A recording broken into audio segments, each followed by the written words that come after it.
welcome. Welcome, welcome, welcome. So I finally managed to beat Claire Obscura Expedition 33, and we're going to come back and we're checking out some more Diablo 4. I was waiting on them to put out the cosmetics, and of course I missed it by a couple days, but we are going to get the Black Swordsman outfit, and we're going to check out the other stuff that they added. As always, glad to have you guys here with me. Let me hit the intro button, and let's go hop into Discord.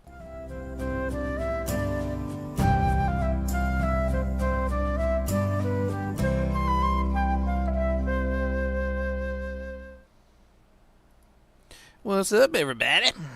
Oh, it's a ginger. Howdy ho. That game was stressing me out, Ginger. Oh, I'm having fun with it. It was good. I'm still humming the song. Yeah,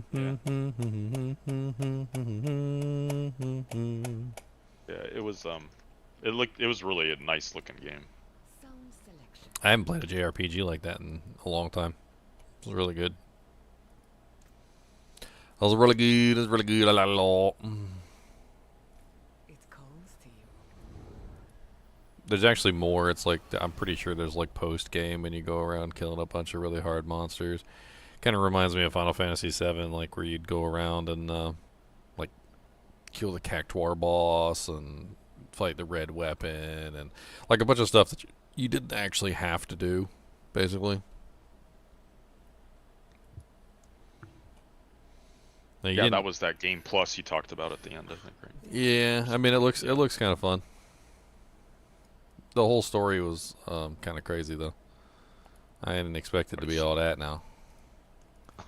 I thought we were saving the village of Lumiere, and I didn't realize we were the whole entire village of Lumiere was gonna like poof.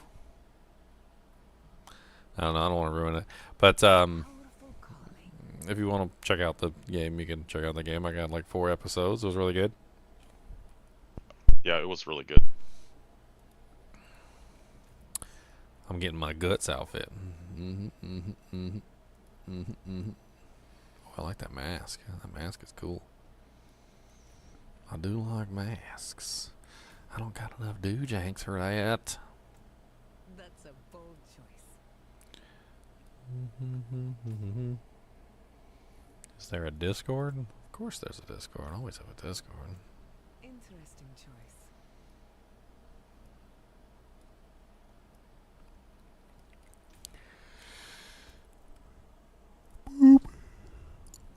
We gotta change the guts. We're gonna be guts.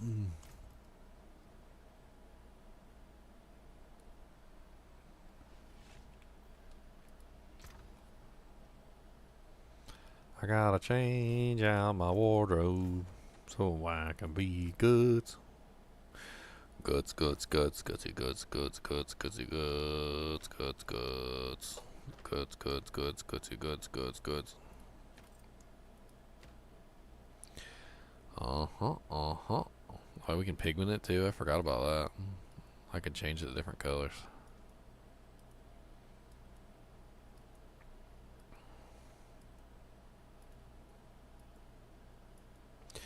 I can be a Power Ranger.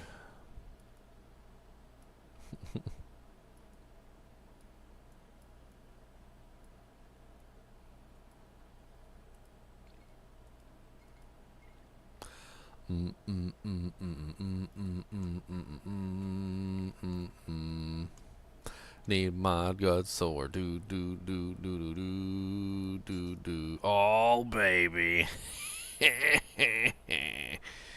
I got my guts sword. It's so cool, and I know all y'all jealous of my gut sword. Yeah, I got my guts sword.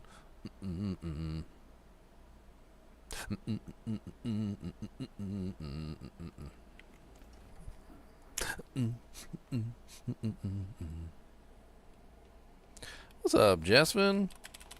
Hey, thanks for the gift sub, man. Congratulations, Drew K. 400. Is my sound not on over here?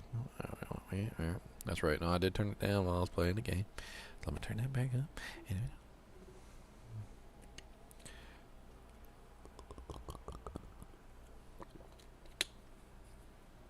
So Leon was saying that he figured out exactly what was causing the crazy numbers.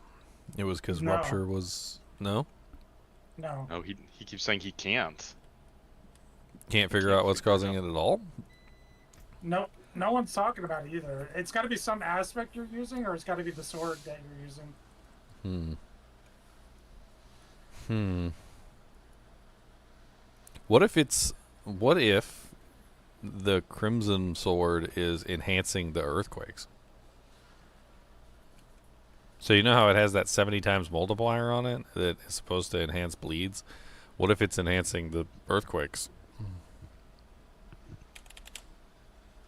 So whenever the earthquake is in the pool, it's getting enhanced by the pool. That'd be nuts. Oh yeah, you said you had a full thingy. Leon found a 4 greater affix, crimson fields of crimson while I was gone. Oh yeah, that's right. He was telling me that he had something for you. I'm It's fun. excited. I want to put it on and stuff. I'm gonna put it on, and it's gonna be a. It's not gonna be a Fields of Crimson. It's gonna be a gut sword.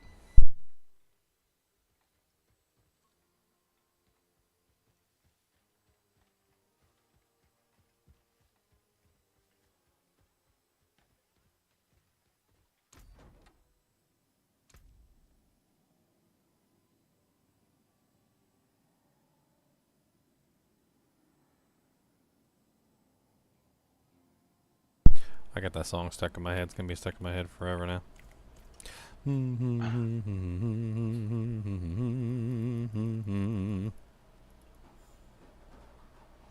There was a video on my YouTube feed where I think the people who made the game did like a live performance of a song. I don't know if it's the same song you're thinking of, but That's the Claire Obscure song.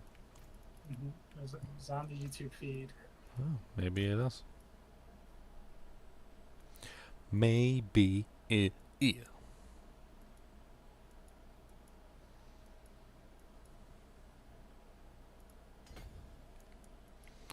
So there's like a special event for today?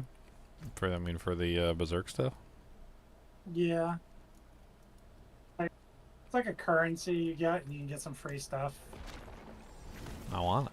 Yeah, you gotta pick it up. You hit R, and then there's like a little, instead of battle pass right next to it, there's a tab for berserking, or berserk. Berserker. Oh, there's And a then you can Berserk. buy like the set. There's a Berserk champ. No, I can't buy anything because I don't have any of the currency. I need blood doohickeys. In their shop, you can. Elite enemies have a chance to draw blankies when slain. Collect and use them to claim Berserk thing comes on X. What's in here? I got the tattoo. Berserkum tattoos. Shield for the horsey. A Berserk themed back item.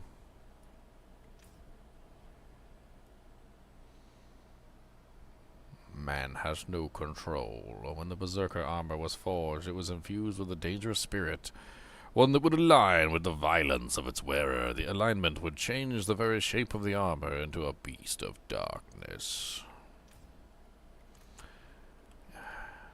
Wow, that's weird. Beast of Darkness. That was your mom's nickname. Did you know? That was your mom's nickname. Beast of Darkness. Boop, boop, boop, boop, doo, doo.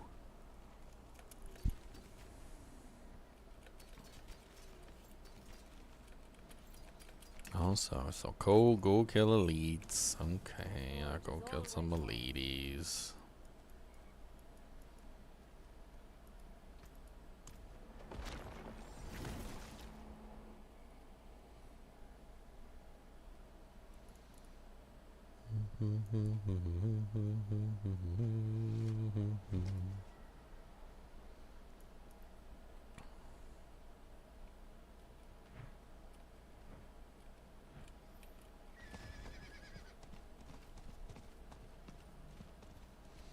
Wonder if you can get them anywhere, or does it have to be gotten from, like, Anywhere. Overworld? No, it's anywhere. So maybe Infernal Hordes might be the best place. Oh, I haven't tried that. Yeah, I don't think they've dropped in the pit or Infernal Hordes or the Undercity. I like the most. Yeah. Nightmare Dungeons where I've gotten them the most. Kind of weird. Well, maybe I do some Nightmare Dune, y'all understand?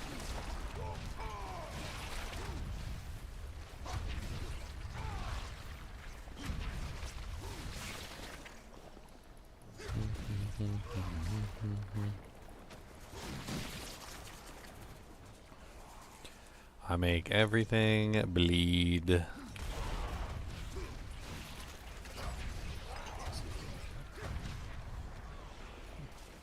I got Berserk helmet on my head.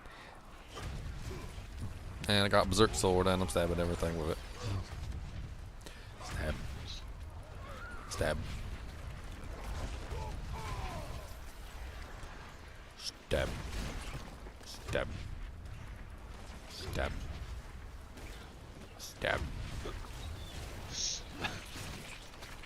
I like to stab stuff. Stabbing things is fun.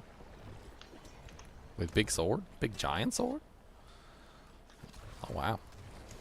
I saw got the axe too, huh? Seemed like it fit the belt. Boom, boom, boom. Oh yeah. That's a very nice and lost that lots. Look at that beautiful thing. Way better puddle too. It's got like everything better. I gotta go snazz that thingy up. What you stab? Get out of here with your little interrupting teleport self. Trying to do something.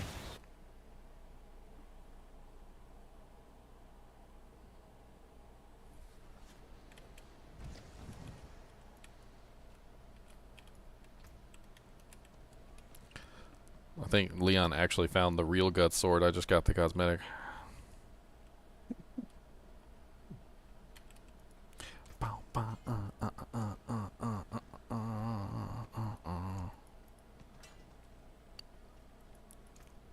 It will bind this to your account. Bind it then.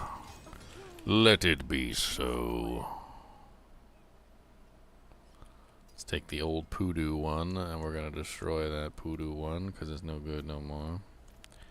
What did I have? Igni Lum.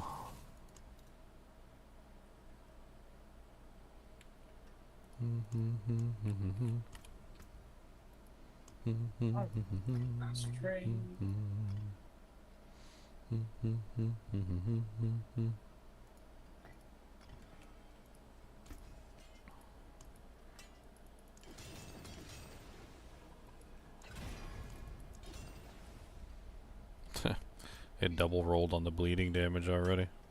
I ain't even do anything special to it. If I could get it to roll on the strength even one time or the bleeding damage again, like it doesn't even matter. They're both really good. 1,292.5% bleeding damage. That's crazy. That's crazy. That's do the craziness.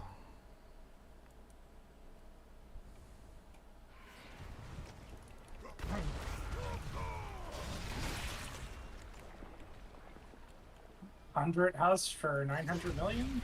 Yeah, I'll take a 100 house for that. I'll take it.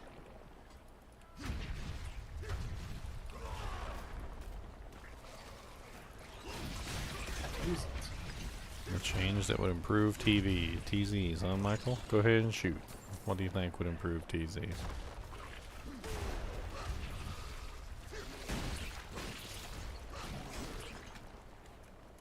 What do you think would improve them?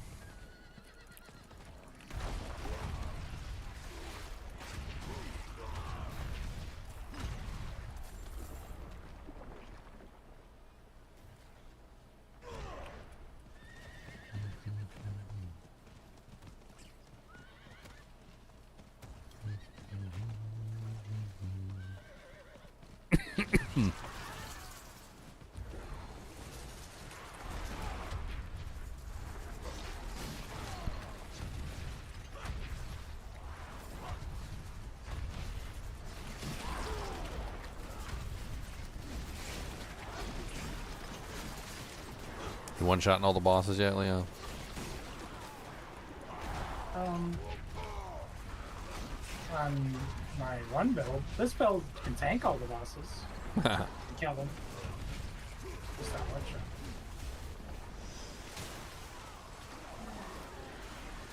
Khan's one-shotting all the bosses. Easy. Oh, I didn't hit the third time. Oh, let's get it out.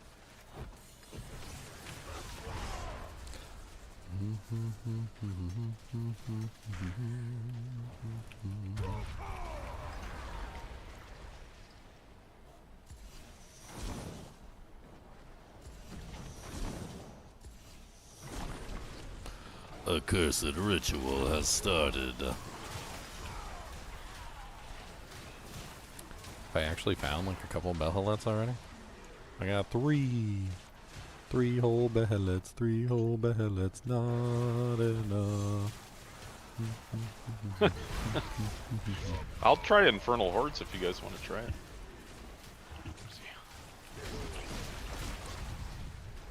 If it I mean, if it is elites, Infernal Horde certainly does have a lot of elites. I mean, there's that. Problem with Infernal Hordes is that nothing really drops from the monsters until the end, so don't know. Pits too, nothing drops from the monsters till the end, so we probably it won't. doesn't work in pits.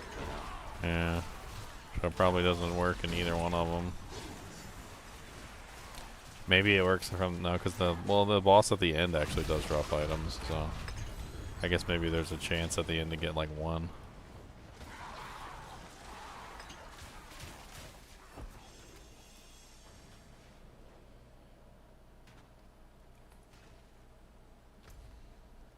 Nah, Leon's probably right. It's probably Nightmare Dungeons. It's probably the best place. Nightmare Dungeons, HellTide, that kind of thing is where I've seen them the most. Nightmare Dungeons.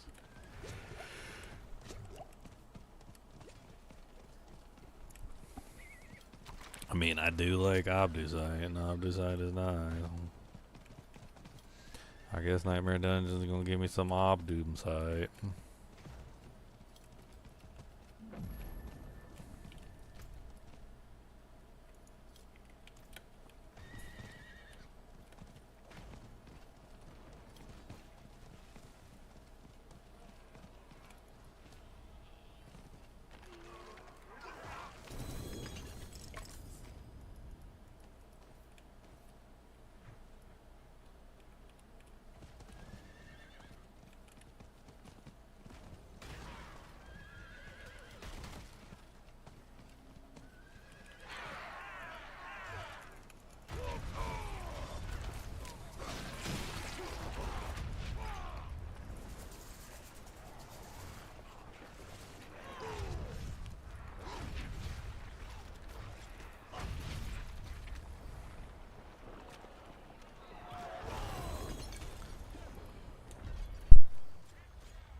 Forgot how difficult it is sometimes to just leave When everything's the HellTide. That just keep coming and coming.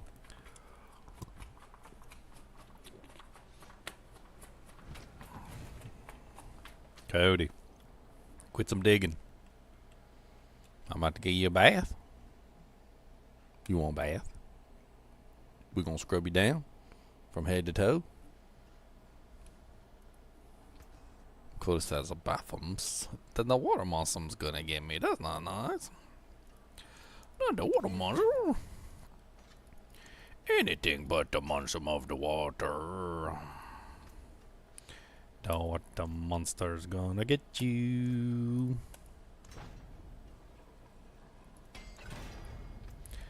Water monster, the water monster, him's a water monster.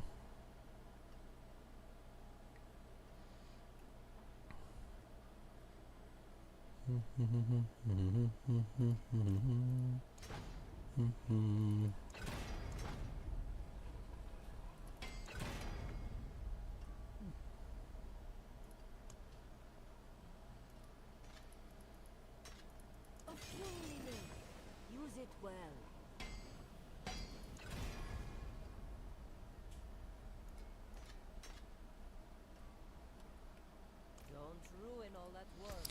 Don't ruin all that work. Are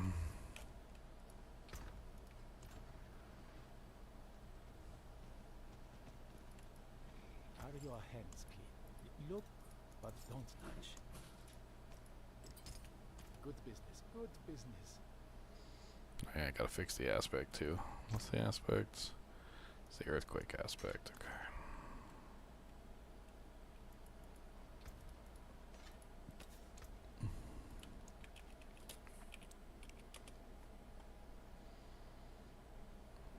It's the executioner's aspect.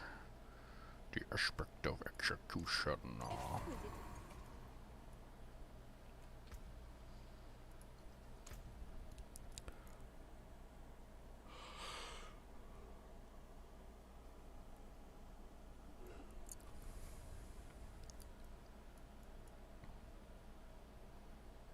No stash space ever.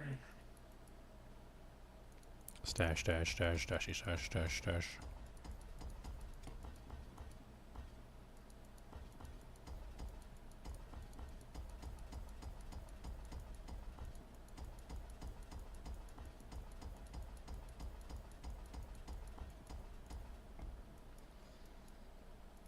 I'm gonna test out the theory that it might be the earthquakes.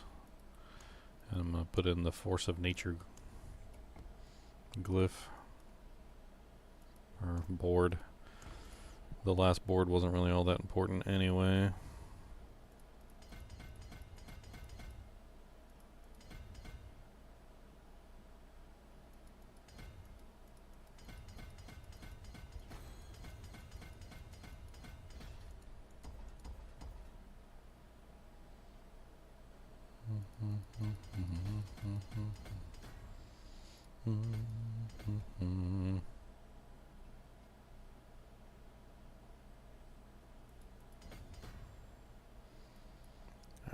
We're doing revenge. And I need a willpower.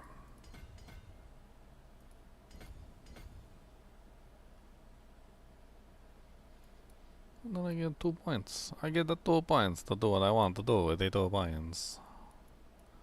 So many pointies.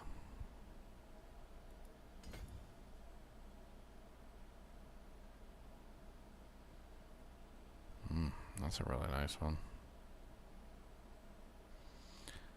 20% earthquake damage. Or 20% physical, 70% earthquake damage.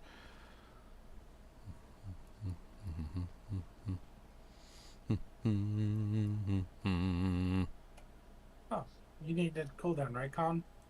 You didn't care about the roll on them? You just want a cooldown? Yeah, I mean the cool is probably better than what I got to start with. Well, I got a pair. You can.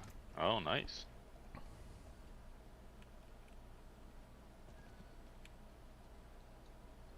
(1,475% damage versus bleeding). Alright, let's go get some actual good map doohickeys. I need some map doohickeys.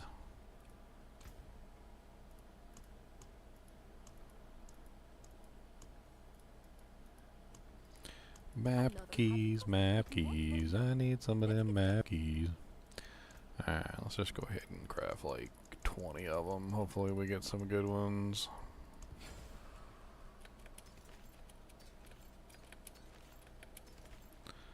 Out of all 20, I got 3 of the 3 of the ones that are actually good. Let's make another 20.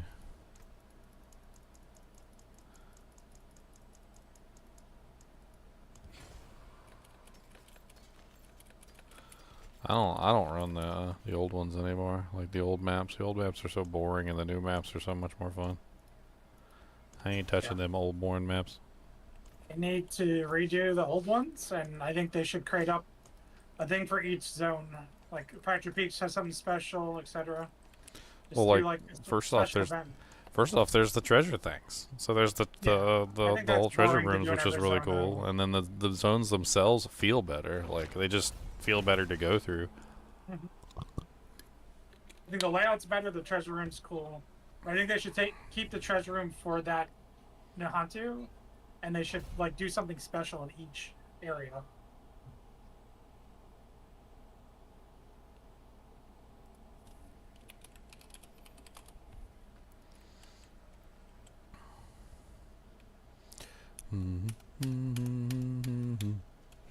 This sword is amazing, by the way. I love it. Freaking amazing sword.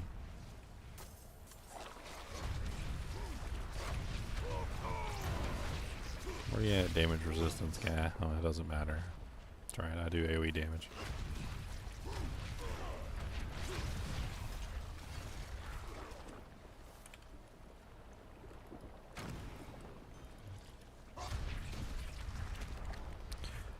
Obducite.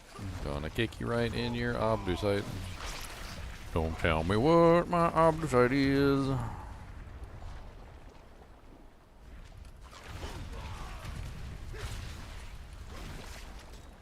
Man, I ain't played a good JRPG like that since, I don't know when. Final Fantasy VIII, maybe? Yeah, it's a really good looking game. Like, looks very Japanese. I mean, it was obviously French. There was a lot of, it's funny too, because like I can't really watch like French French movies. Like I don't really particularly like the way the. I mean, I'm really trying hard not to insult the entire like France and everybody who speak French right now. But like whenever I watch a movie and it's subtitled, like if the main language that they speak is French, I often get just annoyed and I don't want to watch the movie anymore. And you don't like how it sounds, or something about the way that it sounds. I don't know, the way that they enunciate the letters or something. It like irks my soul. It did not feel that way about this game though. Like, which is I'm kind of using that as like a backhanded compliment.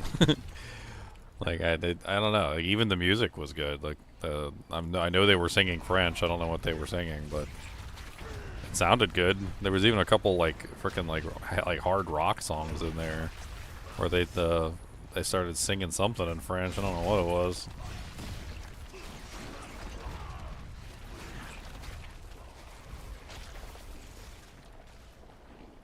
You got FOMO for these skins. What's FOMO? you were missing out. Oh. I mean, this is probably one of those times where you're definitely going to miss out. Like, sometimes the fear of missing out is probably misplaced, and it's probably not actually a fear of missing out, and you'd probably be able to pick them up at some other time. But with a crossover between an anime that probably won't last very long and almost assuredly has a timestamp on it, you're probably not going to be able to get this skin again. I'd pretty much guarantee it. At some point or another, the contract will end and the crossover will stop, at which point you will not be able to get this skin ever again. And I really doubt that the crossover is going to happen again. So it's a really well done skin. Like, there's actually quite a few really well done skins in there for Berserk.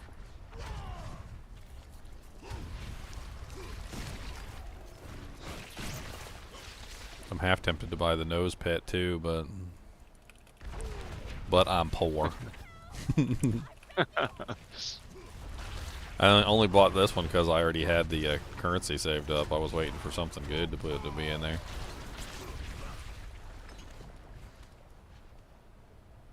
It's like I look at the battle pass and I was like, eh. Eh. Oh, 3 minutes to World Boss. I mean, I never in 1,000 years thought Berserk was gonna partner up with Diablo 4. Like I didn't see that coming. That one. Do you know the anime? Yeah, I watched it back in the day when it first came out. It's crazy. It's a crazy anime. It's basically it starts off in like Guts, which is the main character, is like facing a horde of demons, and like, we don't know what the hell's going on. Like, he's just in this like bloody like hellscape, and Like he's literally fighting the good fight. He goes in, he starts slaying demons left and right. Like he ends up like finding like the head demon and starts beating the crap out of him too, and then it flashes back like to Guts when he's much younger. And he's fighting in a war basically like with another country, and he's got this like big giant sword. It's not as big as the one he had in the cutscene, but like, and he's whooping the crap out of everybody. I mean, the sword must weigh all of like freaking, I don't know, like 100 pounds, and he's just swinging it around like it's what, like a rapier. And he's winning, but his army, like the army that he's with, that he's being a mercenary for, is losing. And eventually, like, despite the fact that they still can't beat him, they've like completely subdued the army almost entirely. And one of the main characters, who the other armor is about, is like the general of the army. That one's in the shop as well. It's the his horse and his armor is in there, which is this one, the Hawk of Light. So they end up finding him, and they offer him a position in the army. And this guy has this army that's basically like, I don't really know. Griffith, reborn, leader of the reborn Band of the Hawk. Praised as the hero in the Shining Silver who endured a 100-year war, Griffith dreamed of building his own kingdom. For this ambition, he would sacrifice all. And yeah, he definitely does sacrifice everything. So it turns out that like Griffith is willing to like make deals with the devil to get what he wants. Like he is 100% willing to do anything. They mean anything, including sell his soul to the devil. 1 minute to war boss. I'm not. I mean, I'm at in normal. So. I'm right in the middle of this dungeon.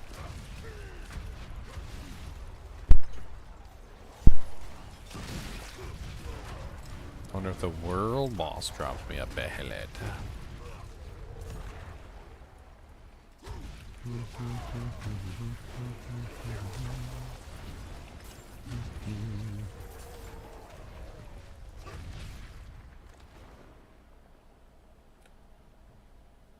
Oh, there's the boss. Oh, I can kill him, get out of here, maybe make it to the world boss in time.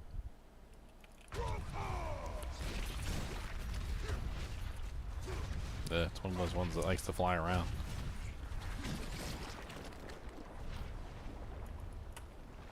Where did you go? Where did you go, my lovely? Where did you go? Where did you go? Where did you go? Why do you run? Come on, back.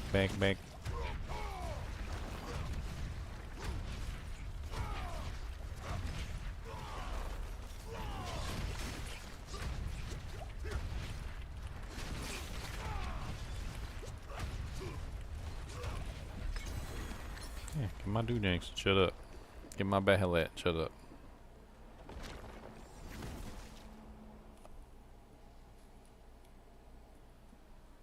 I mean, Berserk is an older series. It's from a different time. You in the group, Con? Are you there already, Con? I'm a normal. I started another character. Oh, I don't know if Leo is. Whore. I am fighting him, but he's half health, but I don't know what would happen if he joined. Oh. I'm just riding over. I'll just ride over. We'll see. See if I make it. Maybe I'll make it. Maybe I won't. I don't know. I don't know. I do not know. Like the time where I showed up late, and it was me by myself versus the boss. Sounds like fun. As long as he doesn't have 8-player health.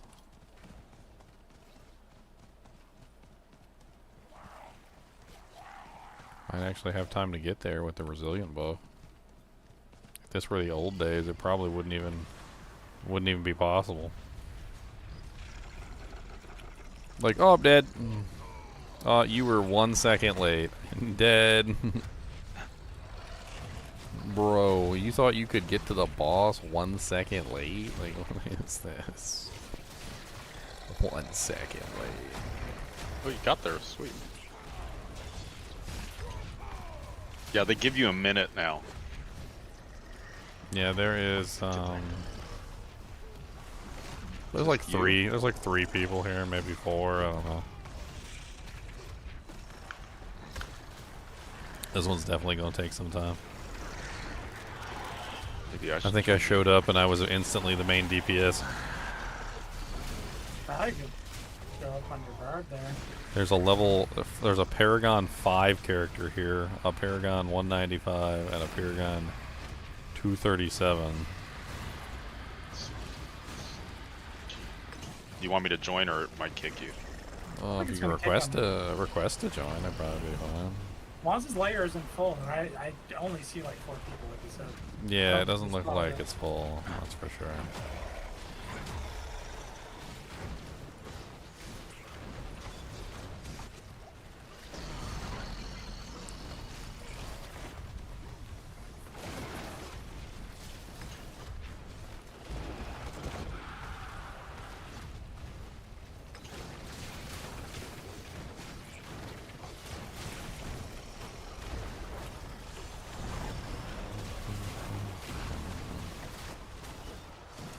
What's the maximum number of earthquakes? 10? Is there a maximum? Yeah.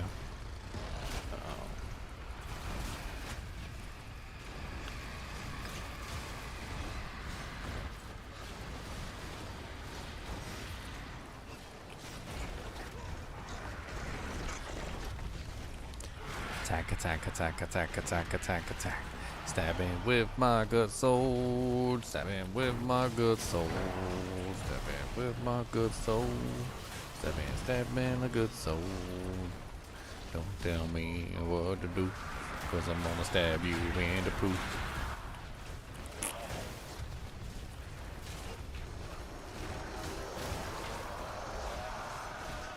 My thoughts on season 8? It was a fun season.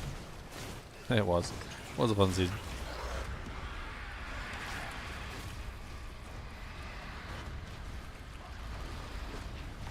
So much going on, like, right now. There's other games that popped up, like No Rest for the Wicked popped up, and then everybody was super excited about Expedition 33, which actually came out before the season, I think, but I was too busy playing other games.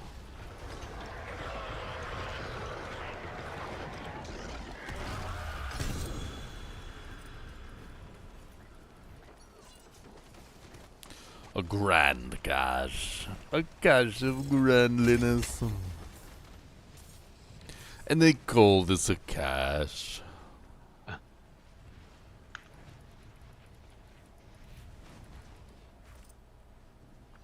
love how the entire time, like, frickin' Gimli is just woefully unaware of, like, what happened to his people in Helm's Deep. He just has no clue. He's lost in the sauce over there. He's like, my brother Dwalin will give you a welcome fit for a king. And freaking Gandalf keeps trying to tell him. He's like, no, Master Gimli, I would not go to there unless I had no other choice. Master Gimli, do you not know of what befell the evil there? Are you not aware? I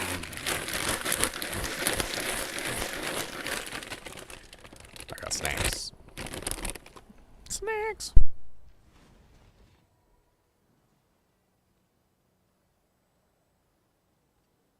Make me want to go make a salad.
Need something forged?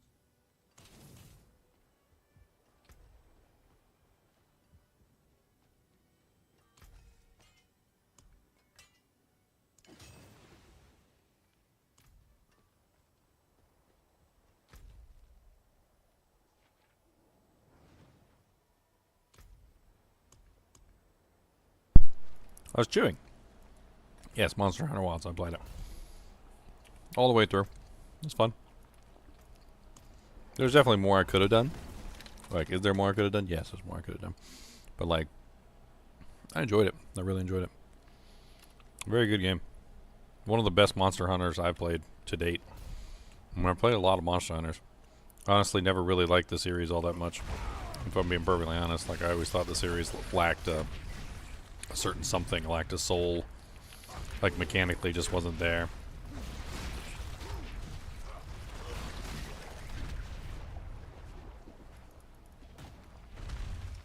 And it always felt like they were just so busy making new titles, they didn't spend enough time to actually refine the game. And like they're like, oh, Monster Hunter 1.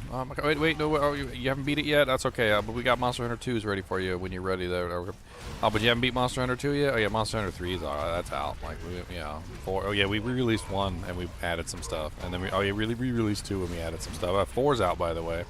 5 is out. 6 on the DS is out. 7 is on the Switch is out. 8 is out.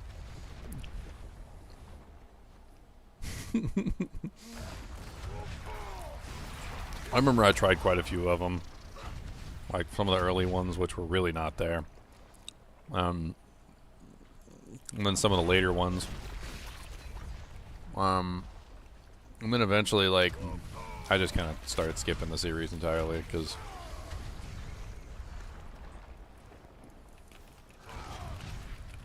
you ever have somebody like tell you a story and it's like the same exact story every single time, and you're like, the first time you listened to it, it was okay, maybe the second time it was passable, but then like the third time you heard the story, like you're like, bro, you told me this story already. My mom used to do that to me. She used to come in like after work or whatever, and she would tell me this story about something that happened. And she was like, oh my god, you never guess what happened. And she starts telling the story, and I'd be like, oh, like, Mom, you told me this story already. Like 3 times. She's like, no, I didn't.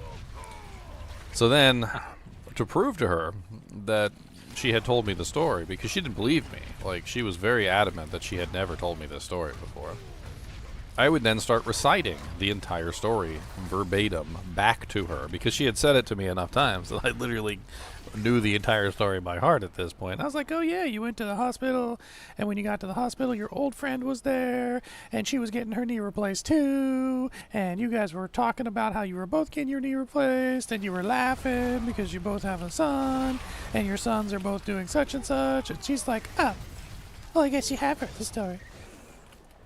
And I'm like, so I have to recite the entire story back to you for you to realize that I've told you the same story over and over again?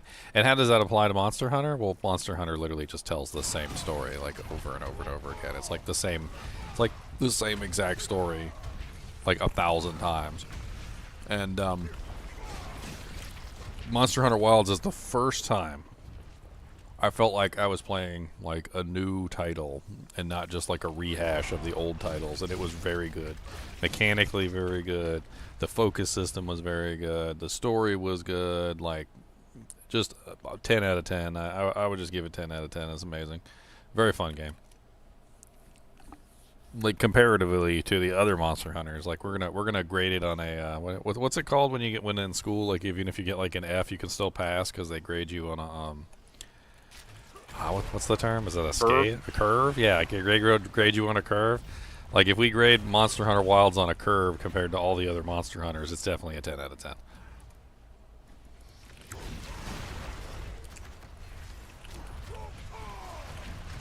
Like, well, technically you failed, but you were the highest grade in the class, and we do grade on a curve, so that makes you a 100.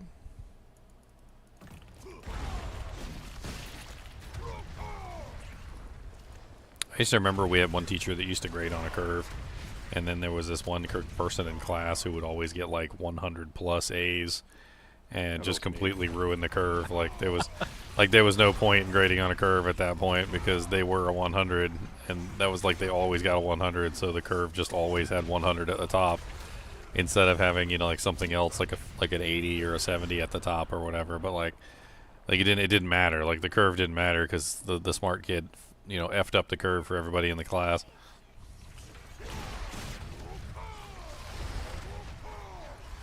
Yeah, well, that's basically what's going on with Monster Hunter Wilds.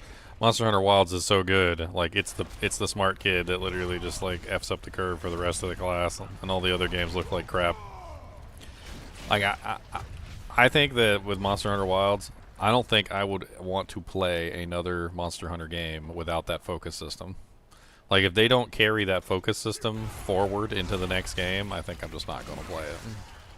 Because that focus system that they added to Monster Hunter Wilds is insane. It's way better than the original system. Like, I can't go back. I can't go back to the old system. You can't make me. I won't do it.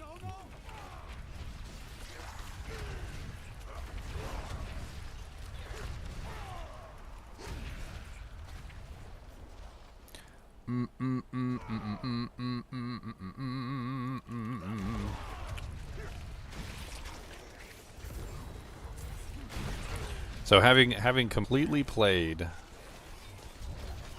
Expedition 33 all the way through, you know, I haven't gone through and done like some of the optional events and stuff, but you know, like optional bosses, which could be fun to do. Maybe one day I'll go back and do some of the optional bosses, but like the I can say without a shadow of a doubt that is definitely a JRPG.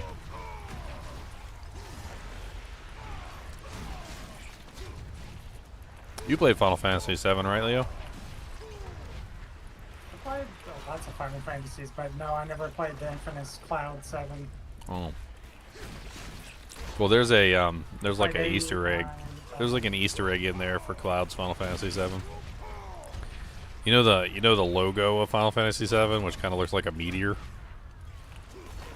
There's actually a the logo is actually in Clair Obscura Expedition 33. It's kind of funny. That's strange. It's a really good representation of the logo too. Like, I was actually surprised at how good they did. It's basically it's a train, and the train is like frozen essentially, and the frost from the train comes out in the exact shape of the Final Fantasy VII logo. Let's see if I can find a screenshot of it.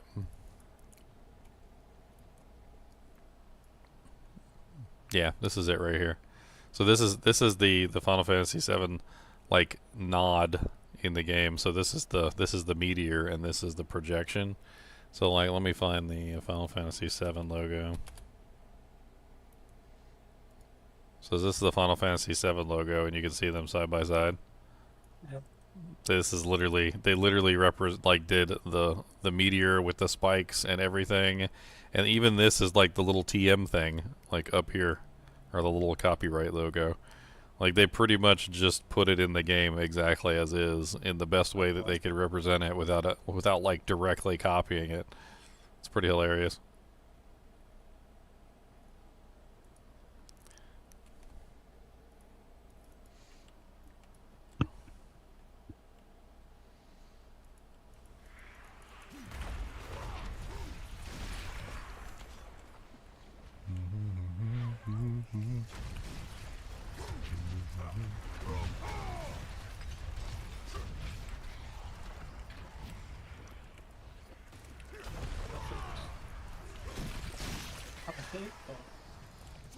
Well, no, once I beat the new patch for No Rest for the Wicked, I don't think there's any other games coming out within the next, well, like month. I know Elden Ring Night Rain comes out at the end of the month. It's like the 29th or the 30th of May or something. We're only on the 8th, so. Yeah, I mean, all the ARPGs release their seasons around the same time. Maybe D2 would be next. I think it would go D2, D4 because this season is, I think, only listed to be out 2 months. Yeah, it's really short season.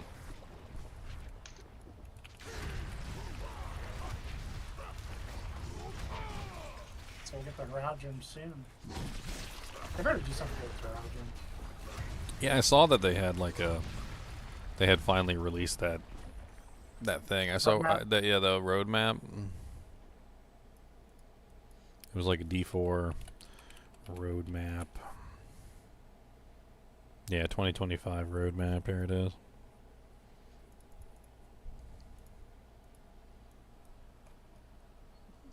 So their 2025 roadmap is Witchcraft, which we already got, and then the Belial's Return, which includes the layer bosses and stuff. The next one is apparently in July, it says. July to September is the Sins of the Horadrim. Dungeon Escalation. I don't know what that is. New Nightmare Dungeon activities, console, keyboard, and mouse support. That's pretty exciting for console players. The best way to play an ARPG is keyboard and mouse.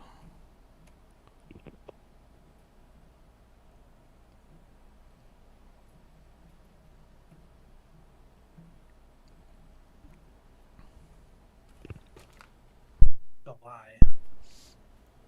Gotta wait till September. A new IP collab. They got another IP collab coming in September. I wonder what that one is.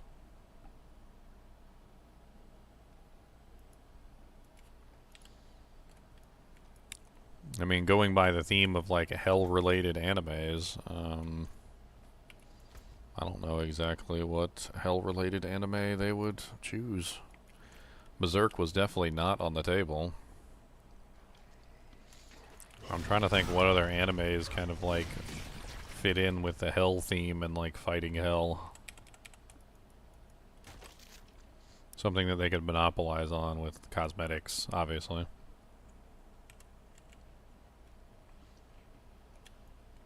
I need a 4 greater affix Doombringer is what I need.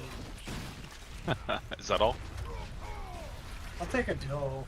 I want life and like something else. All stats. Life and all stats. Yeah, I'll take dual. all stats would be good. I have all stats. I would like the life though. Triple roll the life. Oh, Dude, the light shines off this blade so wonderfully. It's like mesmerizing.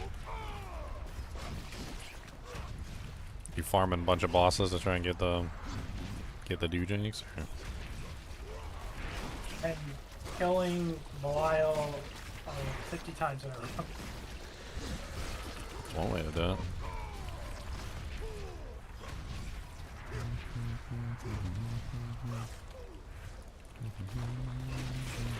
I think this is the best way to get your Fist of Fate, though. Just open a piece of ice chest. Yeah.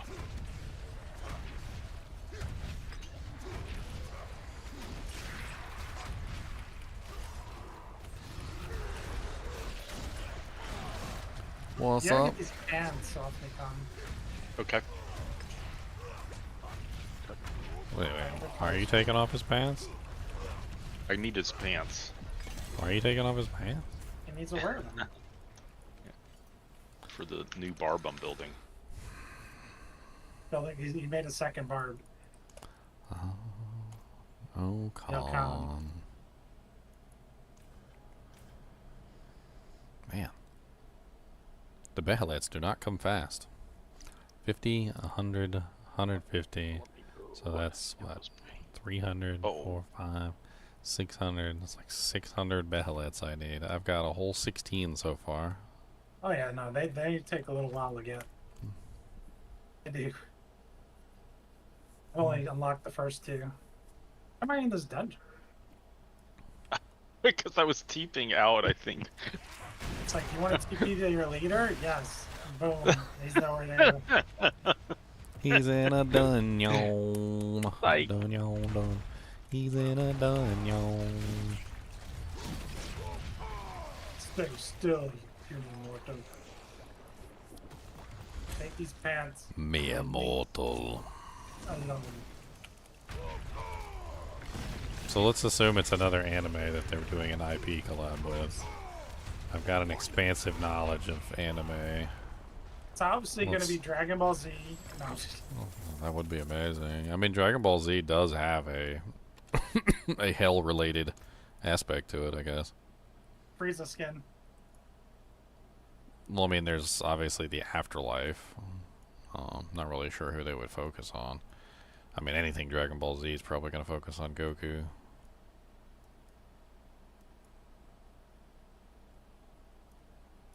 Demon King Piccolo. Demon King Piccolo, who just randomly becomes a good guy.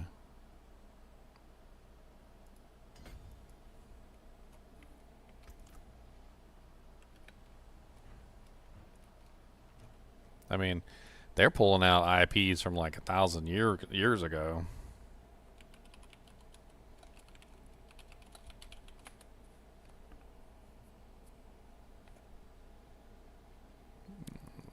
Freaking Berserk is not a new anime, like by any stretch of the imagination.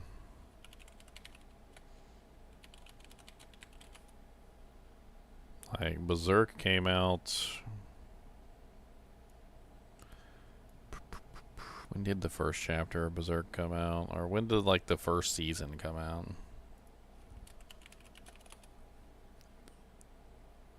It's 2016. Oh no, not 2016. No. Looks way older. 1997. Than that. Yeah. 1997. That's when the first anime series came out. Was 1997.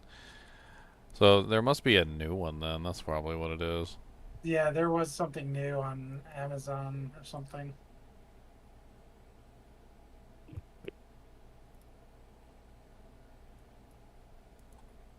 Because I was gonna watch it. Someone upload like there's multiple people that uploaded it to YouTube, like all 9 hours of it. So I was gonna put it on YouTube and watch it. I mean, there's Demon Slayer, which could be kind of interesting. Demon Slayer does slay demons. There's a lot of demons involved in Demon Slayer. Heck, Inuyasha, if we're going for old animes, Inuyasha's got a lot of demons in it. Claymore also has a lot of demons in it. That would be a really nice one. That whole anime is about demons. Brutal, too. It's mainly females, though. Like, there's not a lot of males in Claymore. I mean, there's definitely some pretty cool cosmetics that could come out of a Claymore crossover.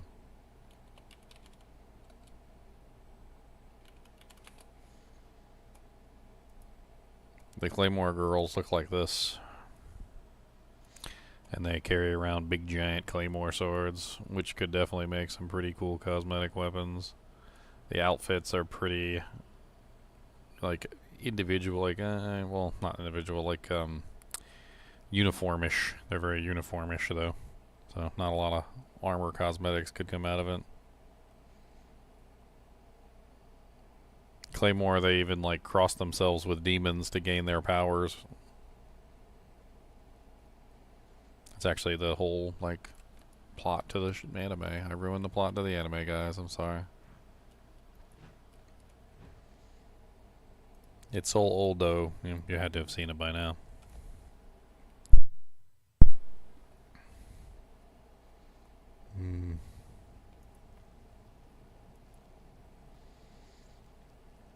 I mean, looking at the list, if we're talking about, like, an older anime that they're IPing with that has to do with hell, Claymore is a very good fit. Not really sure they'd have any cosmetics for the Berserk, the barbarian or anything. It'd be like rogue cosmetics and sorceress cosmetics. I guess you technically have a female version of the Claymore outfit for the female barbarian.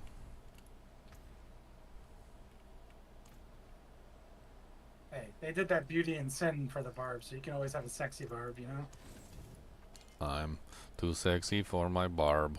Too sexy for my Barb. So sexy it hurts.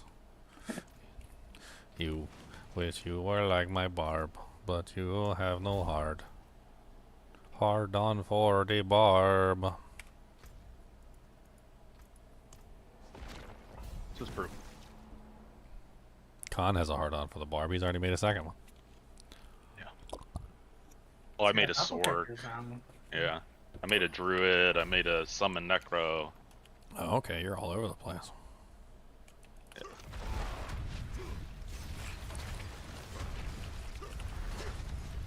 He said, boy, you don't even know my power.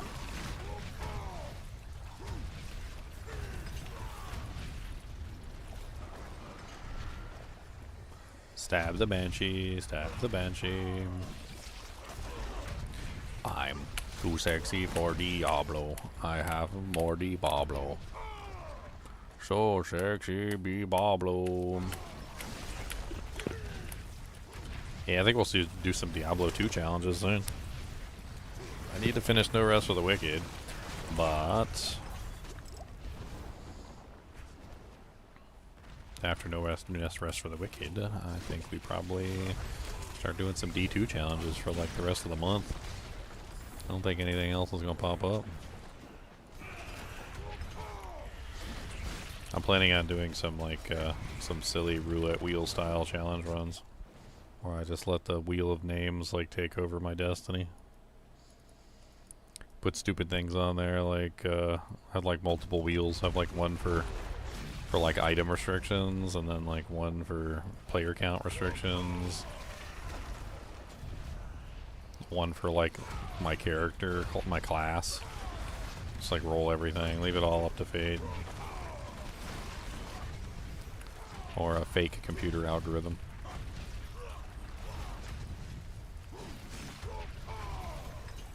I wonder if I should just use a 20-sided die. Let's go, 20-sided die.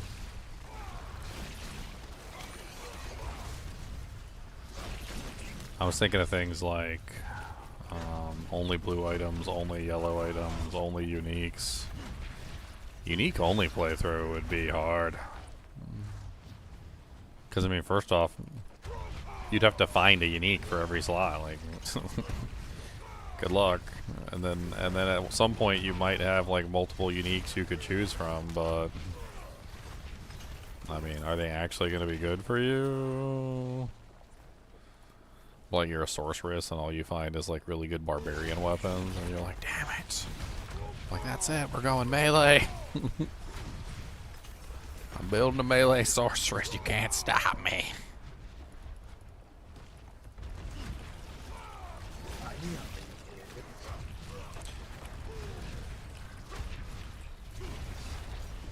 Rare only could be kind of crazy too. That could be like the good old days in like Diablo Classic. Hunting for those godlike rare items.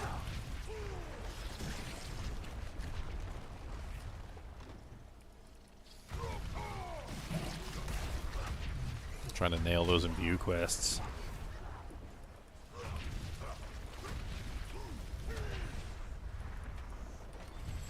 Crazy thing about rare items only is I don't think there's any crushing blow on any rare items, is there? Just the crafted one, right? Crafted gloves. Yeah, I mean, I don't think you can get any crushing blow on anything in the game, like with a rare item. Open wounds either. I don't think you can get open wounds on any rare item. Blues either. Can't get crushing blow or open wounds on any blue or rare item. Uniques, I think, are the only source, and rune words. I was thinking about a rune word only run too. That would be really rough. I'd have to go farm the countess for like the first. I'll punch her out. Like, look, I need a weapon. What rarity are the crafted items considered? I mean, I'm guessing they would be their own rarity. I'd have to put them in their own class. I mean, if I did get, like, put that on the list, there'd have to be certain stipulations, because obviously I can't play the game through to the point where I get the resources and materials to be able to craft my first crafted items. I mean, because the problem with the crafted items is they're really high level. They require a perfect gem, which would have to be farmed. They also require the rune combination, which would have to be farmed. And then, like, there's no way you'd be able to do a crafted only run. So I guess maybe it would have to be combined together with something else. Maybe rares, I guess.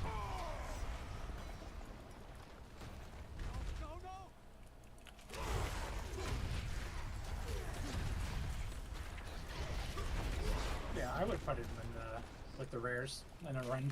Crafted item and rares only.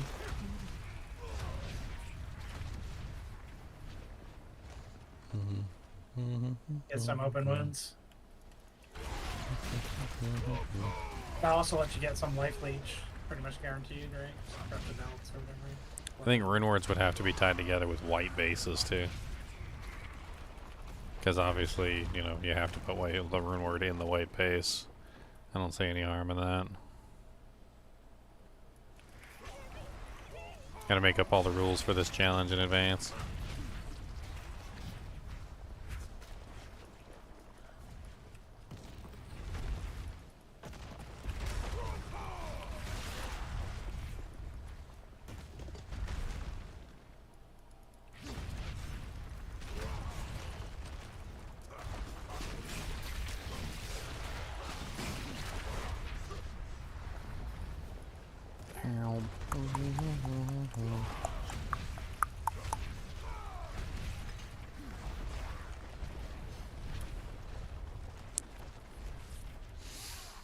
I found the mechanical box. Doodle-doo-doo-doo.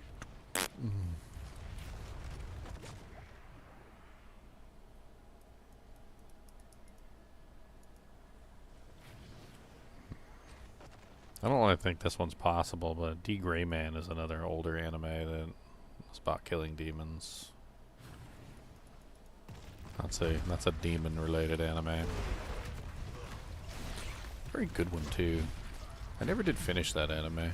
Probably should go back and give it another go. I've been waiting on that one to finish for a long time.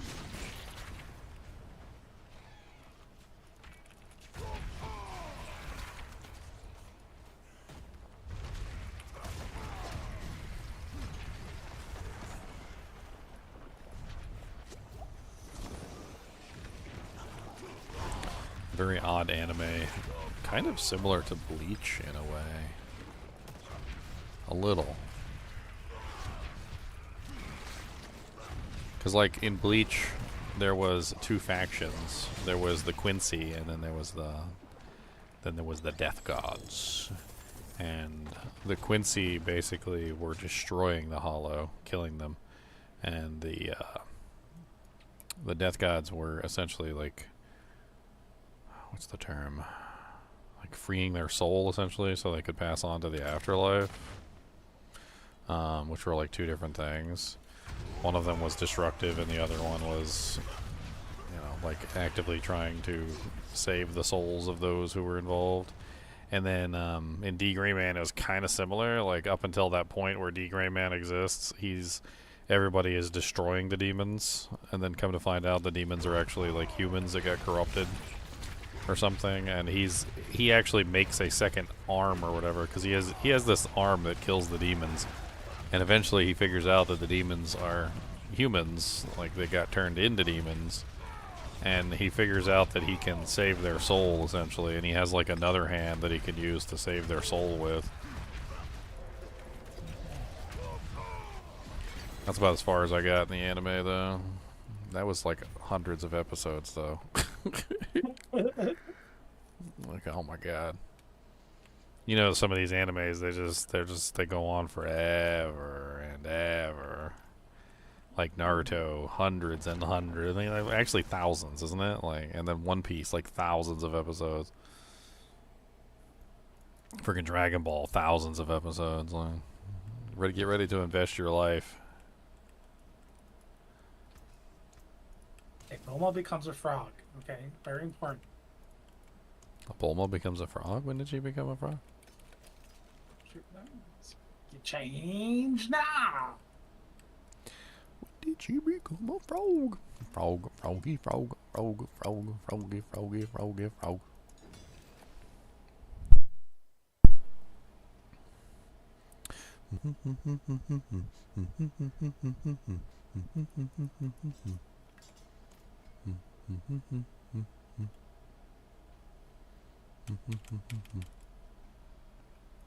I was actually kind of curious. It was an interesting idea I had before. I stopped playing before I hopped over on Clair Obscura.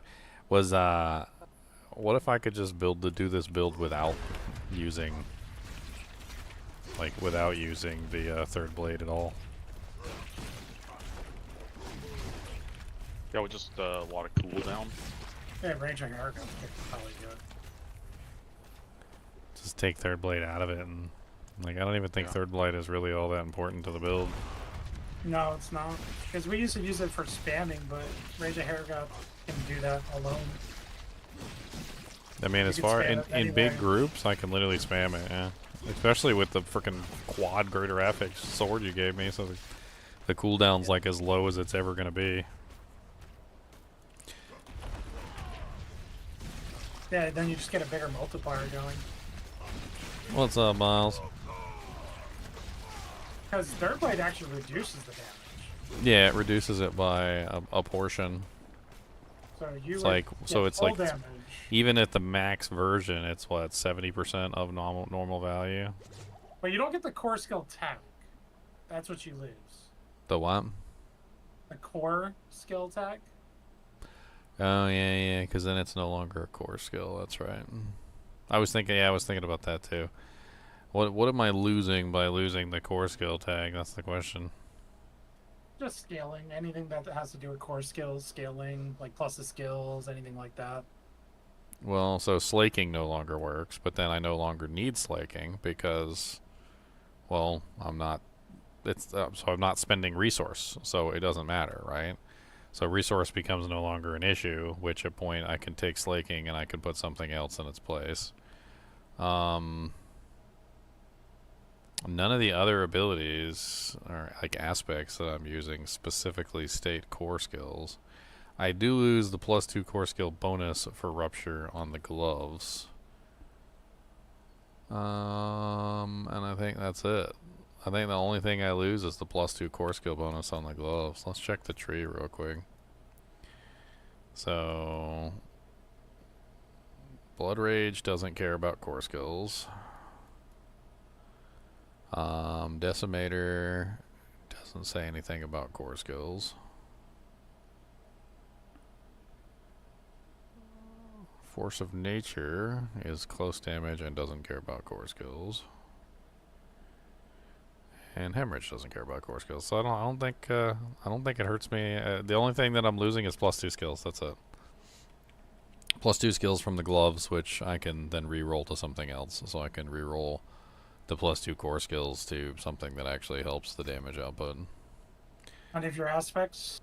And then I get 2 aspects back. That's another thing. So I don't just one, I get 2 aspects back.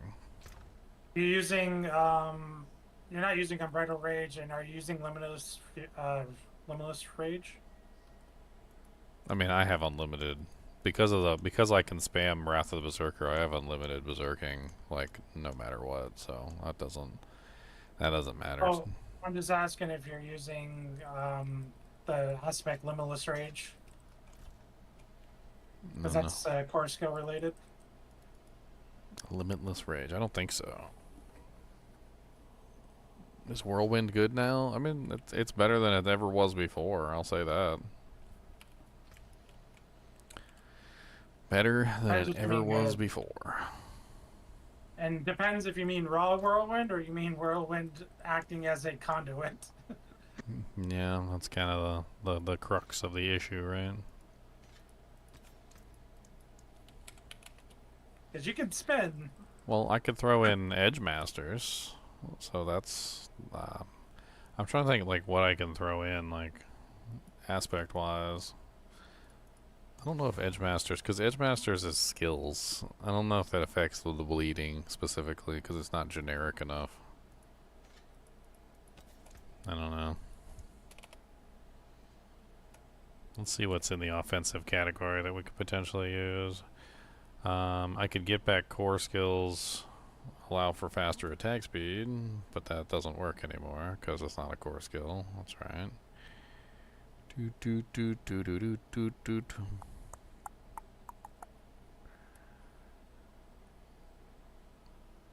mean, anger management is not necessary because we're going to be at full berserk all the time anyway.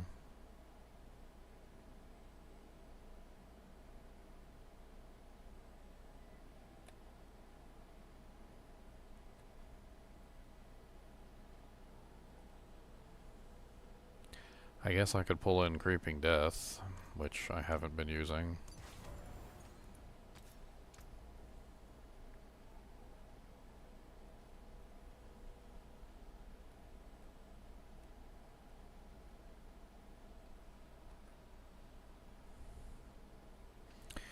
Boom, boom, boom.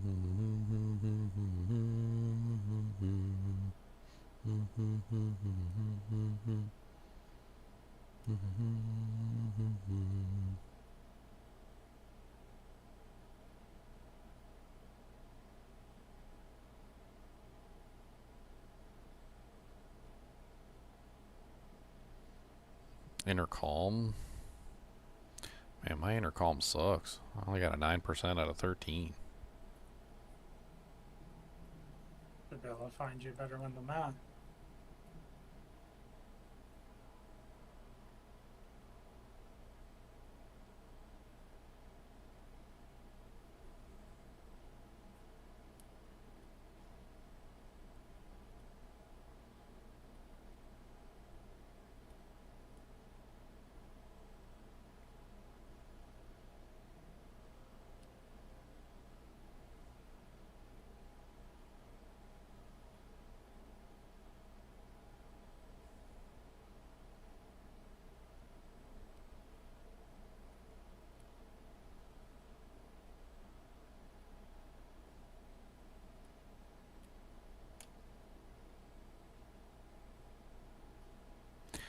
Boom, boom, boom, boom, boom, boom, boom, boom, boom, boom, boom. Aspect of Metamorphic Stone. Is that a Druid aspect? Am I not using Vehement Brawlers? The hell? There's no way I'm not using Vehement Brawlers. Vehement Brawlers is insane. Like, what the hell? Apparently I'm not using Vehement Brawlers. Well, what's going on in the ring? True power is a terrible thing. Okay, so I've got Skullbreakers for stunning a bleeding enemy. Does 45% of their total bleeding amount as physical damage. I've got Conceited on the two-handed weapon for 50% increase. I don't have a 60% version. I've got Executioner's Bearded Axe, so I can make tons of earthquakes and increase the earthquake damage, because your overpowers will spawn an earthquake, which means I get free earthquakes all the time. I've got Creeping Death, Berserk Ripping, Vehement Brawlers, and Estuarian, a Symbol of Earthquakes. So that's the 75% increased damage while you're standing inside your earthquake.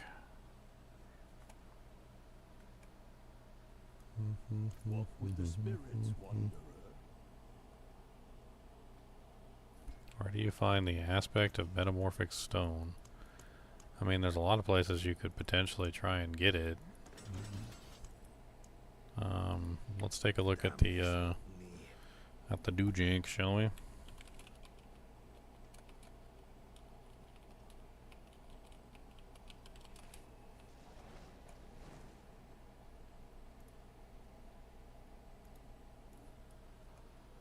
So, Metamorphic Stone.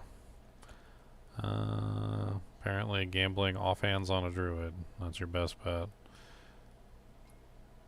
You could also potentially, what is it, it's an offensive aspect. You could try and use the mercenary and look for offensive caches. You could also just look in there for individual items that might have it. Also just farming massive number of items could yield it at some point.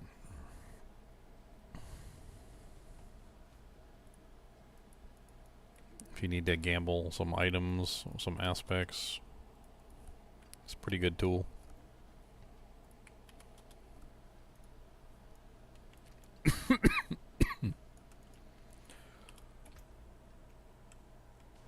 Boop, boop, boo, doo, doo, doo. Did you have a design in mind?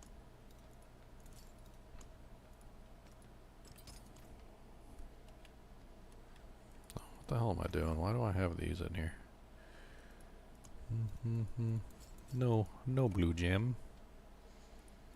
I totally forgot when we switched over to gushing wounds. We need to put critical strike damage. Utterly timeless. We actually get a multiplier from that. We don't get a multiplier from the other one.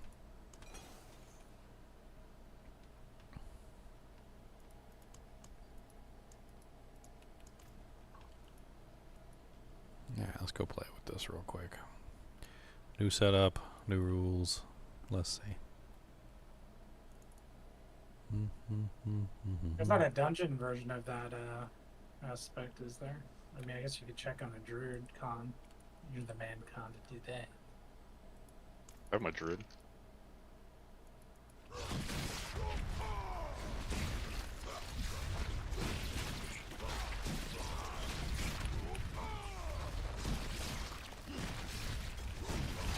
$250 million bleeds. 270. 270 million bleed. 290 million bleed.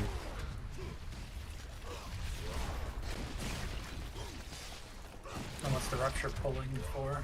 Well, the rupture's pulling the bleed, so yeah, 307 million. Like, that's the whole thing. Is like every time you rupture, you're gonna pull the bleed, and you're gonna do 349 million.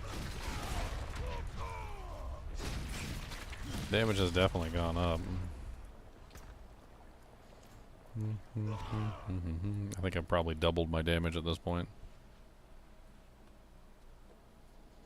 Just by taking third blade out of the equation. Yeah. And I then think the you're using enough core skill.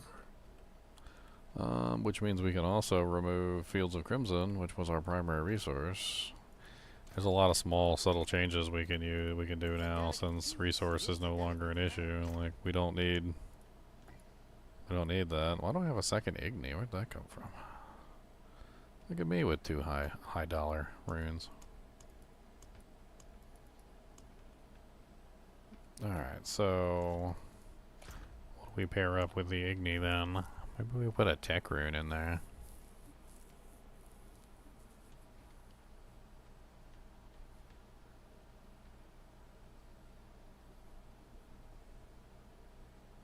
Let's get another earthquake. If there's any way to add in, like,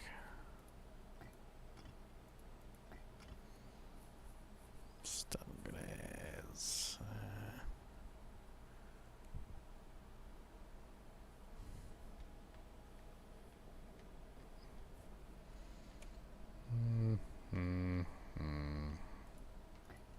I did not. What do we got in the other one? That's the crit, right? Just get my crit up to like 100% basically is what I'm trying to do.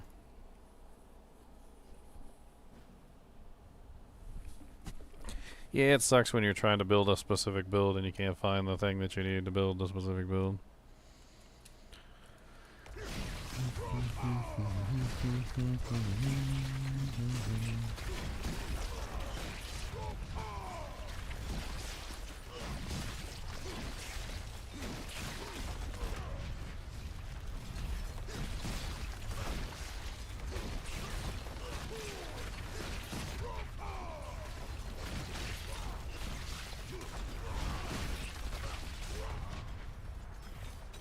Yeah, I'm hitting like 350 million now on my outside. Like, not the one that I'm pulling, but the one that are outside that aren't even, I'm not even hitting with, or hitting on. They're like 350 million bleeds. 350 million is a lot. Like, I'm pretty sure I can multiply out the damage numbers, because I've started to get an understanding of how this works. So it's probably like 350 million times 2, which is 700 million per second, and then it's times a 5-second bleed, which I'm pretty sure is how long the bleeds are for. So it's about 3.5 billion damage, which isn't awful. And I'm basically just pulling that bleed and then hitting the target with it.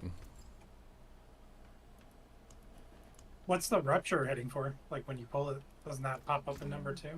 Yeah. Hold on, I'm trying to make, need to make one more change here. The gloves, I need to re-roll the core skills off the gloves since I don't have any core skills anymore. What the hell are my options? Attack speed. Well, critical strike damage. Yeah, that would be good.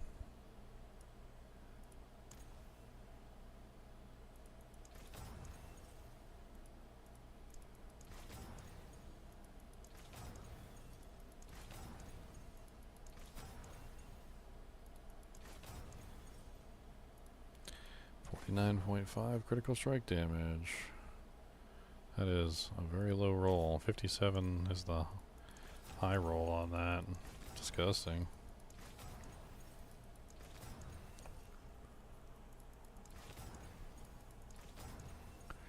$52.9. That's a lot better.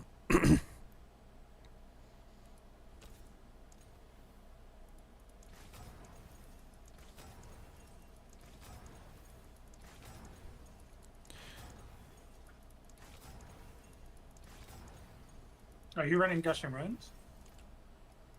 Gushing Oh, wounds, you're yeah. doing that? Yeah, I'm running gushing wounds. Go one shot of Varshan real quick. One shot Varshan's face. Shot his face.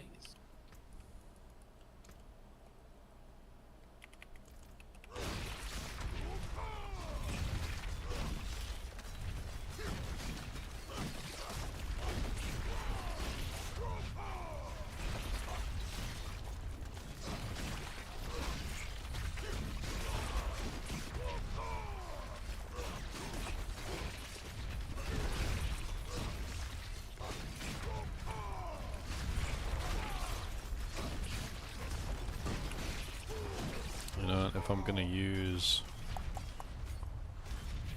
Not to Should the I? Berserker, you need kick or something on your bar to get more damage, right? Because you have to spend the fury. Oh yeah, that's right.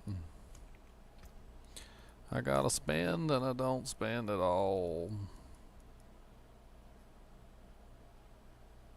Sort of hazy. I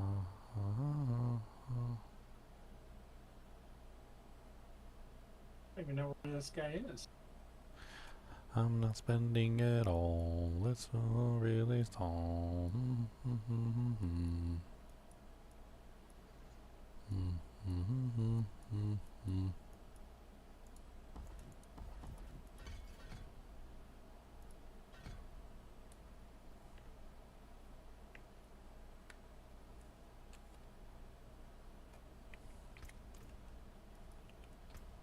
You guys remember? That last online 2 days ago. For what? I don't know, this guy who typed in the clan chat said, "What sort of hazing must I endure to become a full-fledged member?" So I promoted him to member, but he wasn't even online. I don't know how he's typing. It says last online 2 days ago. Maybe he's appearing offline. I don't know.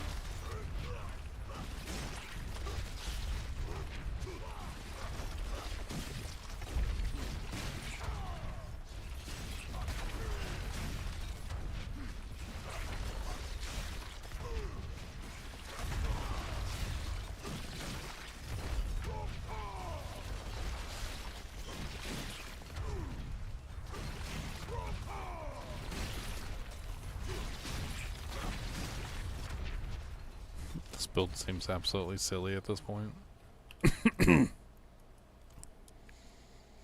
What's up, Fish and Blood Gaming?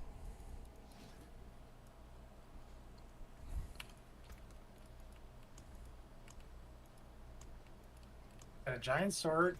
He's got the gut skin. He's living his best life right now. Lord Zero powers.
Where's my cube? I don't have a cube. There's no cube in this game. They need to give me a cube already, damn it. What do you think this is? A game? You think this is a game, son?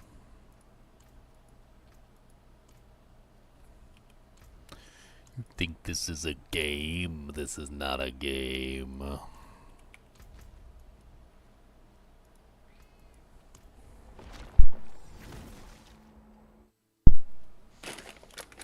It's not a game. We're playing games here.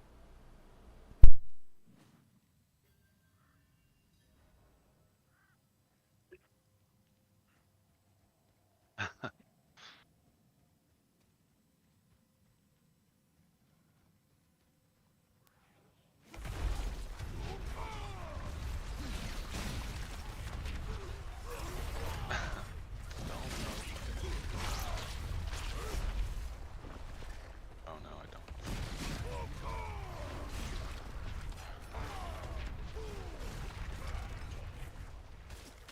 The cooldown on Rupture is 2.47 seconds. But as soon as I make something bleed, Haraga just automatically reduces it by like 1 second. Just like instantaneous.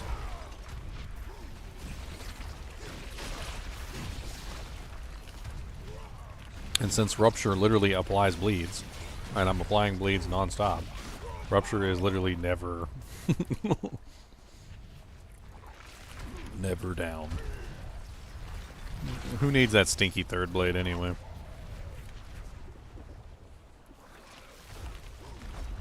Stinky third blade. That's a stinky weapon. For stinky people. Explain it to me again. How are you getting it to proc without circle? The what? How are you getting Rupture up so fast without circle? The Oh, it has Haragath. to do with... Haragath is insane. Oh yeah. The Haragath armor. Its Yeah, lucky yeah. hit inflicting a bleeding on an enemy has up to a 50% chance, or up to a 60% chance actually. I could use a better rated Haragath if anybody has like a really good like 4 greater affix one. But basically it reduces a cooldown by 1 second. So like every time you inflict a bleed on any enemy, there's a chance that it just reduces your cooldown by 1 second. The friggin' Rupture only has a cooldown of 2.47 seconds. So 2 of those procs and like 1.47 seconds and it's already back up again. Look at that. You don't like and on top of that I'm also using like Harlequin Crest and I'm using Fields of Crimson, so I think I'm pretty sure I'm like past the cap there. What was that? 48, 58, 68, 78. Yeah, 75 is the cap on cooldown reduction, right? So I'm done, been past it.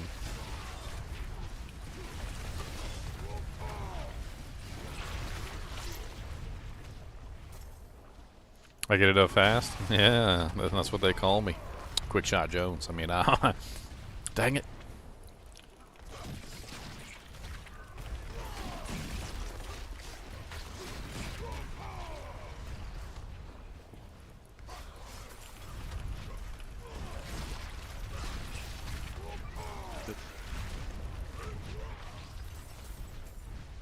Hey, we got some people in here now. What's up, Knight? Hello. What's up, Don Corneo?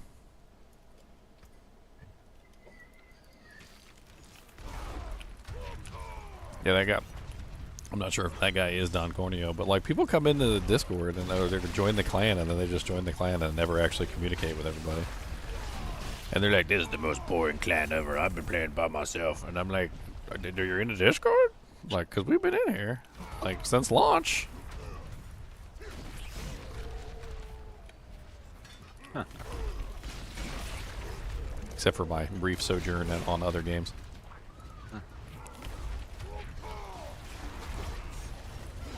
Dude, this build is, I mean, I don't know about, like, you know, Torment 95 or anything like that, but this build absolutely demolishes freaking Torment 4 at this point. Like, I just walk up, rupture a pack, like, they just all start bleeding and they die.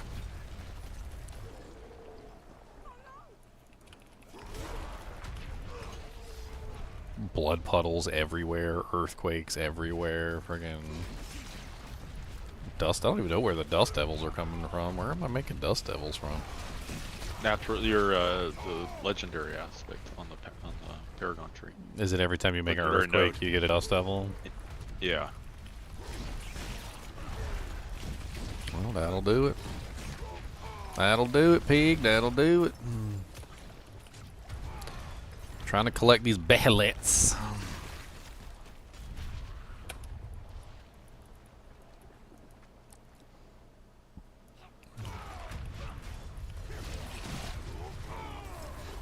Where does Rage of Heragroth come from? Is it Grigore? Might have to just like get a whole bunch of Grigore mats and like sit there and farm them for a little while. See if I can get me like a really, really good Rage of Heragroth.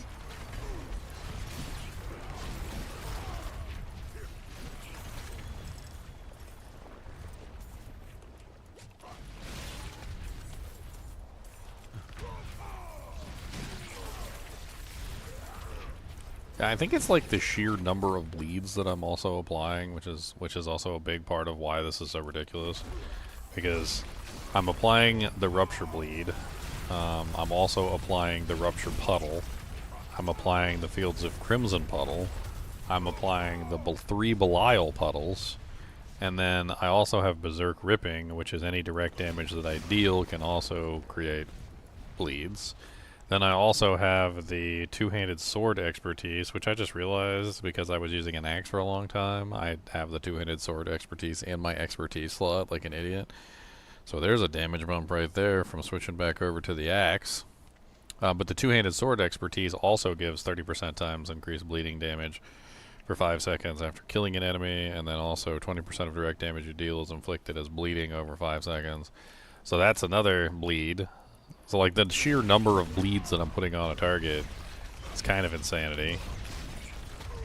And then combine that with the Rage of Heragroth's ability to reduce cooldowns by 1 second per bleed that you apply to an enemy. Like, I mean, yeah, it's not a 100% chance, and it is a lucky hit, which means it doesn't activate all the time. But if I've got like, I don't know, like a 60% chance or something. So I'd have to like work out the math. What is that? I have a 50% lucky hit chance on Rupture. So working out the math here. We need a calculator. I need a calculator. All right.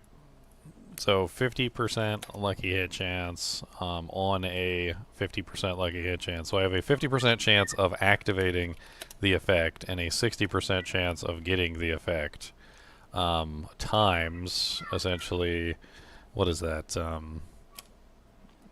Let's see. Berserk ripping is 1. The two-handed sword thing is 2.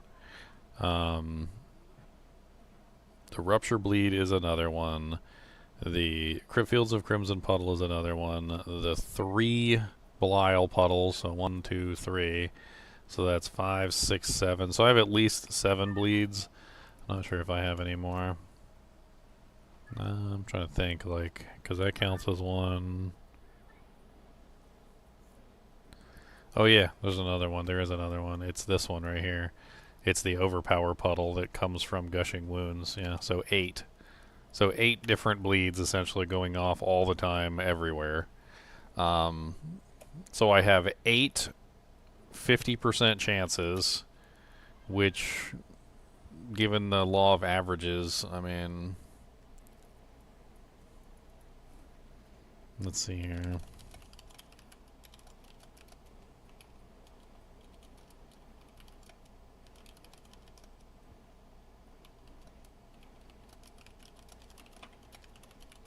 So 8 attempts.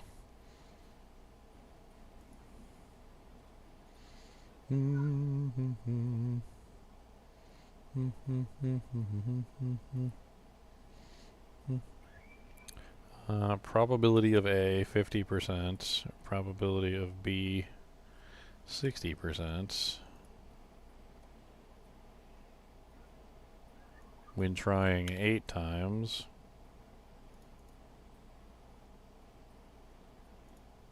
A 99.2% 99.93. So I have basically a 99.934% chance of at least one cooldown reduction happening. So at least 1 second off of my abilities, basically every single time I fire off all my attacks. Occurring multiple times.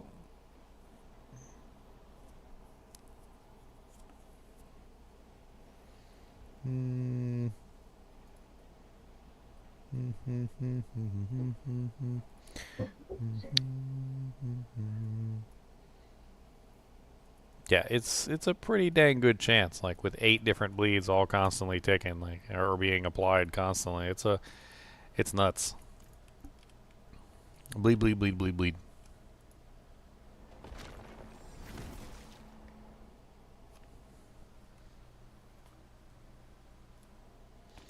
Hey, somebody said the D4 clan message needs to be updated. Let's update the D4 clan message, shall we?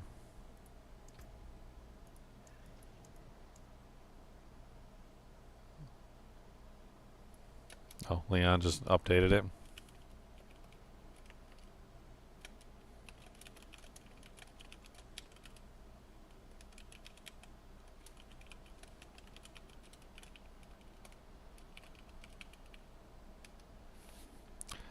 Boop. There. I updated it again.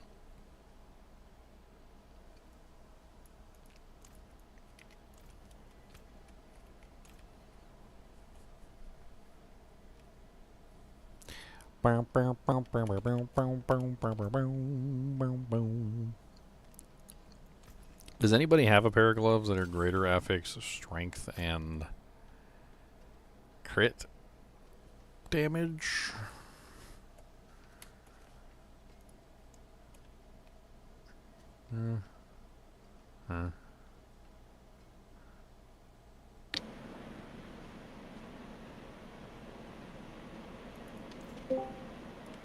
I hear Knight. I hear his computer. Oh, you hear the fan because it is hot in here. It's getting hot in here. So take off all your clothes.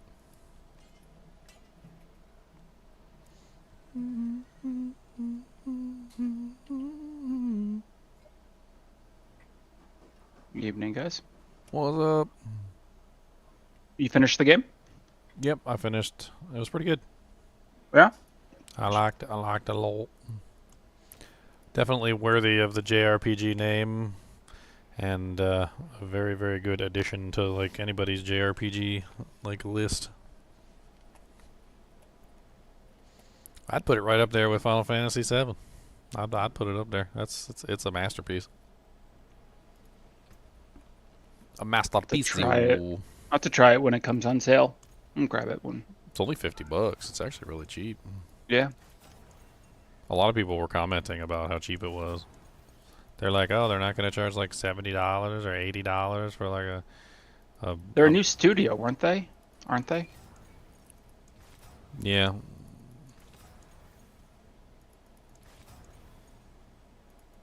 I mean, they're obviously JRPG fans. Like, I mean, let's just say that, like, because it's very, very clear to anyone who's looking that they are,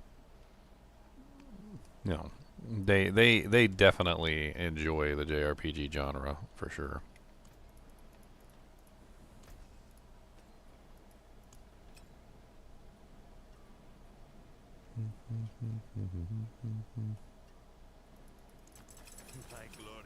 Huh, now that I went for a no resource build, I don't even really need resource anymore.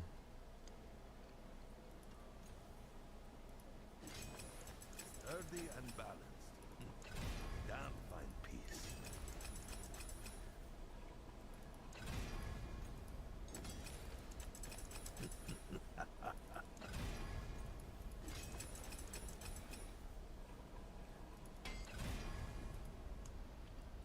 Boom, boom, boom, boom, boom, boom, boom, boom, boom, boom, boom, boom, boom.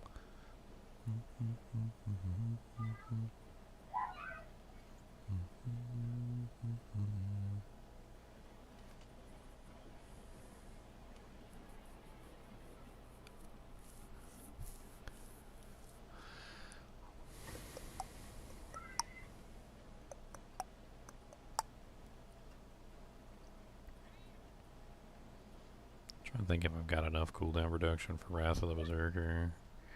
I got 33% on the helmet, and then I got, what, like 13, so 45, that's like 45%, 50,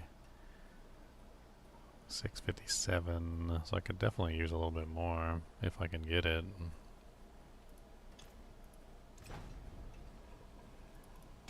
Hey, hit it on the first try.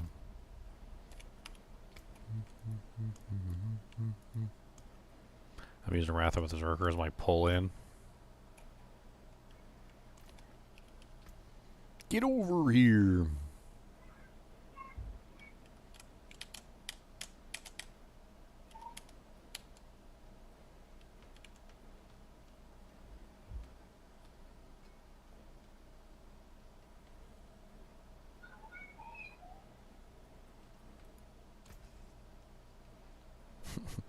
(136.5% enhanced rupture size). It always cracks me up because they never really like that whole like enhanced size or like double damage or whatever that's on the weapons that they put on. Like as soon as you get a greater affix and masterwork it, it's always well over the cap because the cap is 75%. Doesn't go any higher than that. So like you're already capped out as soon as you got it. It's like, oh, you're done.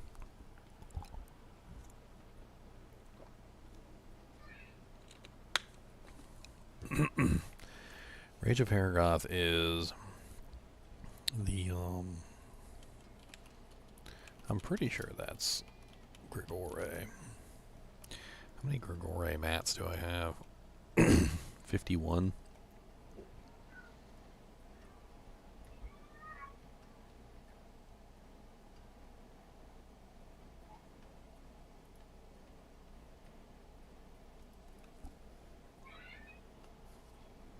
Use the Dujink tool here. Rage of Haragoth. Rage. Yeah, it's Grigore. Go slap down Grigore a little bit. Why not? We gotta slap a hoe. Slap a hoe. We gonna slap a hoe. Slap a hoe.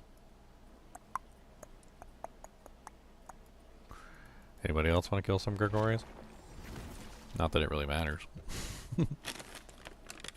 At this point in the season, I'm pretty sure everybody has everything. I am still catching up, but I'm gonna do some other stuff tonight, I think. I don't think I have a lot of Grigori mats. I don't have any mats right now. A lot of them last night. Yeah.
Ow, he hurts.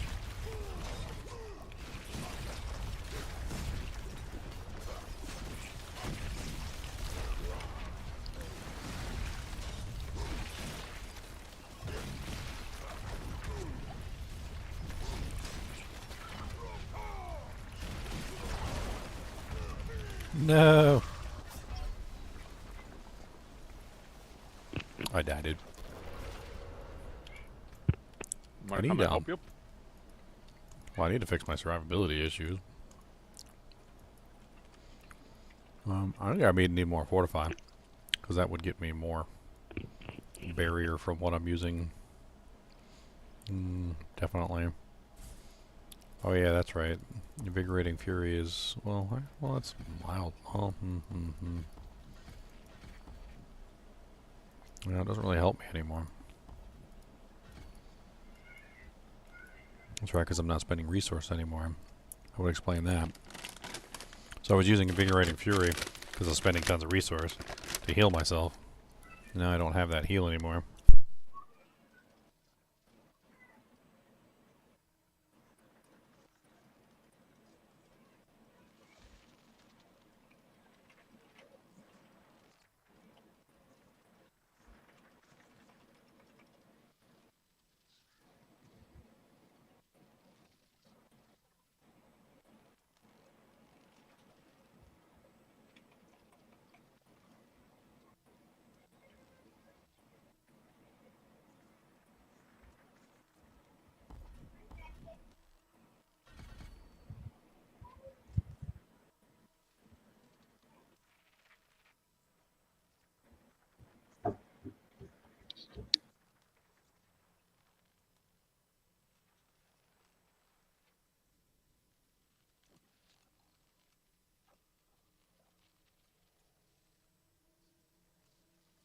Huh.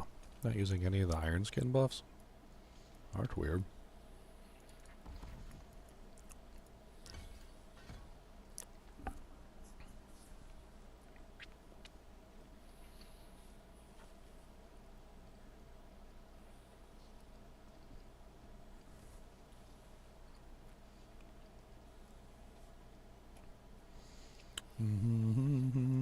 That's a huge buff right there. I could potentially grab.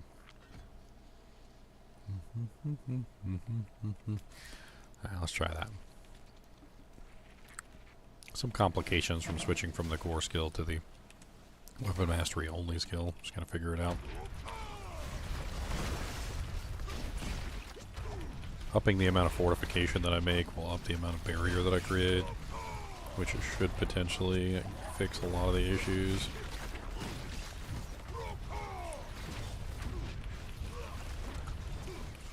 I think I might want to choose the one where Iron Skin heals you too, instead of the barrier one. Because you have the weapon mastery thing, right? 3 and 3.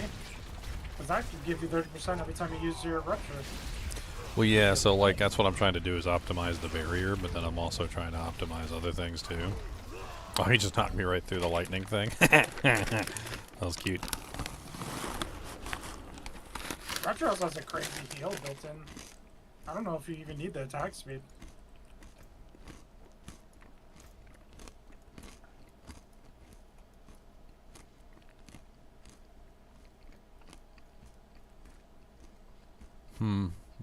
Yeah, you're right. I forgot about the heal on Rupture.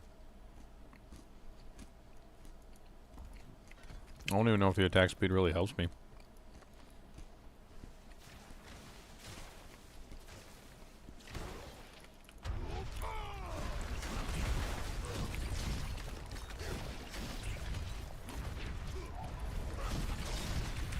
Hits hard. It would probably help if I had more life. Yeah. Are you undercapped? Yeah. 1,129. I'm literally just trying to sit here and tank it though. Like I'm not even dodging mechanics or anything. I'm trying to just eat it. I want to see if I can eat it. Just eat it, eat it. All you gotta do is eat it. Tell them that you want to hit them in their poo.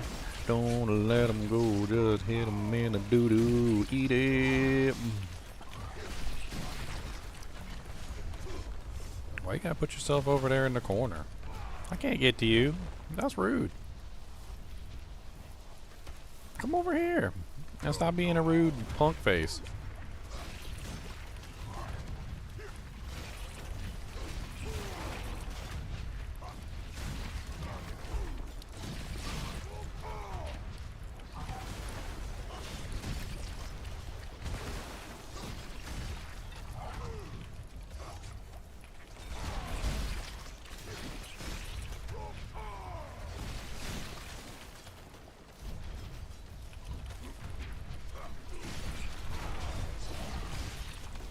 It helps a lot to have the, oh, I just literally just dodged into the lightning thing. That was amazing.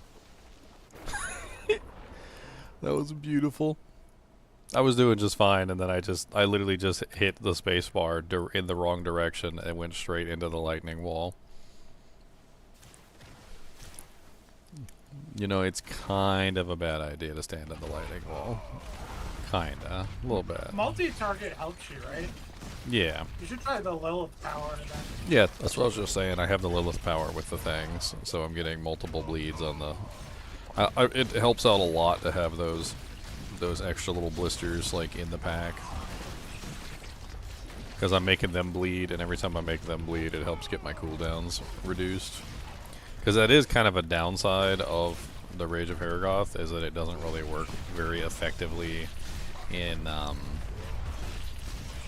you know, like single target, because it doesn't, obviously you only have one target that you're bleeding, so even there's a good chance, you still got to get like 3 or 4 procs to get like a effective Rupture like cycle.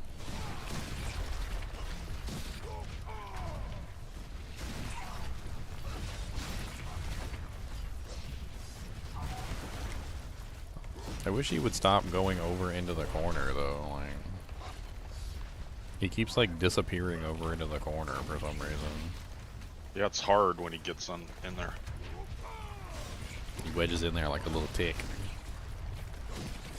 Like a little blue tick hound.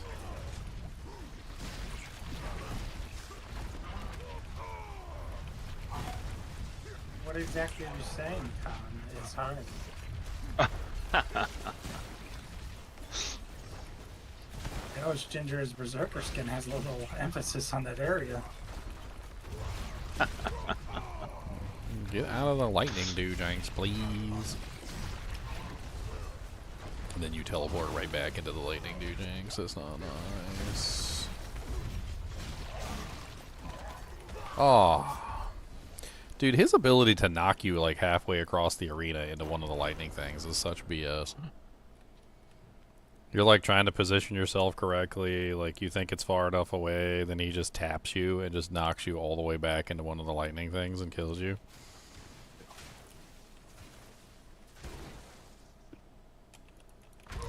You know, when I said I was going to come here and do a quick farm, I didn't expect to die to Grigore about like 30 times. I was curious, like, what your damage was going to be like on it, because I think you're doing good damage, but... Boss damage is not enough. They have a lot of tankiness. Oh yeah, the bosses are like way tankier than Torment 4.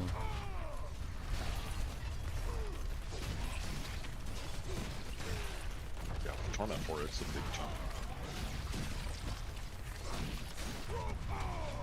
It's good. They actually give you stuff to work towards this season. Yeah, I agree.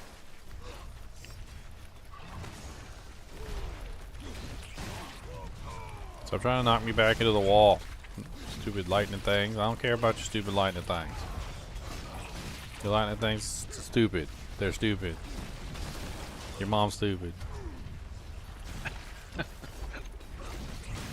Now you're just insulting him. Yeah. Yeah. Gregory's mom, where's Razor to correct us on his pronunciation of Grigore? Where's Razor? I see him logging in and out, but I haven't seen him. Last season I saw him was the season where like we like beat the entire game and Razor was late to the season, and then like he was like, "Where is everybody?" and he kept talking in chat. Like he kept talking in there. Like we had already like beat the game, got to Torment 4, killed all the bosses, like gotten all the powers, like gotten all the items, had like a full inventory of mythics, and we're basically done with the season at that point. And he had like showed up like right at the end of the season. I felt bad because he wanted to play the season, but we were already done. It wasn't our fault that season 7 was like the easiest season that ever existed. Like if you want a season that like even a caveman could play, like that's the season right there. Season 7 was the season that literally anybody could have played. So ridiculously easy.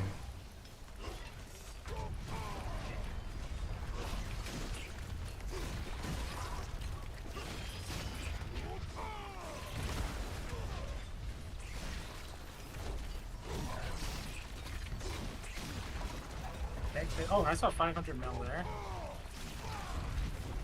Oh yeah, the bleeds are high. Like that's not an issue. Like they're definitely not like low bleeds.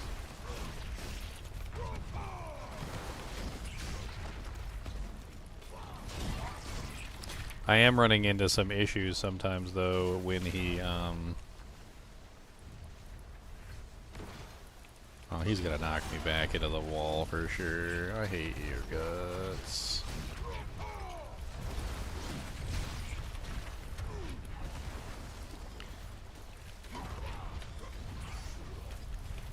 No. And a messenger up here. It's gonna I pop knew. up on the screen. I knew it. I knew it. I knew it. I was trying not to get hit by the stupid knockback, and I freaking died. I mean, it's 100% doable, but I hate his mechanics. The fact that they put like the demon walls on there, and then also put in the thing that basically makes it so that you. I totally wasn't ready.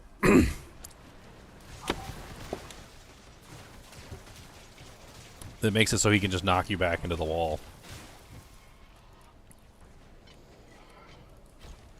How dare you come pimp slap my boss?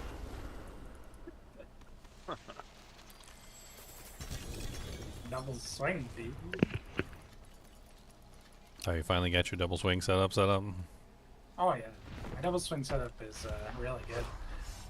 If I put on Doombringer, like all these bosses can't even touch me. I can stand in like any mechanic with Doombringer on. Oh, Doombringer is very good.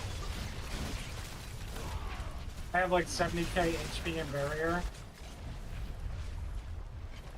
70k, that's a lot of HP. You set up for overpower?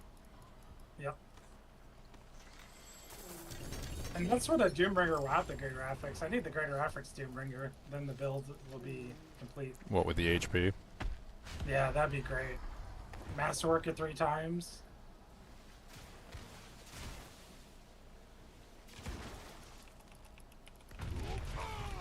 What's the matter, Boogus?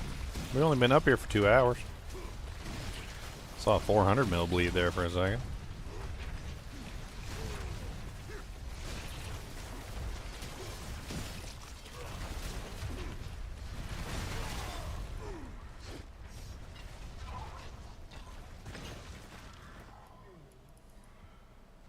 Come on, 4 greater affix, Rage of Paragraphs.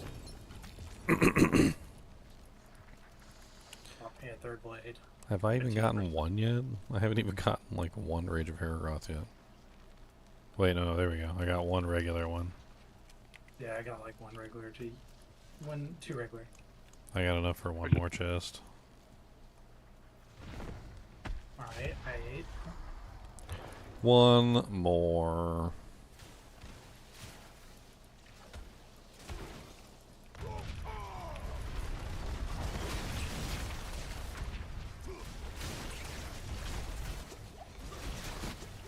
Probably looking at 2 more times with this if we split this.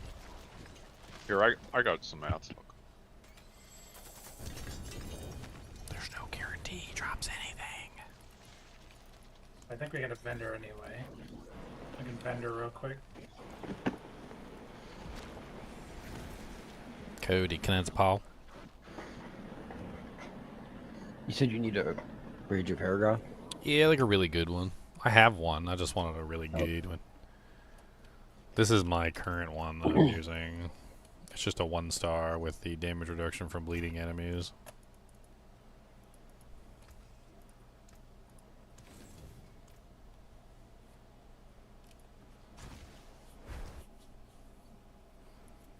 I mean, the build's kind of designed around it, so... At this point, especially since I took off the 3rd blade, I dropped some ginger right here. Oh, okay. Boom. Yeah, I have 1. I have 1, but I'm gonna use it. For what, Rage of Paragraph? Yeah. Yeah, you should use it. It's really good. Yeah, it's very popular right now in this season. It's actually better than Shadowfall Step. I mean, who doesn't like unlimited cooldowns?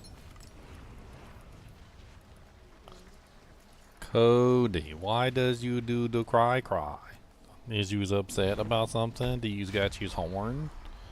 Where's you's horn at? You's forgot all about you's horn, didn't you? I know, because you never remember your horn.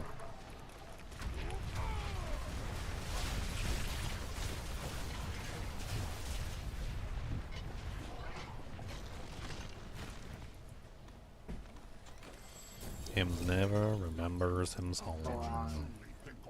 Oh, dang. We got a Belial, boys. He's coming for our cheeks. Ow. You know, a knockback? That's rude.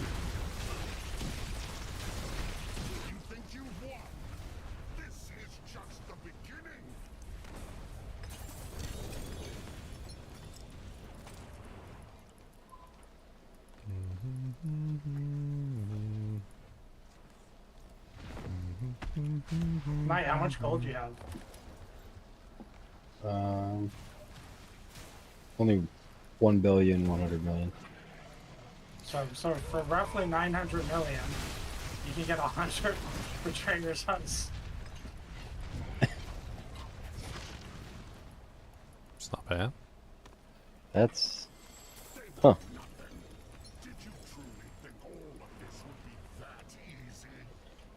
No, there he is to fill us up. That's the true evil of Belial. He's trying to fill up our inventory in between, like, town trips. That way we don't. That way we don't have enough room for anything. Why are they so cheap? Because anything that's stackable in this game is dupable forever since season 0. And Blizzard, just like the Stash, can't fix anything. I don't know why.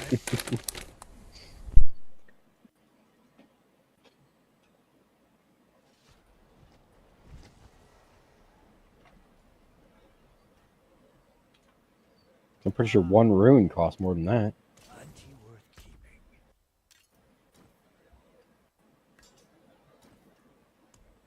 Yeah, exactly. For one rune, you can get 100 house. That's a good way to put it.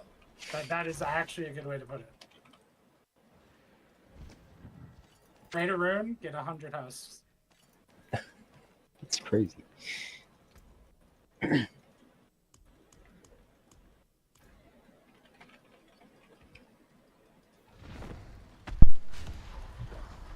What it probably is, and it's probably the same mistake that the Diablo II creators made, is they made the game assuming nobody would be able to dupe anything.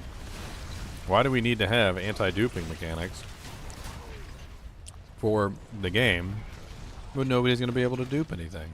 Oh, it's so easy. Then people learned how to dupe, and in Diablo II, they had to, like, backpedal, at which point it became a race for them to create essentially the anti-duping mechanics quicker than the dupers were creating the duped items. Then they had to reset the entire economy. That was actually why ladders came about, because they realized that the game was like absolutely fucked.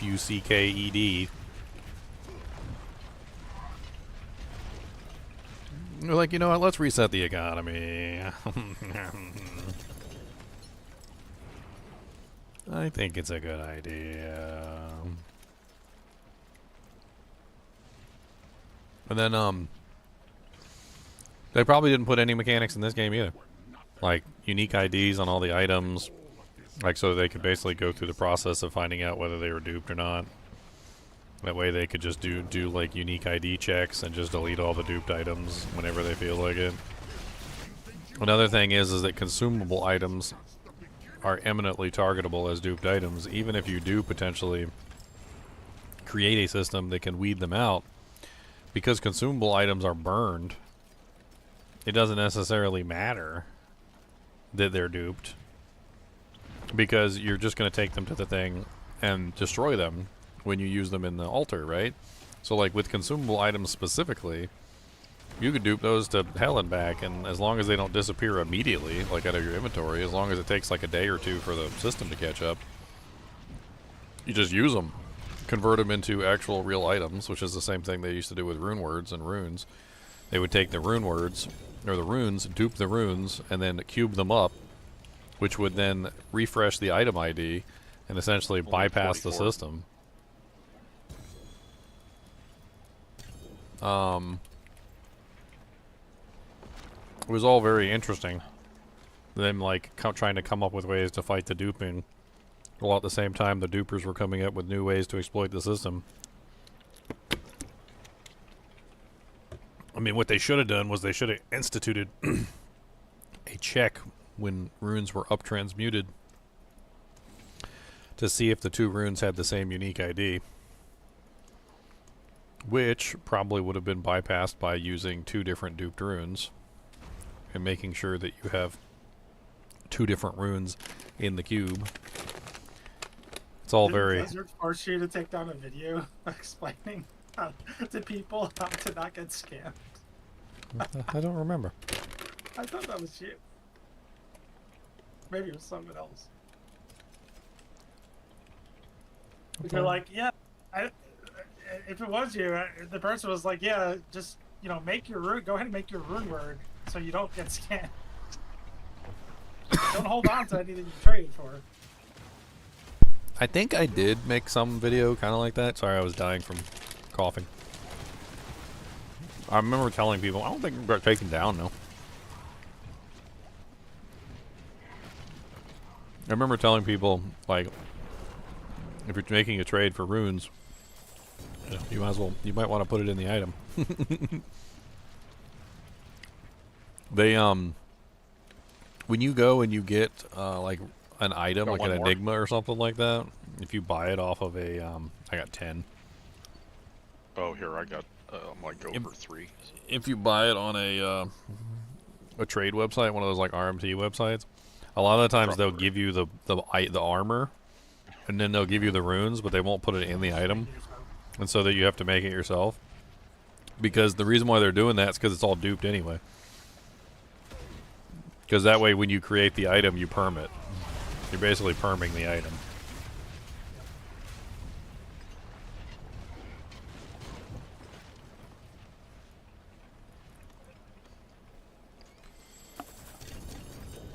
It's interesting too now in this day and age because, like, I feel like technology has advanced to a point now where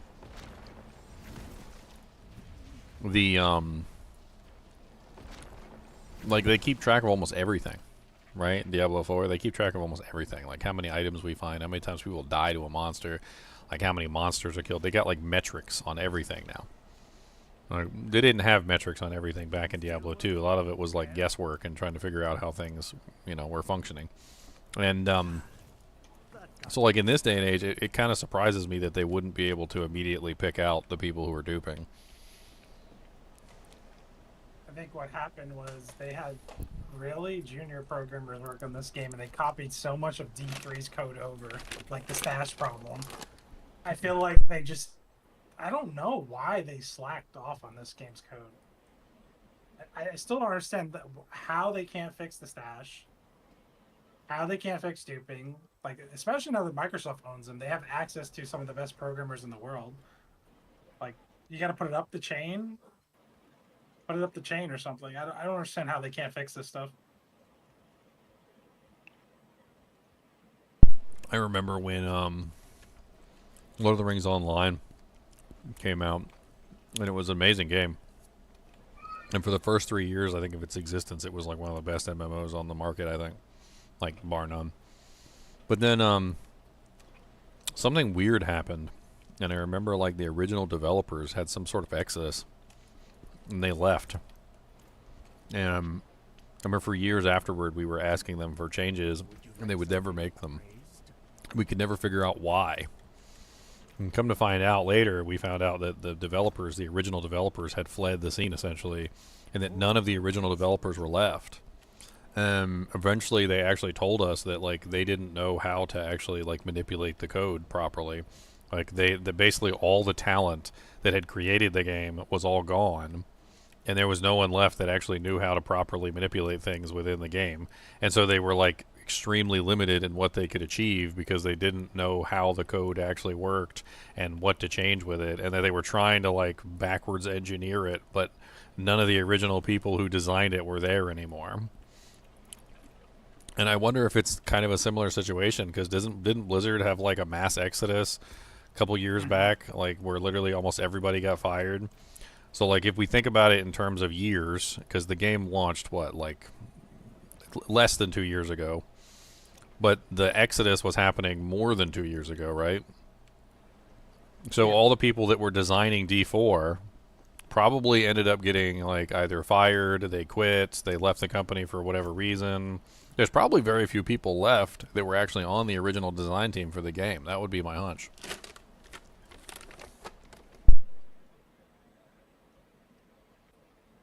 That's definitely true. It's just kind of crazy. Modernly developed game can't solve these issues. Pretty much unlimited resources they have at their disposal. Especially after they got bought by Microsoft. Yep. I bet you some of the stuff that's coming up, like the Berserk crossover, probably came from Microsoft.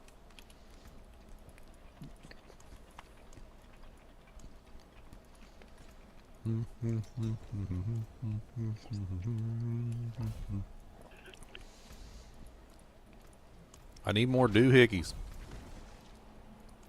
They're so hard to get. You gotta loot the little mass on the ground. What? There's Hard to masks get. on the ground? What Yeah, masks? they're little masks. Look at them. Well, next time one drops, look at them. Con posted a picture. They're little funny looking masks. Little faces. I only got 29. I need more. You gotta play more. Okay, well, there's other games. Too bad. Too bad. I like the headstone a lot, or the The headstone? yeah, the one you looked at. Or the first thing you can get. It's really nice. It's clean.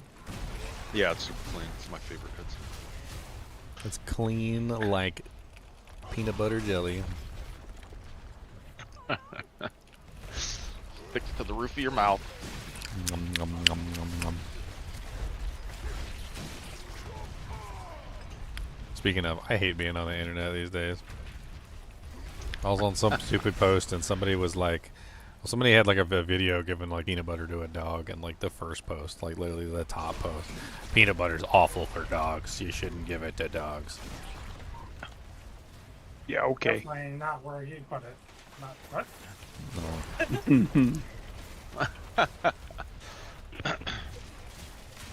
Like it's like every single thing you look at, it's like the first post is usually somebody complaining about like there could be somebody like picking up his dog and like spinning him around or something and having fun with him or whatever, and like first post, you're abusing this dog. I can't believe how horribly you're treating this dog. The same people that would never have the nuts or balls to say it to a person like in front of their face. Just keyboard warriors at the end of the day. I still remember this one. I think it was Judge Judy, and it was why I like lost all respect for Judge Judy. It was a case where this guy was spinning his kid around. You know, like where you basically like grab him underneath the arms and you kind of like spin him around in a circle. And it's just something fun that you do, right? Yeah. The dad said, or apparently it was brought up as like child abuse in the case or something. What the heck? Yeah, and the dad said he said it's not like I was spinning him over concrete. We were in the grass, and Judge Judy literally said it doesn't matter if you were spinning him over broken glass. And I'm like, yes, it does. Like it really does matter what you're spinning him over. It really does. I'm like, grass is soft, and when he lands, it doesn't hurt, and concrete is rough, and it like rips your skin off. Like, what do you mean it doesn't matter? I can't count how many times I've spun a kid around, like till they're dizzy, and then put They them love down. it, man. They freaking love it. love They it. absolutely love it. Exactly. But apparently, it's child abuse, though. So. That's the kind of people that we deal with on a regular basis. Well, if you're strong enough, you could have picked up the judge and spun her around. And then she could do it over concrete and see if it matters. First we'll do whatever grass, and then we'll do whatever concrete, and she can figure out whether it matters or not.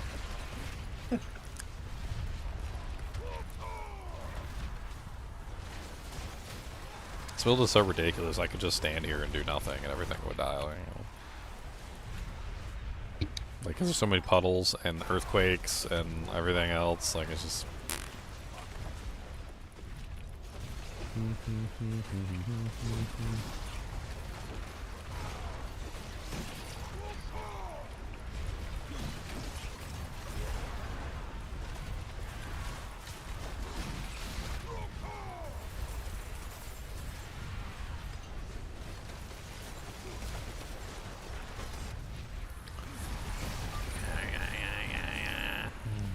I should, after this dungeon, I should switch to my earthquake build and see if you get some crazy numbers again.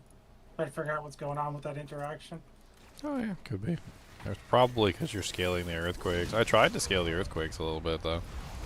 Like I added in the earthquake legendary node, and then like I have most of the earthquake stuff on, so I don't know. It's like, you said you're using the aspect that does the fizz damage when you stun an enemy or something? Maybe it's Yeah. that one, but damn, yeah. I was thinking about that one.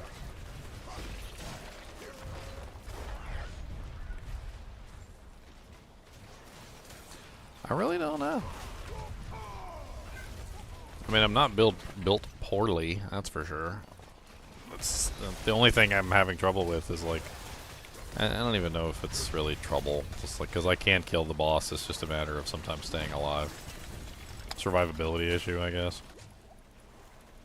My HP is really low. Your HP is like way higher than mine. And I think that also comes down to Paragon points, because you probably have all the HP nodes on the Paragon board. And I'm still at like 198, so I have barely any of them. I could sacrifice a bunch of damage for HP, which probably would be a good idea, given my current performance in Grigore. A couple of the masks drop back there. I want them all. They're out there this way. I got some like right around this corner here. I don't know if you see one. I do. I see a Behelit right there. Alright, There's another one over here. there you go. Look at it on the ground. I did. It's got like a weird little fuzzy beard. Yeah, it looks like Khan's uncle. Mm-hmm. Uncle Khan.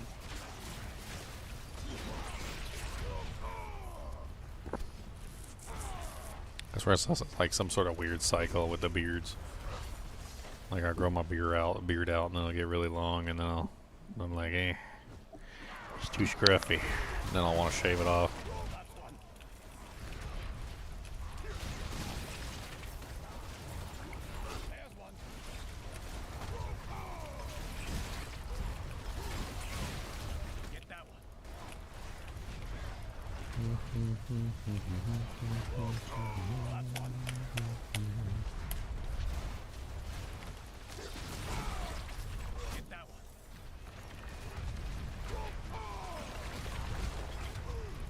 I love how everybody's using Expedition 33 as a way of like getting back at Square Enix, because Square Enix literally said, like, at some point, I can't remember when they said it, they were saying that like people don't buy JRPGs anymore, or like turn-based JRPGs anymore. Meanwhile, Claire Obscura Expedition 33 I think broke like 2 million sales. It's got like crazy numbers of people playing it too. It's like over 120,000 or 130,000. Doesn't Baldur's Gate fall into that? And that did very well, right? No, turn-based is basically where everybody gets a turn, right? So it's like Final Fantasy VII or Final Fantasy VI, or pretty much all the early Final Fantasies, like 1 through 7. I can't remember if 9 was turn-based. But isn't mixing them up in my Baldur's mind. Gate is turn-based? What's the distinction? I guess I'm not seeing the distinction. So Baldur's Gate is more of a CRPG. It's called Classic RPG. It's from like back in the early era. It's not really turn-based.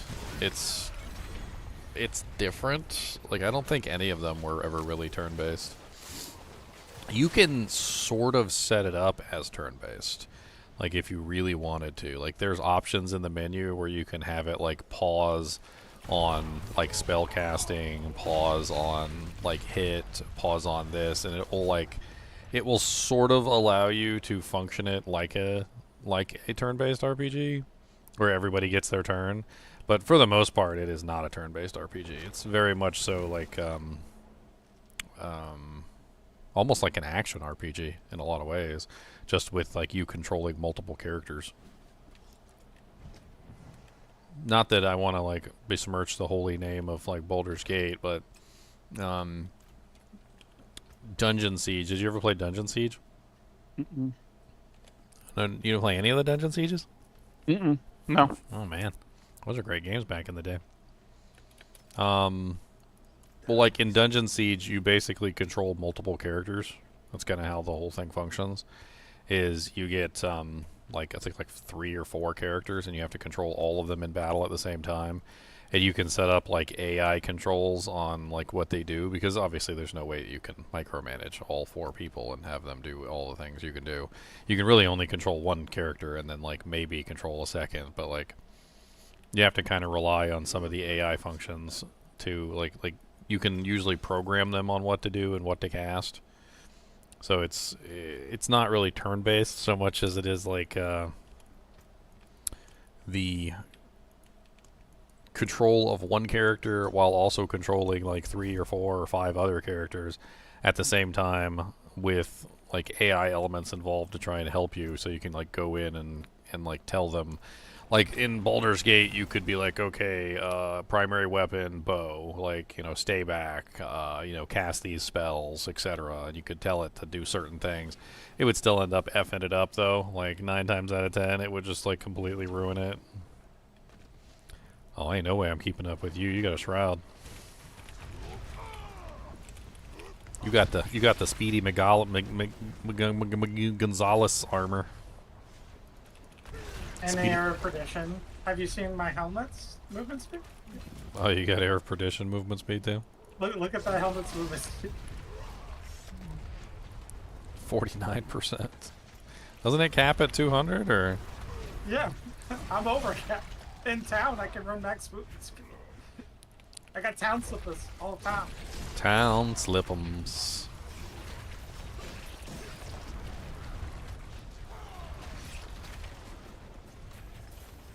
There's the mouse. Masks, masks, I need masks. All of the masks, give me some masks. Why is there a rock? I do not like the rocks. Dreg pusher.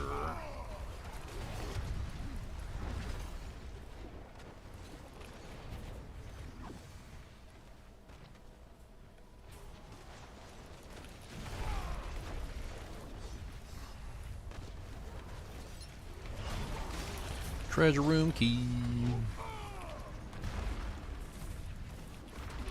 What's up, Traka Mindbreaker? Give me a Behelit. There's 3 Behelits. And then just a little lit.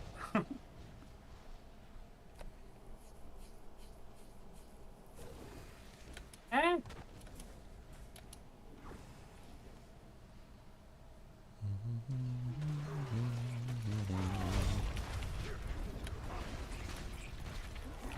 Oh my god, though, in Expedition 33, there's this really silly race called the Gestrels. Absolutely love them, by the way. Kind of reminded me of Moogles a little bit. But anyway, like, you're running around in the Gestral village, and there's literally one Gestral sitting inside of a house that's burning. Just fire all around, and he's just sitting there. And you can go up to him and you can talk to him, and he literally says, "This is fine." The comics. Freaking meme lords. They literally put the meme in the game.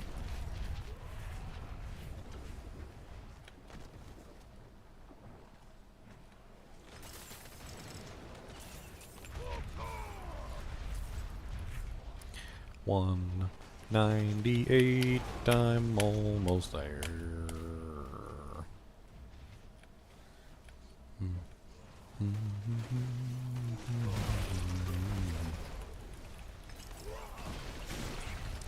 One monster or another.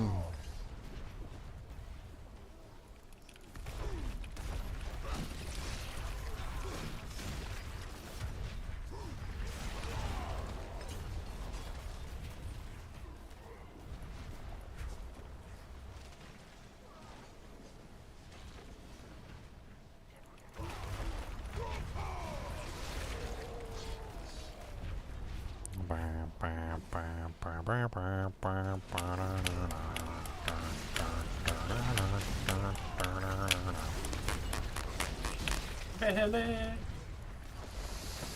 Give me my Behelit, I need it. I need it, precious. We never found the treasure room, right? No. Have to go back for it. No. One is the treasuriest room that you'll ever treasure. The bosses at the end seem to give a Behelit every time. Yep. And Nightmare Dungeons seem to be pretty good for the Behelit. And they give you I need plenty of more. obvious sight. I need more. Where's my Always need message? op- Where's my message on the screen to show me how many Behelits I've obtained? You gotta go to the reliquary. Favor obtained. Favor obtained. Favor token obtained. Dude, they tell me about every favor token, but I can't learn about the Behelits. The Bene Gesserit. I need a counter on the screen. Where is the treasure room? I don't even see it. It's probably not in this half. I'll go run over there. Yeah. What's the best way to farm like boss mats and stuff like that? What are you guys doing to get that stuff? You seem like you guys have like a lot of it. Here, you're gonna laugh, but the best way to get boss mats is to get gold. Because, yeah, 100 house for 900 million gold. It's Yeah. up here by me. I'm on my way. Other than that, I mean, the Undercity is pretty good. is it the Yeah, Undercity? the Undercity has the tributes. They're called Tribute Yeah. Titans. Yeah. Although Have like honestly, 86 of them. at the price with the price of them, you'd probably be better off running the yellow rune ones and getting a legendary rune, and then selling the legendary rune for like 1 billion gold, and then just buying the mats. Where's my... A bag of obols. I got a bag of wobbly bobblies. And you get a load of boss mats from just the reputations. Yeah. I don't know how far you are into that. I have like 2 more, I think, to finish up. 2 more levels or whatever it is. And then you're done already? Dang, that was fast. You look like you've seen battle. Wasn't too hard. Yeah, they upped a lot of the amounts. Remember, from a lot of the bosses. just don't get after, any- after we were finished. I was kind of salty about it because it took us like a long time, and then like they upped a bunch of them, like the amount of spectral ash that you got from a whole lot of them. It was weird. Yeah, well, I mean, that's why a lot of these guys are doing multiple characters on here now, because you get more, you get Resplendent Sparks, you get all those mats again. It's kind of crazy to do a second character.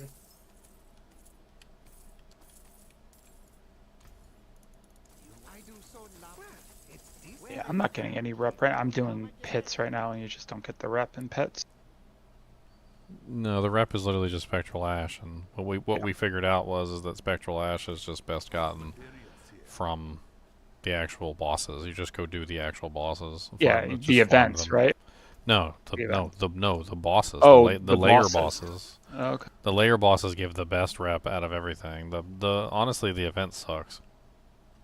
Like once we realized the Yeah. layer bosses gave like you literally could go run a bunch of layer bosses and get like 10-20,000 spectral ash like within like an hour. Still have a couple boss powers to get out of the what's it called, the thing. But yeah, once I'm done with that, I feel like I'm done with the event. 12 chests. I mean, if you want, I can just give you some boss mats. I got over 100 bloods. I've got 48. It'd be nice if we had a guild stash. I Justicars. mean, Dude, that would just lag everybody up even more. Oh, I come know. on, bad coding. bad coding. Bad code. Can't have more than 6 stash tabs because bad coding, and I need to play more ARPGs. Okay. Even when I play ARPGs, you guys complain it's not the right ARPG. Oh no. You guys aren't playing the ARPG that I want you to play. Oh my god, though. Like, I had one of the worst experiences with backseat gaming while I was playing Expedition 33. Dude comes into the freaking chat, and he was in there for like multiple days. Like, so not even like a single instance of backseat gaming, and the dude just like would get upset every single time I played the game in a way that he didn't want me to play it. Like, if I wasn't building the characters the way he wanted me to build it, he wasn't like mad. I eventually had to tell him to just like shove it, and he's like, you're just bad. He's like, LOL, I'm leaving. Be bad at the game. I was like, oh my god. The streams got so much more enjoyable once I no longer had to listen to him backseat game the entire time. Yeah, the pit at the end should give it to you too, Devram. The reputation, like the boss. The what? The bosses, like a regular boss gives you 750. Yeah. I'm just leveling up glyphs, so I'm not getting any right now. You should be getting some at the end of the pit, is what I was saying. I guess I haven't been paying attention. I don't think I was getting... I'll do one more and see what I get. Berserker. I still haven't even unlocked the first one yet. Yeah, well, you gotta play, dude. They want you playing the game. You gotta log in and log out. Log in, log out. Got it? Log in, log out. Log in, log out. You cannot tell me I'm gonna do the log in, log out. I wanna do a log in, log out. I wanna do a log in, log out.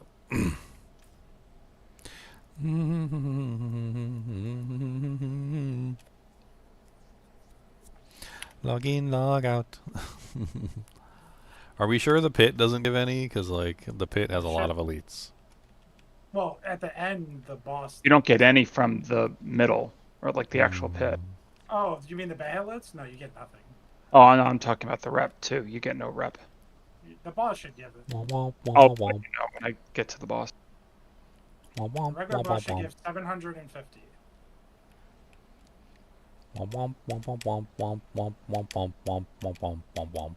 That range is so high. I'm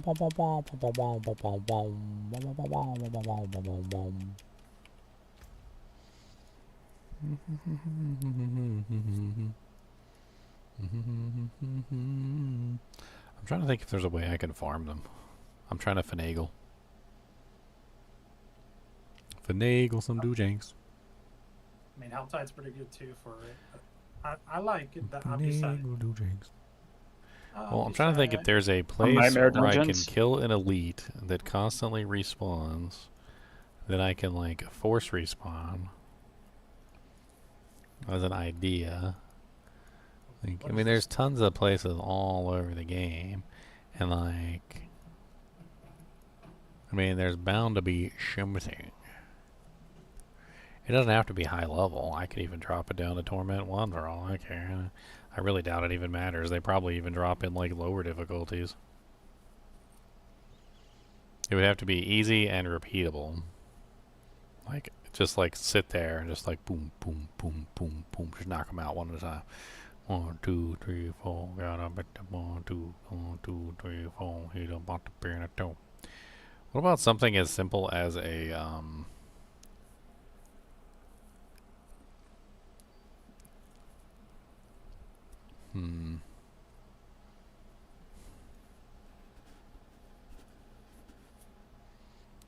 trying to think of I'm trying to, like, gather all the knowledge of the world. I must gather the knowledge. The knowledge. I was thinking about the PvP zone. There definitely seems to be a lot of elite monsters there.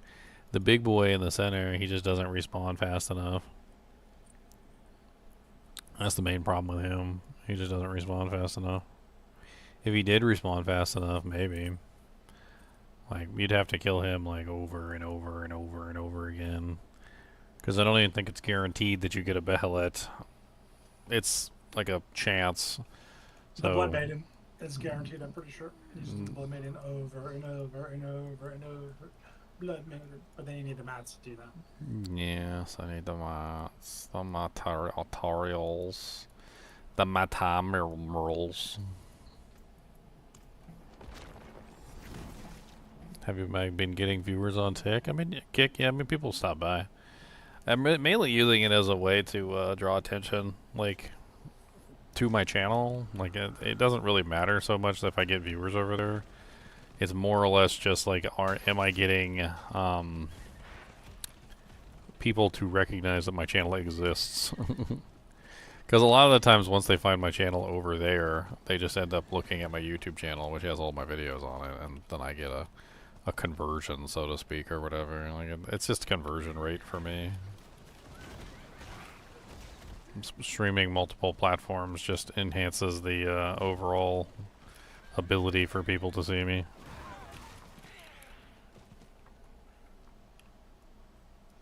Exposure, I believe, is the word.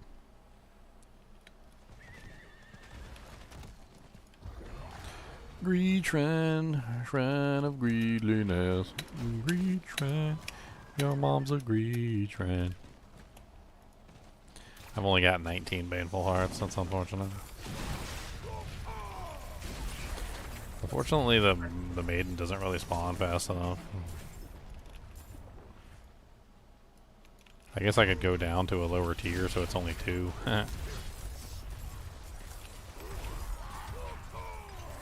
Yeah, but then you're not getting the blood.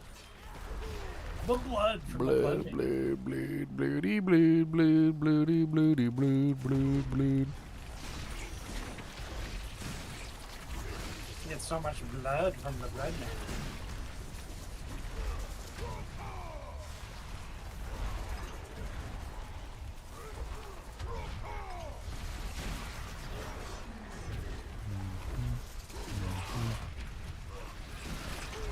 I was thinking maybe a Cellars might be the best idea. Just run around all the cellars. Just kill all the monsters in the cellar. There's usually like a nice juicy elite pack in the cellar. Probably get like 2, maybe 3 Behelits per cellar and just like rinse repeat. It's probably like 1,000 cellars. I could even, I know there's ways you can reset the cellars too. Did I reach my follows? Yeah, I did. I am monetized over there, so if anybody shoots me money over there, I can accept donations and stuff, and people can sub to the channel, and yada yada yada. Yada yada yada, yaggity schmack. Don't talk back.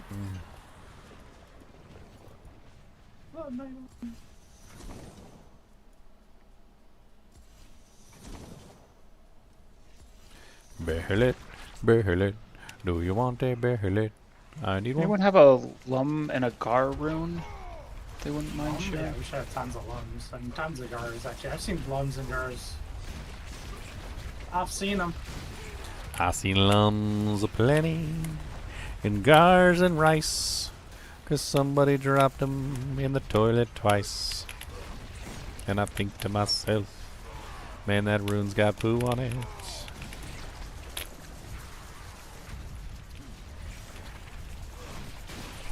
Are you in Torment 4 yet, bro? No, Yeah. 2. No, well, Yeah, I'm they're in. unlocked. Yeah, I have it unlocked. I'm farming in His Torment 2. character's not ready. But he's Not ready for the world. What character did you pick? The Blizzard Sorc. Oh.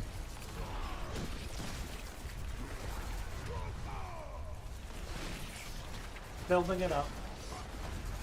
Building it up. Building it up, building it up, That one guy cleared a pit 90, so it's pretty promising. No, it's definitely workable. It's just I need to get there. It's fine. 40 levels, essentially higher than World Tier 4. Be. Hmm.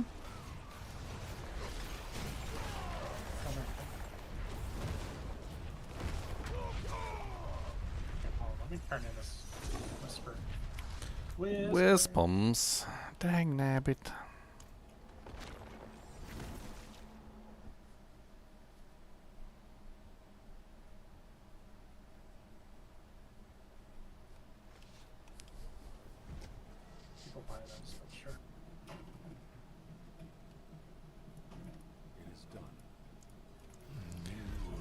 Ancestral Ring Collection box.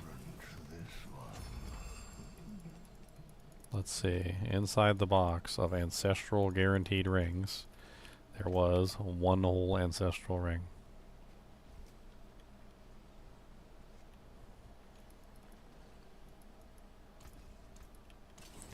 One whole Ancestral Ring, just a single one.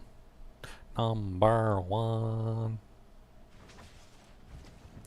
Uno, dos, tres. Uno, dos, tres. 1, 2, 3, 4, 5, 6, 7, 8, 9, 10.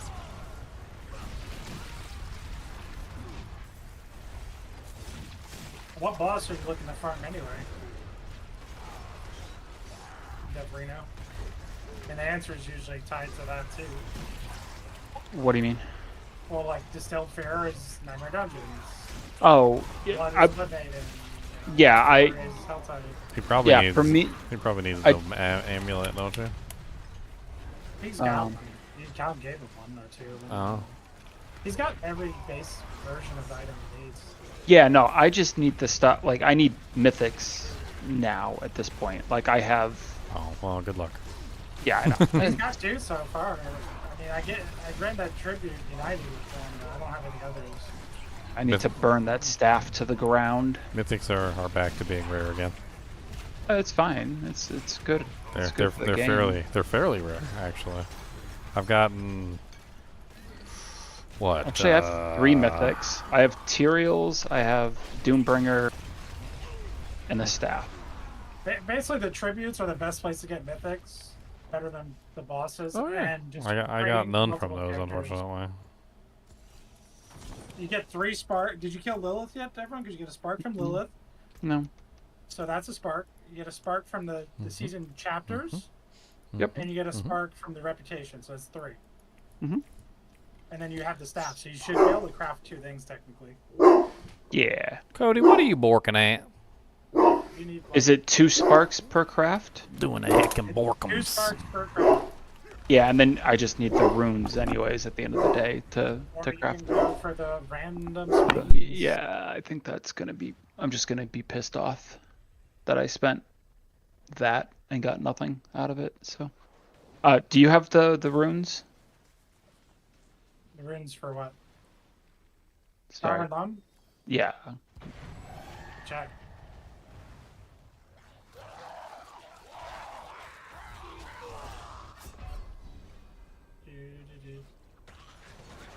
Oh no, Ginger died. I'll come back to him.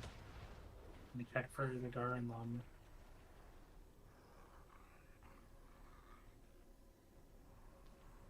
Harbinger of Hatred. That's the dog, right? The doggo. Mm-hmm. Okay.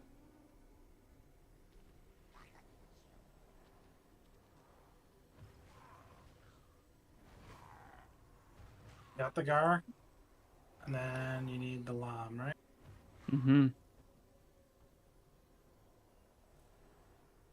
Lam, Gar and Lam. Alright, you gotta find them. You gotta join us and you gotta find them. They'll be hiding. Cody's a borking monster dog.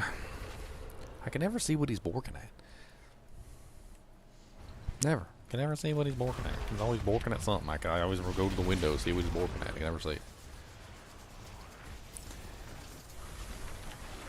Everyone's showing up. He's looking for his runes. He's gotta find them. Oh boy. Oh man. I mean, don't if you see the need runes boss anymore. mats, I'll drop you boss mats. I don't care. I don't see the runes anymore. Dude. The Behelit. Your runes got stolen. I got 2 Behelits. That's funny. Of course that was gonna happen. I What do you need think was gonna more. happen? Ginger stole your runes. I stole runes. Probably. What runes Probably. did I steal? Is Gar and Lum? Gar. Just jacked them right from him. There's Glum. Brutal. Gar. There you go. Drop 5 and 4. Oh my god, I got I him. don't have time in the middle of combat to unstack them. I'll die.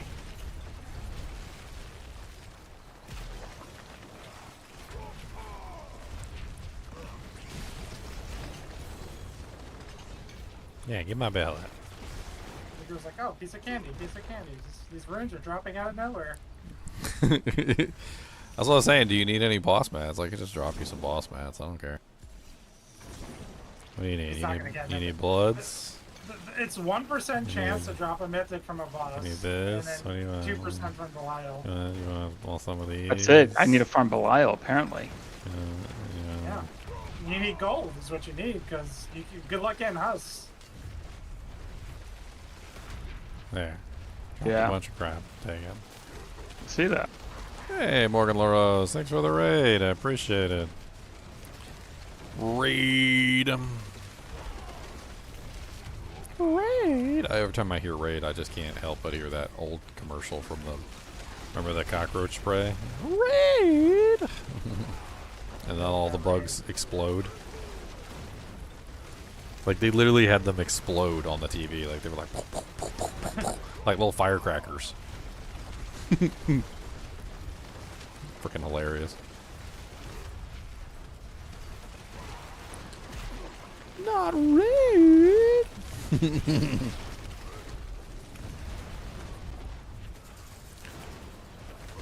Yeah, we can go do your Lilith after this. Go open some chests.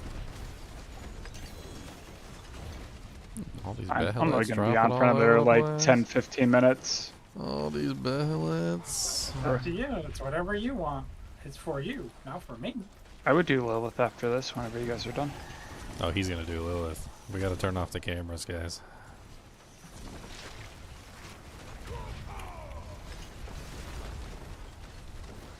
Just a warning, she likes blood. I'm getting too many cinders.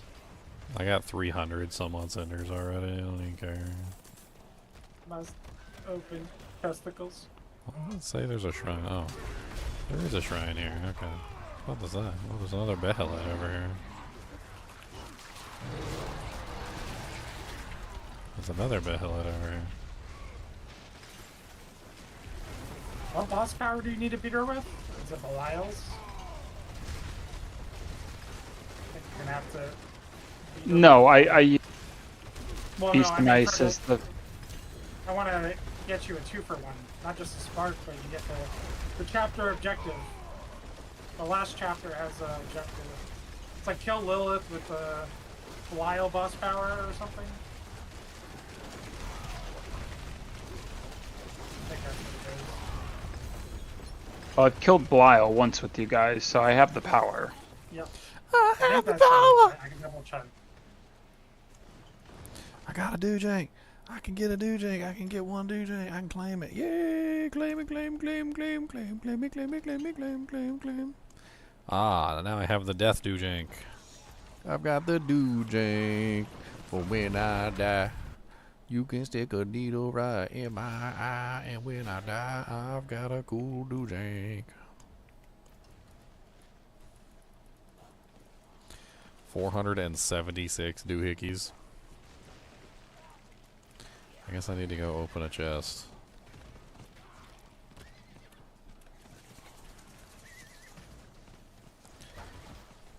I'm just gonna open the Let's see if I can get to a chest without dying here. We could go to town and then teleport to me. Yeah, you just That would make a lot of sense, but You can. Oh, there's a Harbinger. Kill the Harbinger. Harbinger is an elite. Harbinger gives me Behelits. Die, Harbinger. Yo, mama, yo, daddy, yo, greaser, greaser, granny. Don't really care what you did with your fanny. You need to stop shoving soap shampoo bottles up there. Dropping the soap. Yeah, don't put shampoo bottles up there. I fell in the shower and the shampoo bottle accidentally went up my butthole. Yeah, sure.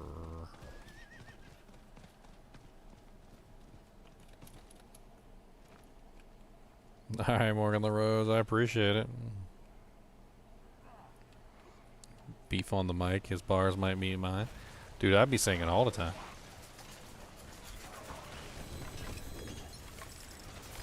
I like my Stingy Ho song, that's one of my best ones.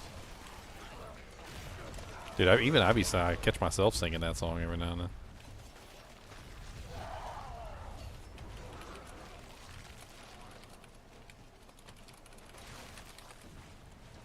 Here, I shall provide a link.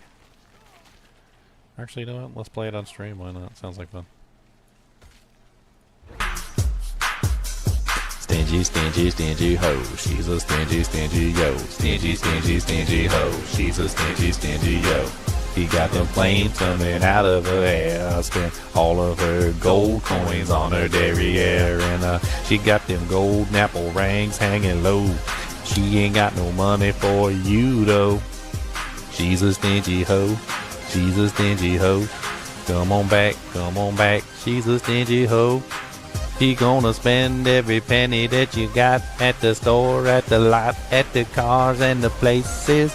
She gonna ride with her doggy in tow, with the window sticking out. You know it. You know it's true. Way down in the bottom. Stingy, stingy, stingy hoe. She's a stingy, stingy hoe. Stingy, stingy, stingy hoe.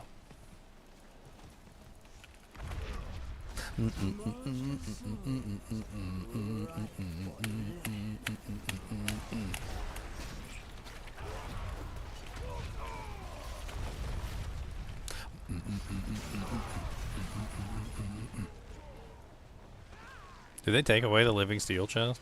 Does it not exist anymore? Every chest is a living steel chest when they made that change like 2 seasons ago. So it's just the mystery chest. No. Every chest drops living steel. Well, no, I'm sorry. I mean, the mystery chest is the only expensive one now. Yeah, correct. The expensive one drops more though. They all drop it, right? But the expensive one drops more. Mm-hmm. Yeah.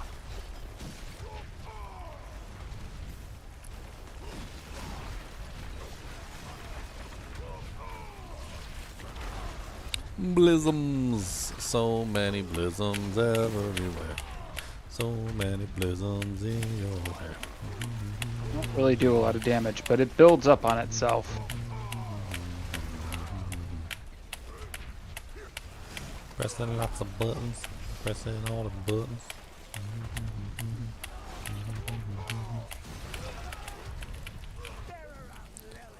Do you have the Lilith power yet? No, I haven't killed Lilith yet, so I don't have the Lilith power. You probably want the Lilith power. I want the Beast and Ice power and the Harbinger power. So the Lilith power gives you. I need to go to this side so I can figure out where the thing is. The Lilith power gives you these little blisters that count as enemies. So you have multiple enemies, like no matter what, which is really nice. You can also freeze them, and you can do all sorts of nasty things to them, like stun them and bleed them, and like with the way that I remember sorceress powers working, and like the whole like getting extra damage when you freeze an enemy, and like you know like when a monster is chilled, and like you know killing a freezing enemy, and so forth and so on.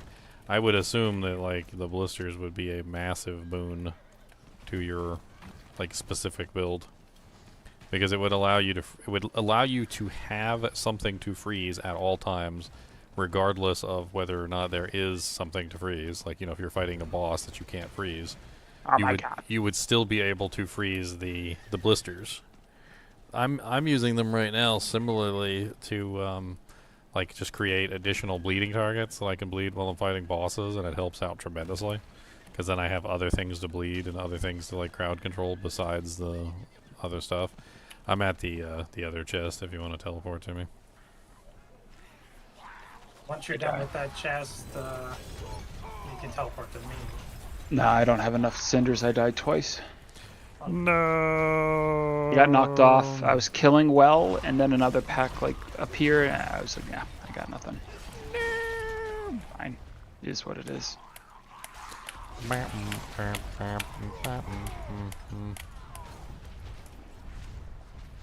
gonna go down into the cellar, and I'm gonna see if there's elites down here, and whether I can get a Behelit mask. I want to test my theory whether the cellars are worth it. What's up, corpse toucher? Do you really touch corpses? You might wanna wash your hands.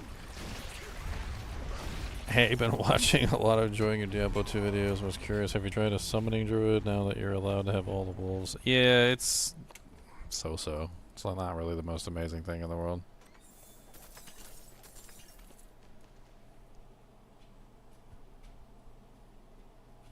Alright, drop out of there, Devon, and then I'll let you. I'll get this done real quick.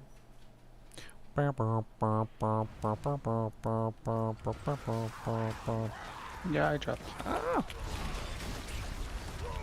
So, equip Belial's power as your main power, just for this fight. Okay. It'll get one of your things done for later. Belial's power. Put it in the main slot. Yeah, put it in the slot, the main slot, not the sub slot. You get in trouble if you put it in the sub slot. Don't put it in there. The top slot, right? That's the main slot. Yep. Oh, it depends on the orientation, but yeah. Oh, sure, of course, Yeah, of course. It depends on the orientation. Yeah. Could the top slot could be the wrong slot, depending.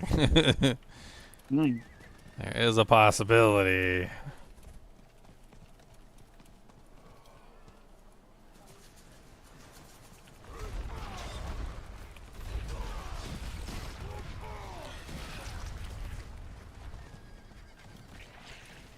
She's a stingy hoe. She's a stingy hoe. Come on back. Come on back. She's a stingy hoe. I wonder if this, like, you know the super unique monsters that kind of just got, like, swept under the rug at one point for no particular reason because the developers in Diablo 4 land are stupid. They had, like, another goose that laid the golden egg with the super uniques and just decided to just, like, not do anything with it. But, like, I wonder if they drop Behelit masks. Oh, the damn circle. I forgot. What's the endless parasite? She bugged already? The heck? She's up. You just got whacked. She wasn't even moving. Oh, she didn't. She looked like she bugged. Just insta-bugged? Alright, we're going different power. I think that stun thing just... I think it turned her to stone.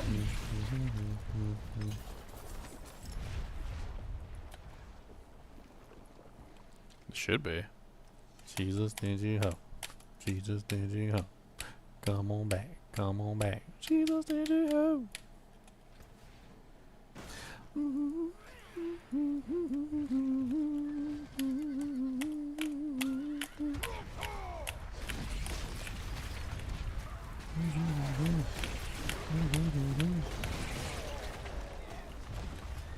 Bom, bom, bom, bom, bom, bom, bom, bom, bom.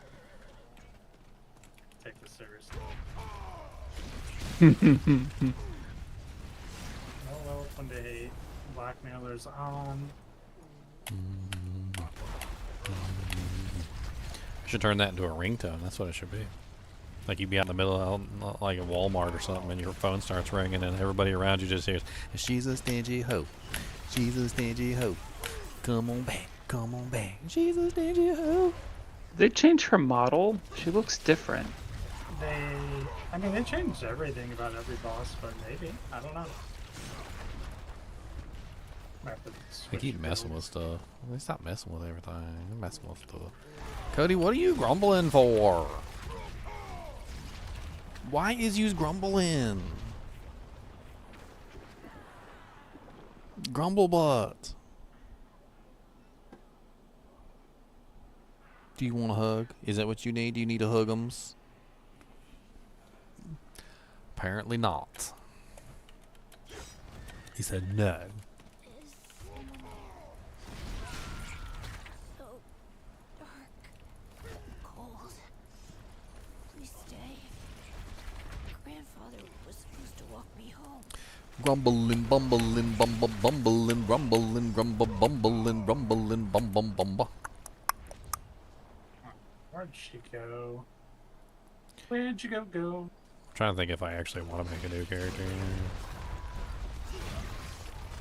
Do you have to re-grind out all your like boss powers? No. No, that's a You're count. actually overpowered. It's a count. Because you're like super overpowered. Let me just switch builds for 1 second. So I do way more damage. Just Yeah, run you're- those blood puddles like you're doing. Just Yeah, you can run like anything that does damage, and you'll just own because you'll have like level 20.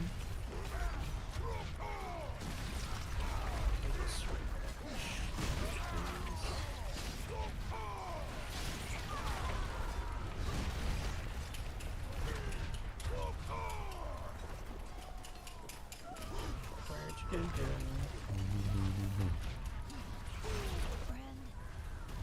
Don't leave. You left me alone.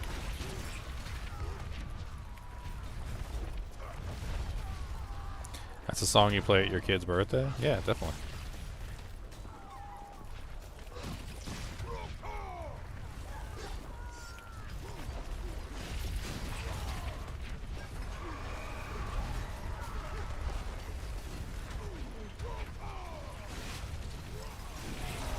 My doojang popped and I see a bunch of Behelits on the ground. And my doojang popped and I got Behelits on the ground. Cody, why do you whine? Do you got to go pep do? Do you got to go number 1? Do you got to go number 2? I don't know what to tell you, Mr. Doggums. You got lots of toys that you can play with. You got an alligator that's really fun and he likes to play attack the doggum. And you also got a buffalo horn that's got some peanut butter in it, I am sure. And you got a pilum too that you can carry around with you everywhere. And you've got a bed that you can sleep in, and you've got a window to look out of. And you've got lots of stuff to do, and I don't know what you want. Snackums is your goal, my friend, 'cause Snackums is my friend. I need lots of Snackums, yeah, put them in my gob. Is that what you want, Cody? Do you want Snackums? Is that it? Is that the reason for the season? Is that the season for the wheezing? Would you like Snackums? I see your ears going up, so that must mean Snackums is the correct word. He said, I will whine and complain until you give me Snackums. You better give it to me right now or I'll bite. The reason. Alright, what kind of Snackums do you want? What do you want? Would you like an oat bar? I got some oat bars. Oats and honey.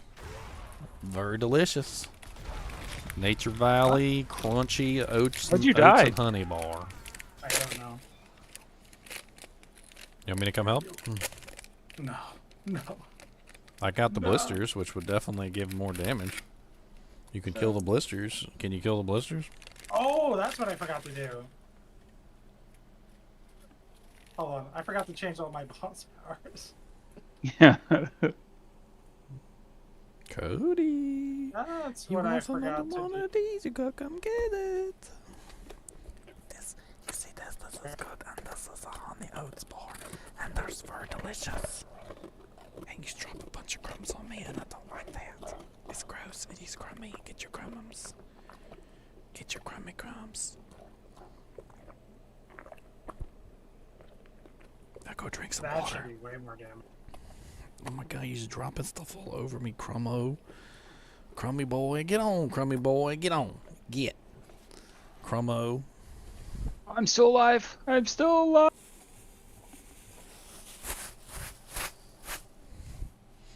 Crummy Crummo. There.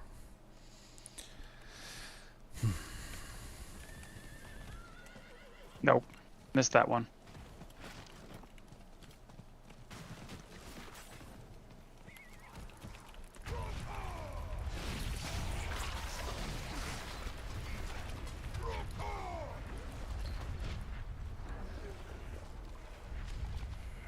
And of course, the phases.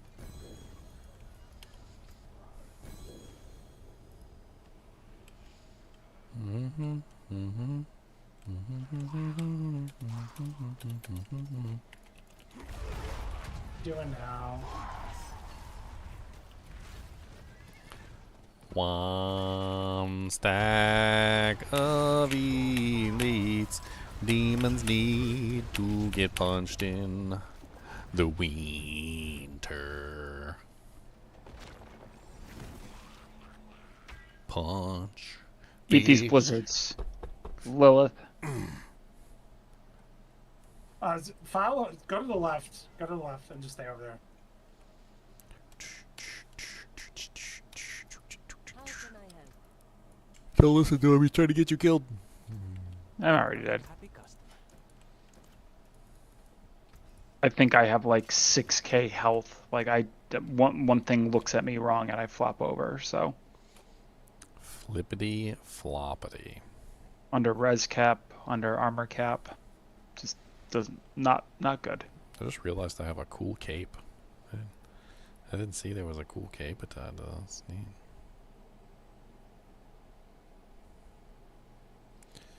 Alright, Cody, are you done? Did you get enough snackums? Because you might want to go drink some water after eating them dry doodads. Because them things is dry. That's the Sahara Desert.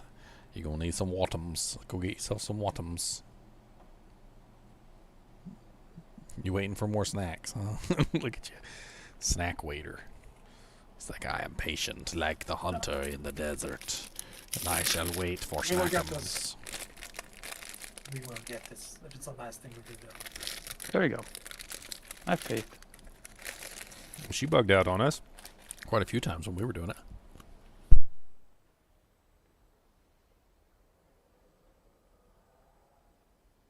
This is Torment 4. This is the ultimate version.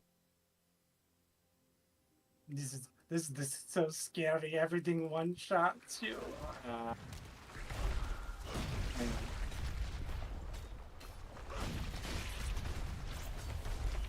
Oh, you need Dodge, to, dodge, get you need to that. beat her on Torment 4. That's right. You can't beat her on Torment 1. You can. For your spark, we could just go to Torment 1. I was trying to get you the achievement too. For the chapter thing, for the other spark. Yeah. Okay. We technically could drop it. I'm trying to be fancy with it. Fancy.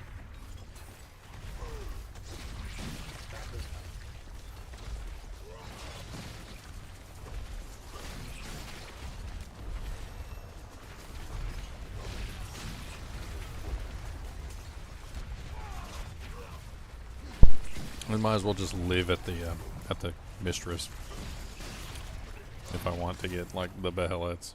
Like it seems like literally the best way is just live at the mistress. You mean the maiden? Or the maiden, yeah. The mistress of blood, the maiden of blood. There doesn't seem to be any better way. Just live there. I don't think I've seen you struggle with her this much. She's amped on Torment 4. Yeah. They Yeah. No, they they made it all hard. the bosses, like it's It's Yeah. different. It's crazy different, because yeah. if you're capable of Torment 4, like say your character is 100% capable of Torment 4, you can kill everything easily. Nothing challenges you whatsoever, right? The bosses in Torment 4 are like many factors more powerful than the monsters in Torment 4. So like you'll be like, "Oh, I'm handling this just fine. I can go kill the boss." Like, nope. They have like the stacks built into their damage. It's kind of insane.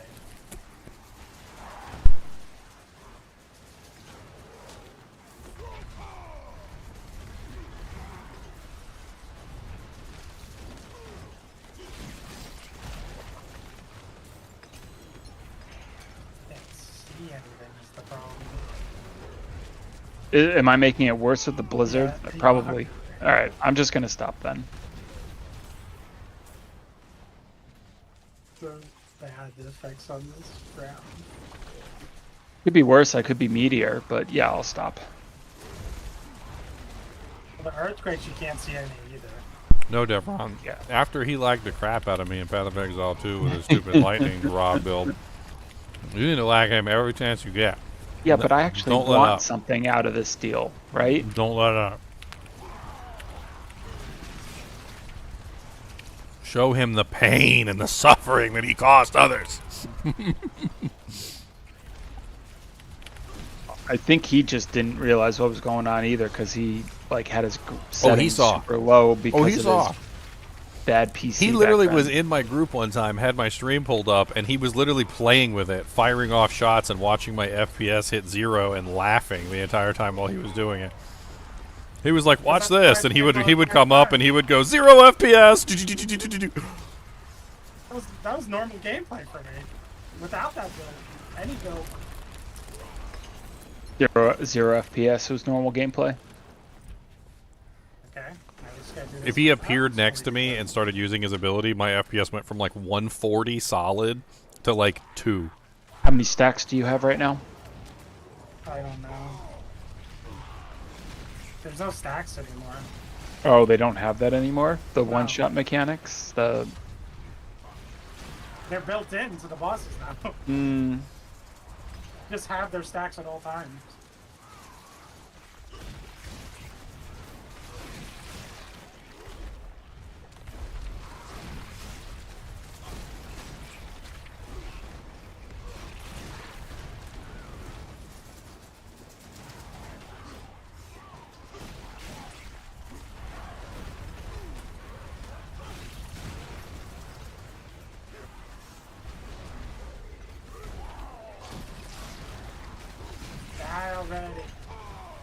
Blister over here. Wait, I'm now convinced that the best way to get Behelits is probably a 4-man team farming Maiden. Because not only does the Maiden give them, but you also get the meter spawns. So you have 4 meter spawns going at the same time. Constantly like interchanging, so you have all the Harbingers or Hellbringers or whatever. Hellborn. So you probably just like have to have 4 people in a group just farming them at the Maiden. That would be the optimal setup. I wouldn't mind sitting at the Maiden. I mean, I'm sitting at the Maiden right now.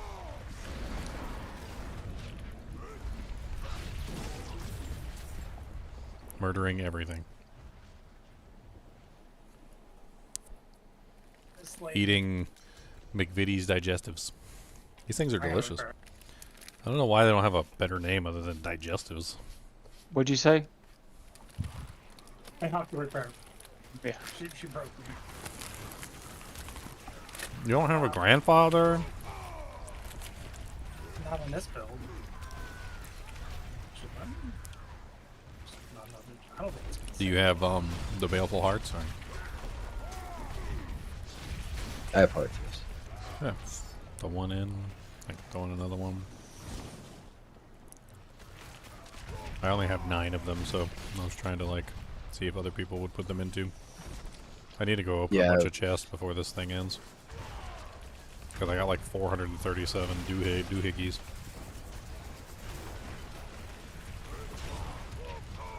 If you're weak and you can't survive, you could always just hop on your horse and get EXP that way. Or actually, you don't need EXP. No, What do you need? Aspects? Yeah.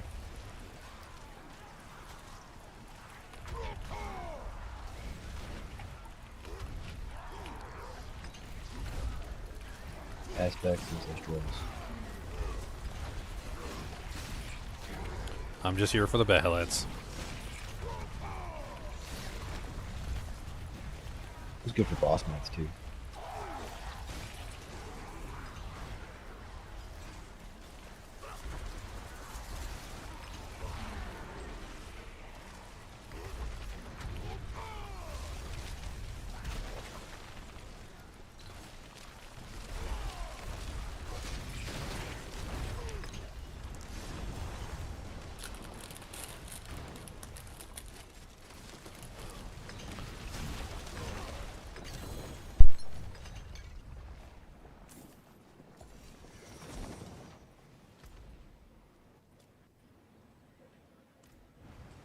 I'm gonna open a couple chests real quick.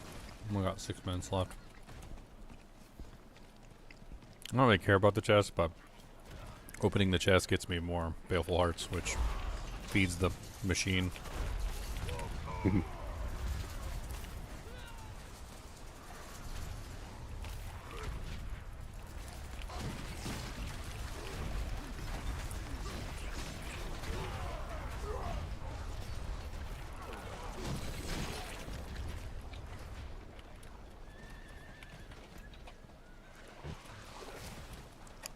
452. I have faith, Leonard. I have faith.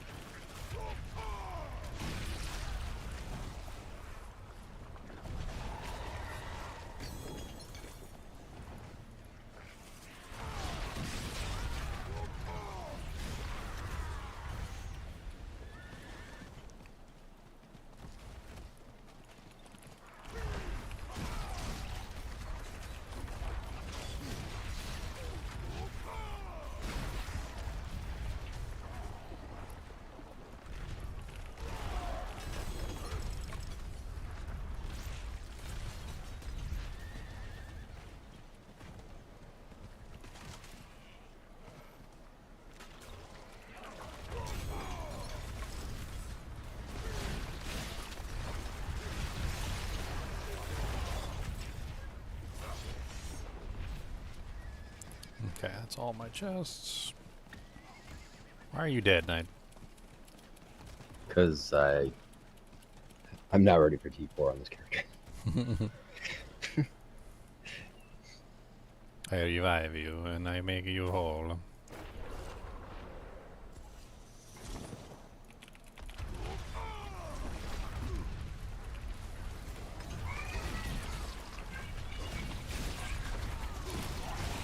And I eat another McVitie's.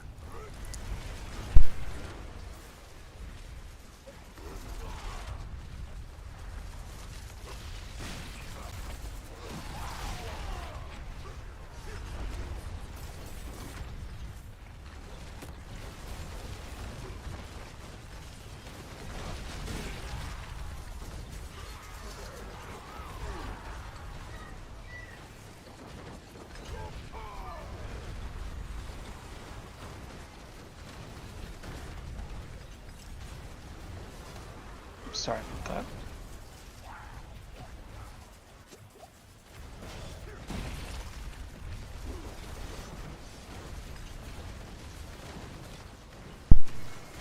I'm about to look at the boss power, see if there's anything else I want to play with.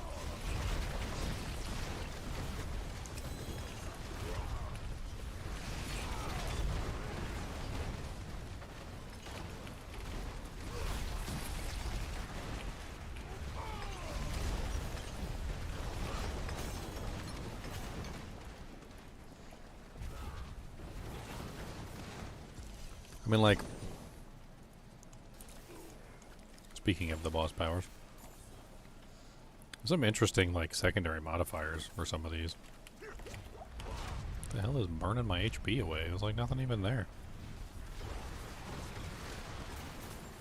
Like, your main boss power now chills enemies it damages for 2.5 times. What does that go up to? 50% times? It's kind of crazy.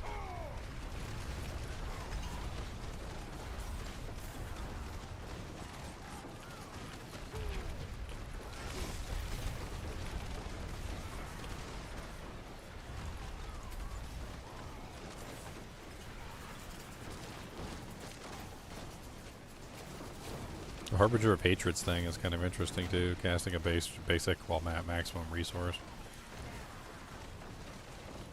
Makes all enemies vulnerable, spends all the resource. The Shava's Poison Breath looks insane as well. Massive amount of damage.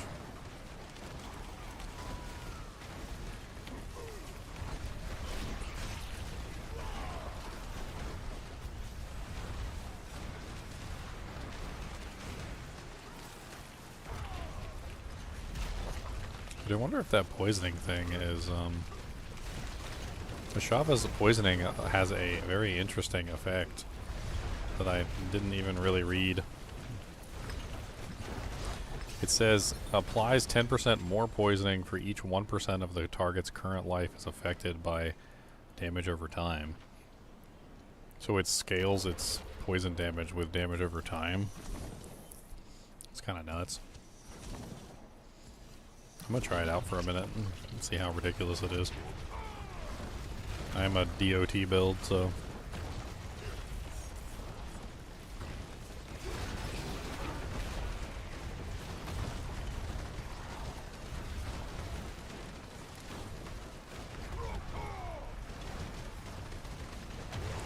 Somebody here's got some crazy Firebolt action. Can't even attack nothing.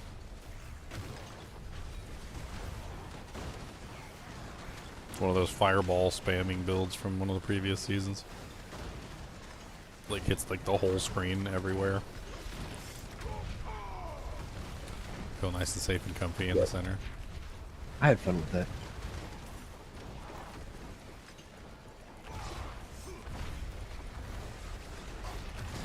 The Infernal Horde was fun with that build. Oh yeah, I remember I was doing an AoE build that season too, and we were all like taking a corner.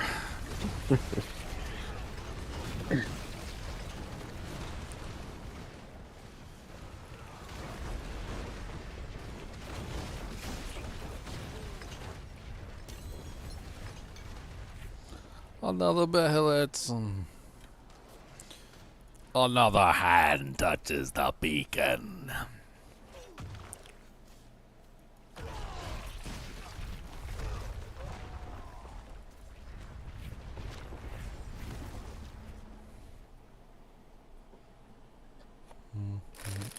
Does a gift sub get the drop here? Yeah, my channel is set up for that. You can gift sub to your heart's content. I can pull up the thing so you can see it. Bink. What is the item anyway? I forgot. That's the drop, right? Where's the, is that it? Yeah, there it is. That's the Behelit skull. Yep. One new or recurring gift sub to claim the skull of Behelit.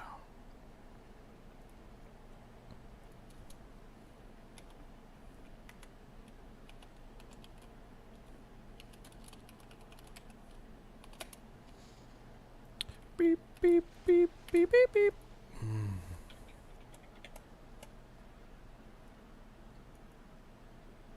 Why did I go in there? I went the wrong place.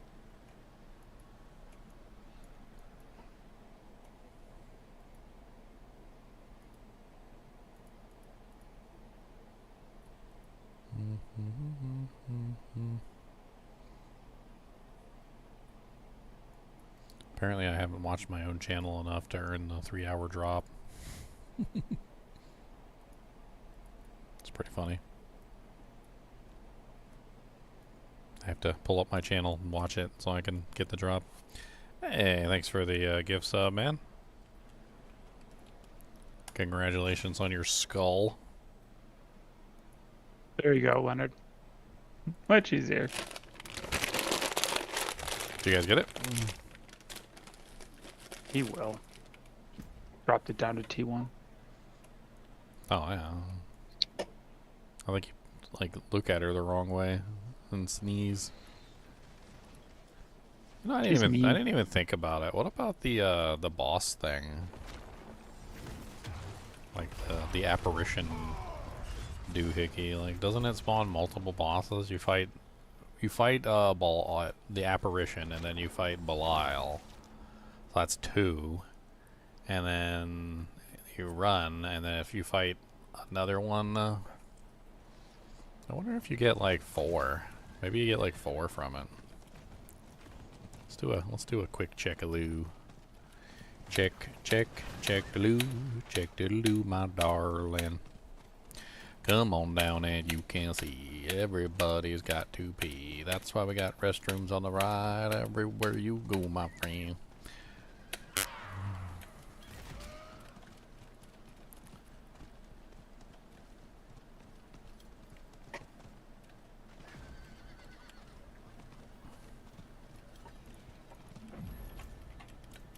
Gotta be. Suddenly remembering like times in the car where we're driving like 10 hours somewhere and my dad doesn't want to pull over. We're making good time. Be in the bottle. Bad position there.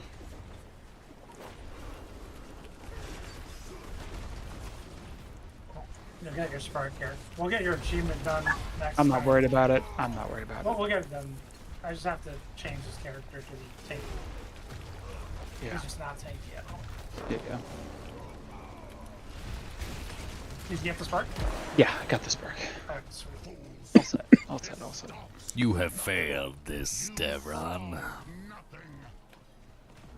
True. I have 1 spark now. Right. Alright, I'm off to bed. We'll catch you guys later. Thanks for doing that for me later. Yep. Yeah, night, Devron. See you.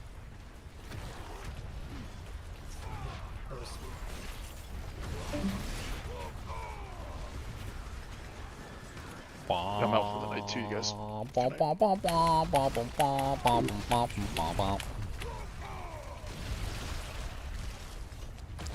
I streamed for 1,000,000 hours and got a tiny nap and came back and played Diablo 4. I should be asleep right now.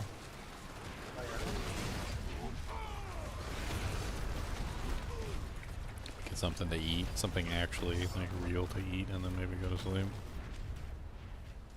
Food is important, Tanto. And there's always tomorrow. Get some nice sleep. Get on fresh times, fresh times. Gotta get my Berserk stuff at least. Yeah, it's gonna take a while. I'm gonna find some doodanks I can cheese it with. I wanna cheese it. I wanna cheese and cheese for miles and miles. Cheesy, cheesy, cheesy dip.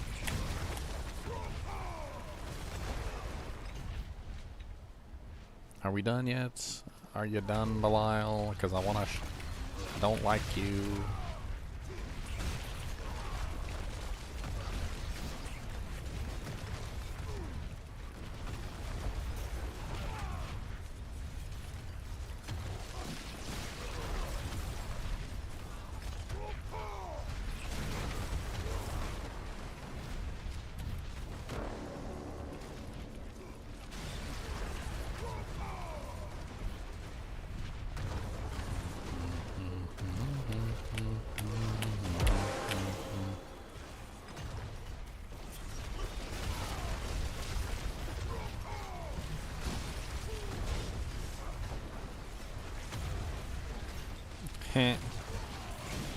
That's pretty funny.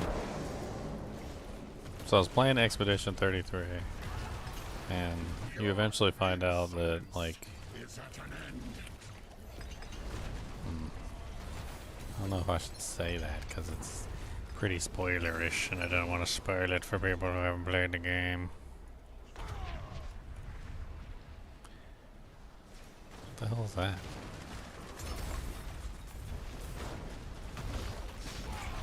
Somebody got a whisper down? I can beat your shade totem up. Or wherever shade totem that is. All night's fault. All my fault. So what's your approach on this Blizzard character? You trying to stack damage? Trying to do ice shards. I'm trying to do ice shards. Oh, with the new unique? Yeah. I was gonna go Blizzard, but I've wanted to make ice shards for a long time. Are you using the ice shard as the enchantment? Yeah. So you have it where it fires off automatically whenever like a monster is frozen. Mm-hmm. So you're prioritizing freezing everything? Trying to. Because like there's like 1,000 ways you can stack up freeze, and I did like I had like a master class in it a while back.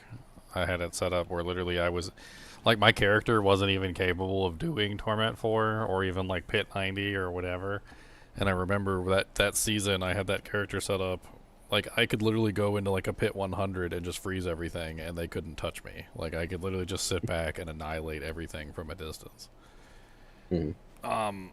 One thing I would highly recommend is you look into the Frozen Orb. Yep. I think it's the enchantment that fires off every single time. Like, I can't remember off the top of my head. Every time you cast a non basic, I think. Or core. I'm I'm trying to remember. There's like When you cast a non-basic, 30% chance to launch Frozen Orb. yes, but you can also get a second frozen orb. You can also have it hit multiple times. And the reason why all this is important is because, like, essentially it's a lucky hit proc, and every single time you get a chance, like every time the frozen orb goes out, doesn't matter if it does damage or not. You don't have to build damage on it. You just use it basically to build chill and freeze, and it also has a lucky hit procs on it all over the place. So if you have any lucky hit proc stuff going on, it constantly triggers them. Like you can use ice spikes, which is on a lucky hit. Like you could use blue rose. You could use all sorts of things. But essentially, what I was trying to do, what I was trying to like optimize for, like the number of hits that I could potentially get, Frozen Orb was the one that gave me like the most number of hits to proc the effects the most number of times and freeze the targets the fastest out of everything. Like it freezes targets super quick. And then on top of that, you don't even have to fire it, which is the best part. So then you have other abilities that you're casting that you're going to spam. Like you could be spamming ice shards. And then ice shards is then firing off frozen orbs, which is causing everything to freeze, which works out tremendously well. Yep. I'd have to like... Yeah, I actually already have that kind of set up. I mean, obviously it's aspects, and you don't have room for all the aspects in the world, but there are definitely some really nice aspects that have to do with Frozen Orb and getting Frozen Orb to fire off multiple times. I think there's one where it like stays in position and pulses multiple times, and there's like a... I'm trying to remember. Like there, you can also get like chance for it to cast twice and a bunch of other crazy things. And I was going to try and use Fractured Winter Last also. Yeah, I mean... But do you have to actually cast it, or is it gain some of that effects from the auto cast? The auto cast seems to work with everything. Like I've tried it. I've tested it in multitude of ways. Not only does the auto cast work with all the effects, the doubling, the orbiting, and all the other stuff, but like it also works as a lucky hit too. So every single attack from the Frozen Orb counts as a lucky hit proc, which can potentially proc whatever lucky hit thing you're trying to make happen. So, you know, like for instance, if you're using the blue rose as an example, like even you look and you're trying to get that lucky hit for the ice spikes to proc, well, that just gives you the most optimal number of effects happening on a regular basis to cause it to occur. Another thing that I had to like get away from is chill. I would highly advise not building chill in any way, shape, or form. Chill is less effective at freezing than freezing is. There are tons of ways that you can get raw freezing on your character that will freeze targets instantaneously. Also on bosses, if you're trying to instantly stagger them, which is possible, by the way, you can like pretty much instant stagger bosses. Chilling is also extremely less effective at staggering bosses, like to a factor of like 10 to maybe even 20 times less effective. So freezing is definitely your better bet. You want to like freeze, you want to instant freeze targets constantly. So like Snap Freeze is better than Cold Front? I mean, pretty Cold much. Front gives you chill, and Snap Freeze gives you lucky hit chance to freeze. Exactly. So a chance to freeze. So chill can build up to a freeze, but the problem is that it takes a lot of chill to build up to a freeze, first off. And on top of that, it doesn't seem to apply properly. Like chill will never build up to a freeze like on a boss, for example. So if you're trying to stagger a boss and you have tons of chill, that doesn't do anything. It's not going to stack up to a freeze on a boss because bosses can't be frozen. But if you hit them with a freeze, on the other hand, the freeze will stagger the boss almost instantaneously because it's a huge difference in the amount of stagger that you get. Were you there when we were doing the stagger testing like a year ago, so ago? I might have been. So we did a whole test back in the day. It was on staggering. And let me see if I can find the results here, because in the video there is a result list. I tried to like type it all out because we were doing like a notepad and like pulling all the information in together. And staggering is something that you definitely want to like focus on with this build, because obviously one of your main problems is going to be bosses, and if you can stagger the bosses extremely fast, that's going to help you tremendously like in the future. So here's the results that we had from the test. I'm gonna put them in the Discord for you. If you want to watch the video, you could watch the video too. I'll link it for you. It's basically just a video where we went through the process of testing each stagger method, like how much stagger they actually added to the bar, the reduction in how much it gave. So basically the skinny of it is, without watching the video, is that the first stagger is always the easiest. It has 0% reduction in the amount of stagger that it applies to the boss. The second stagger is a negative 20%, the third stagger is a negative 40%, and the fourth stagger is a negative 90% to the stagger addition to the bar. Hard CC is always better than soft CC.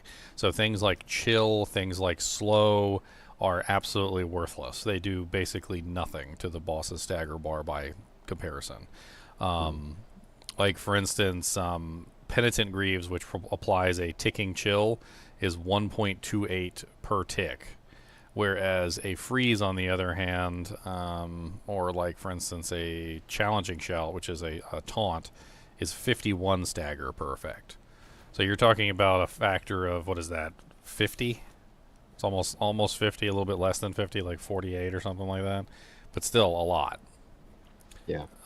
Which is why things like, and you may want to consider it highly, is the Frostburn gloves. Frostburn gloves give you just a flat % chance to freeze a target. It's nothing fancy, but it basically makes it so that like you have a, what is it?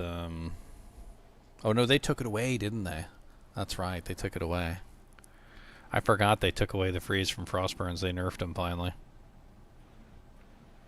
Because they used to be so overpowered. And now they are not overpowered anymore. Now they do give you an increased cold damage to burning enemies and increased fire damage to chilled enemies. So that's interesting. But they took away the freeze effect on them. I guess that only leaves Azure Wrath. Does Azure Wrath still freeze? Your casts with this weapon apply vulnerable for 3 seconds and chill enemies for 30 seconds. No, so that's gone too. Okay. So your options to instantly freeze targets have diminished rapidly with the nerfing of Azure Wrath and Frostburns. That's pretty awful. What is left then? You got the passives on the board. I would highly recommend building that passive. Is there any way you can get higher percentages of that passive than instantly freeze? I think so. Is what's it called? Snap freeze. I want to hop off onto one of my sorceresses so I can take a look real quick.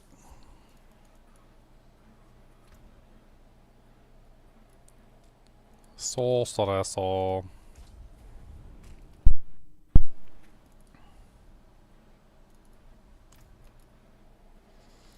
I mean, that leaves, assuming you get that, I mean, that's good, but that leaves pretty much only a couple more options. So first off, you have Frost Nova. So Frost Nova is kind of ridiculous. Yep. And if you're using the pants, it would be even more ridiculous. Which key passive are you using?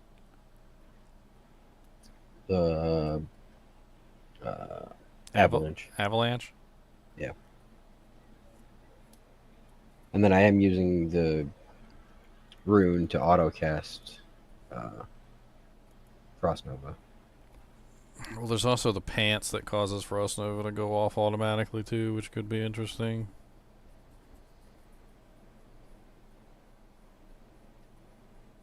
And the Lucky Hit has it so your conjurations can potentially fire off Frost Novas as well. Yeah, if I get Fractured Glass, that would be... Yeah, Snap Freeze is a crowd control, so technically you should be able to temper it, right? Like it should be in like one of the like utility, probably. I think so, yeah. I think it's... Is it defensive?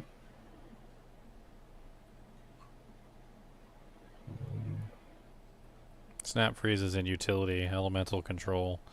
Yeah, so you can get +2 to snap freeze. What does snap freeze give per tier?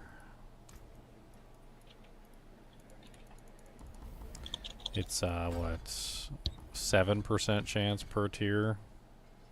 So if you put 3 points in it, that's 21. And if you got, I don't know how many like utility slots you have available, but I mean technically that's what, boots, pants. I think gloves can also have it, armor and helmet. So 1, 2, 3, 4, 5 total. You could have like +3 on each one, which means you'd be well over. That would be well over the cap. I mean, let's divide that by 100 real quick, just because my brain doesn't work that good. So 100 divided by 7. So the most you would need ever to hit 100% lucky hit chance for instant freezing is 14.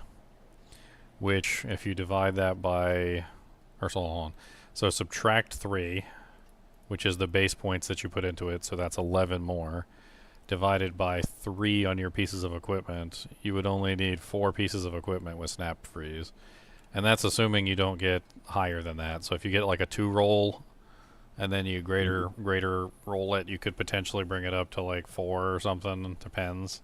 So you could lower the number of pieces, and that would bring you up to a 100% chance, a 100% lucky hit chance, which isn't necessarily a 100% chance, but it would probably be your best route.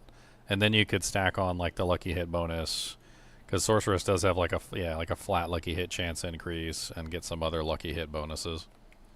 Yeah. At that point, you're pretty much just going to be applying freeze nonstop. Like between that and Frost Nova, you should still be covered.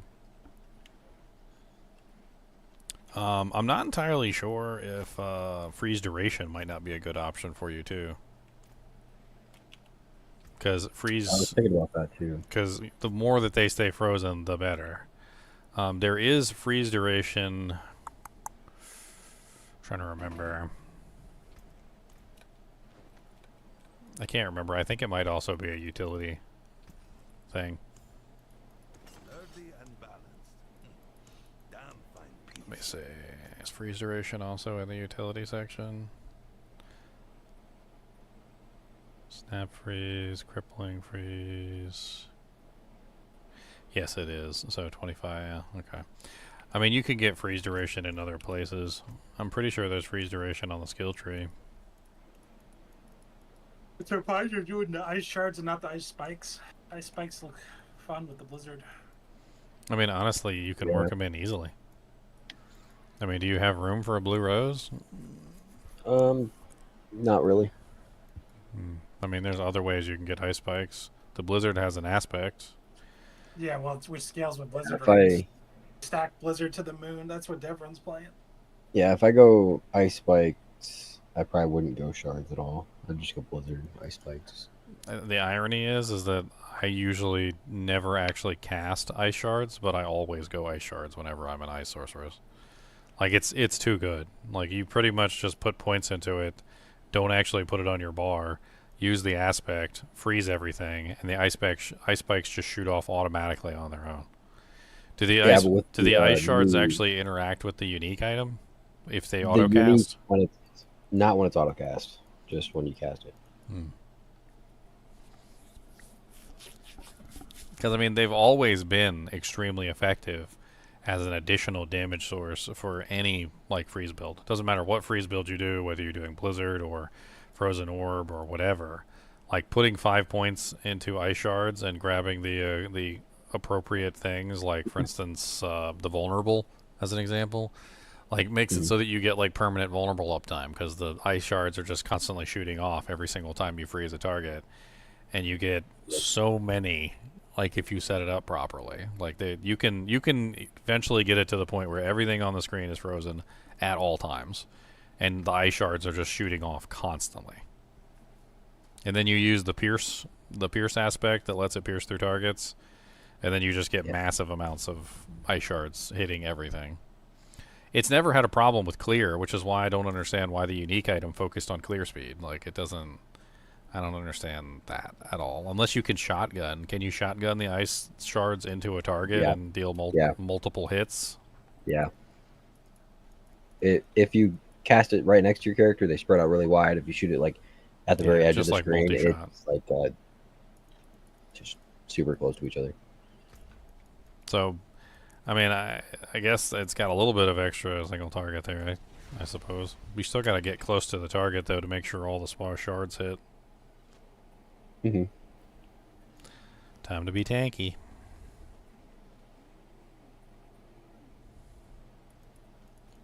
And the helm gives a lot of multiplicative damage per shard hit.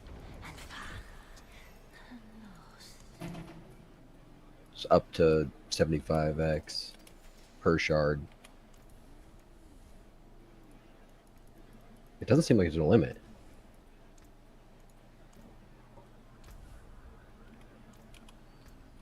Oh, up to. Okay. So it is just limited to 75.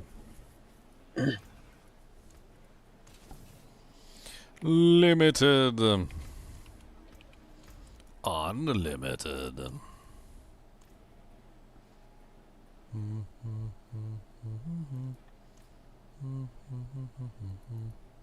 See if I can do Torment 2.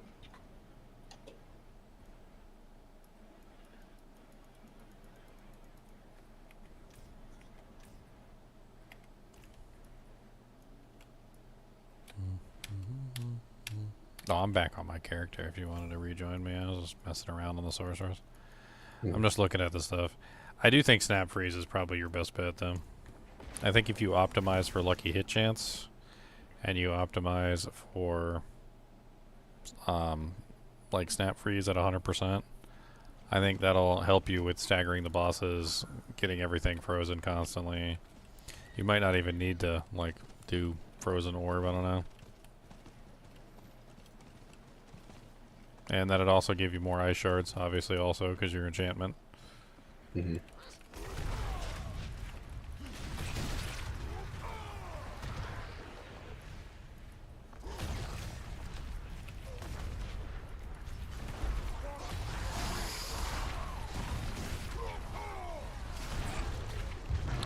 I would think your ultimate goal would probably be, like, maximum core skills.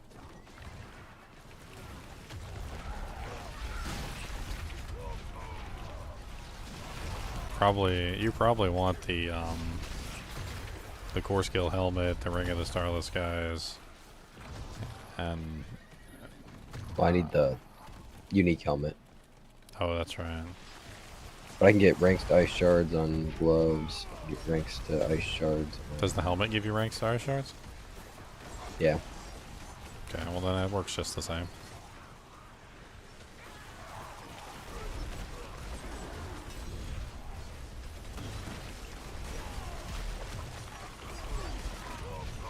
Are you converting your Blizzard? Blizzard became a core skill, right? So that would work too.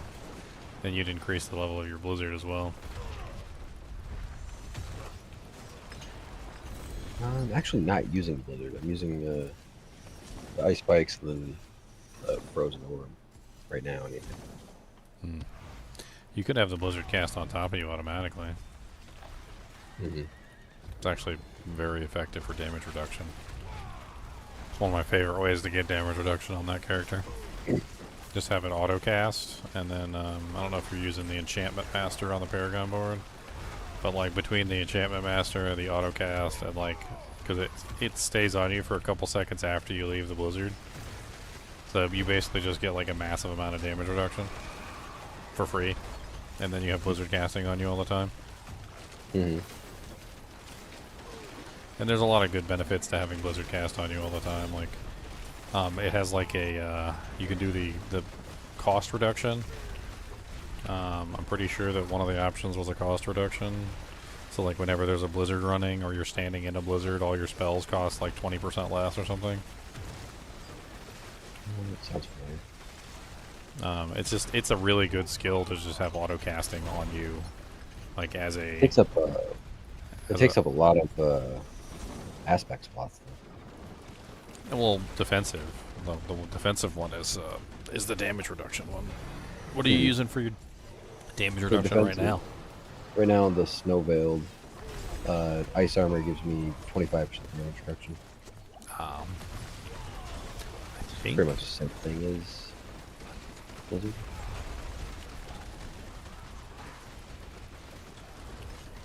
I think the Blizzard one might be 30%. I think the Blizzard one is up all the time though. Like it's always up. Mm-hmm. Whereas the Ice Armor one is only up as long as your Ice Armor cooldown is online. Yeah. There's also kind of the added benefit also of just like more defensive is that the Blizzard is constantly raining on top of you. So when monsters try and attack you, they usually end up getting frozen. Mm-hmm. I play around with them. I tended to prefer the Blizzard one. It's just really good. It does eat an enchantment slot though, which you may want for something else.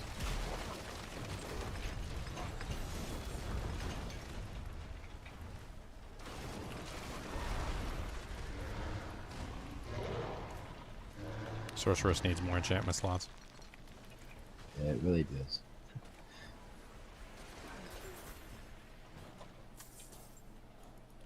Yeah, I think I'd have to give up Frozen Orb enchantment for that. I mean, if you get your snap freeze up to 100% on the lucky hit, you might not need the Frozen Orb enchantment at all. I think that's a thing you should definitely work toward. Try and grab. If I don't like, have Orb, then I wouldn't want Fractured Winter Glass. I mean, Fractured Winter Glass isn't what it used to be. It's still good, but it's not like super way more amazing. Way more conjurations. Yeah, but they nerfed the Conjuration Mastery, which is the whole thing. So it used to be the Conjuration Mastery gave you a huge amount of damage. Now it doesn't. Now it doesn't do that anymore. So, like, it's still useful from certain perspectives, especially if you want to get more Frozen Orbs or other things. And especially if you're running the Conjurations, summoning the extra Conjurations definitely is nice. But it doesn't give you the damage that it did before. Like they completely gutted that passive. Yeah. Because basically every build became Fractured Winter Glass.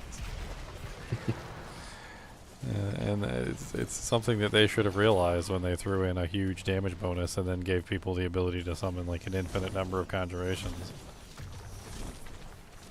I think they are bigger dummies. That's what I think. They're not very smart.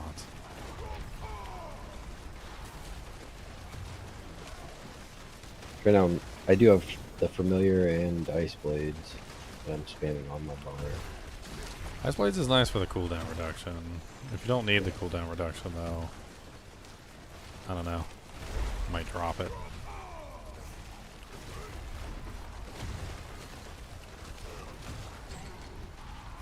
Depends on what your cooldown situation is. Oh, it's. I'm running the Deep Freeze for increased damage and resets all my cooldowns. What does Snap Freeze say, by the way? Does it say like when you use a skill, or does it say when you deal cold damage, or like? It says, like, what's the exact wording on it? Because there might be a fun workaround if it's worded an odd way. Lucky hit. Frost skills have up to % chance to instantly freeze. Okay, so it does actually say frost skills. So basically any of your frost skills then. Mm-hmm.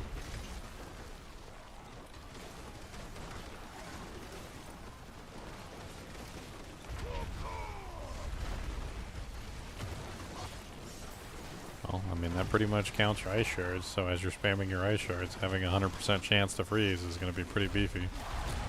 I'd highly recommend, though, with your build, especially since it's designed around crowd controls, that you take, actually, I don't know what you're wearing, like, on your aspects, but that one aspect that gives you a multiplier whenever monsters are unstoppable.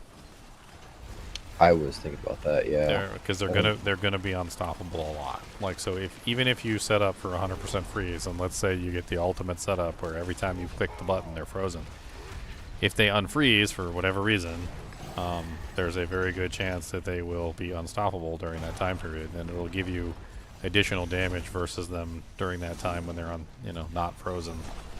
Mm-hmm. You also might seriously consider shared misery. Shared misery is probably one of the most powerful aspects I've ever used in this game. It basically just makes it so that there's a chance that whatever crowd control effect you apply to a target can get applied to other monsters nearby. So if you freeze a target, like, it is a very good chance that the monster next to it also gets frozen because the monster next to it got frozen. And it works really, really well.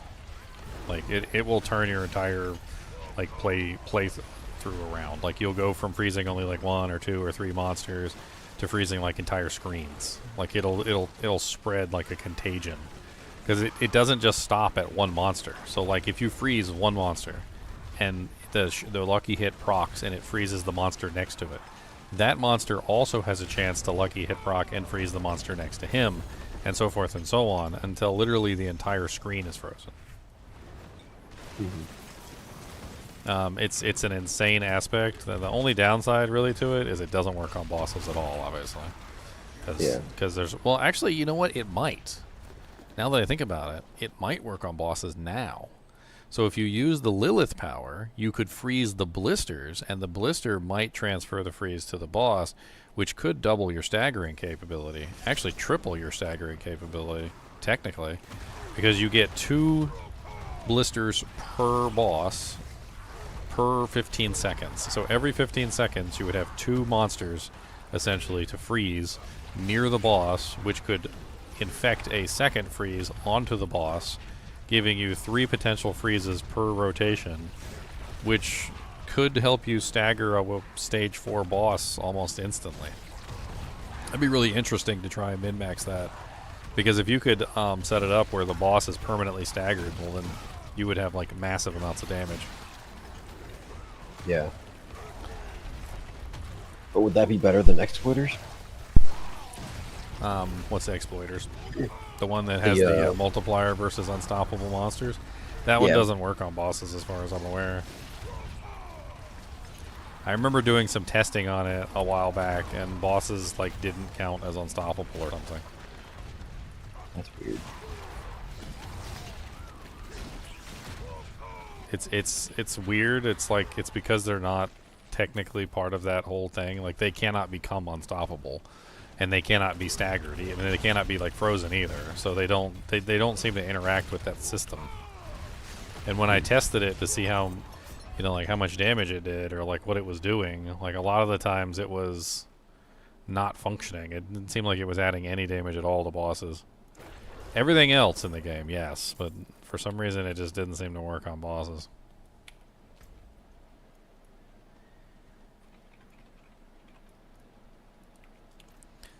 Let's go get this chest. Died like a pleb because I'm not paying attention. But one of the problems that you'll notice about the builds like this that function around crowd control is that a lot of your damage is tied to crowd control and staggering, and it's not a very fun way to play the game, because bosses don't stay staggered for long. They're very difficult to stagger, and you really have to focus on trying to get that stagger off as quickly as possible. Snap freeze, I think, is your biggest friend there, because instant freezes applied to the boss, because the boss does not become unstoppable. You can apply multiple freezes to the target within a short period of time, allowing you to stagger him quicker. You should be able to get it easily, by the way, like not even without even trying. You should be able to get it where the boss is staggered like within 2 to 3 seconds on the first stagger, because the first stagger is the easiest stagger by far, and you should be able to apply that like almost like as soon as the boss spawns. Now the second stagger is a little bit more difficult, the third is a little bit more difficult, and the fourth is the one that's really difficult. So like, you have to try and figure out how to stagger the boss during the 4th stagger.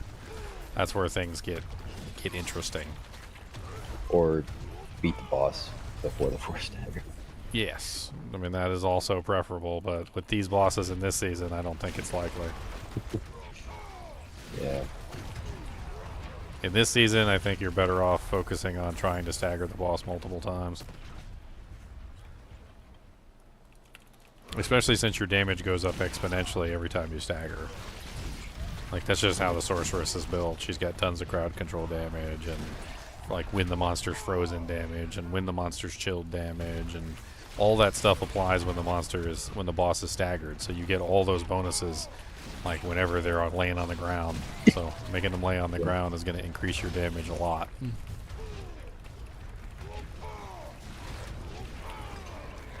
Alright, we'll see you boys tomorrow. Alright, see you, Leon.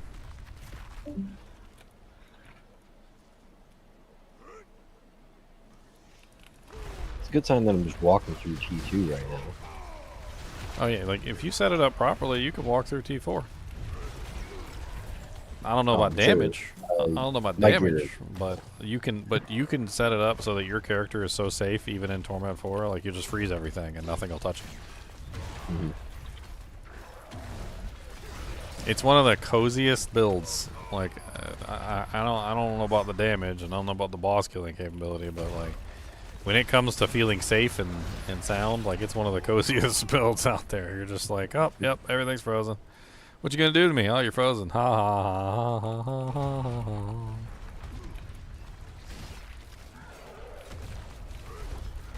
I used to like Blizzard too, because Blizzard, unlike a lot of other abilities that have to be targeted at the monster or whatever and have to travel there, Blizzard is just there. You cast it and it's just instantly there. So yeah, and stays there whether you're just standing still or not. So you can just like hold your mouse at the corner of a screen, cast a bunch of blizzards, and you can freeze all the monsters before they even see you. Mm-hmm.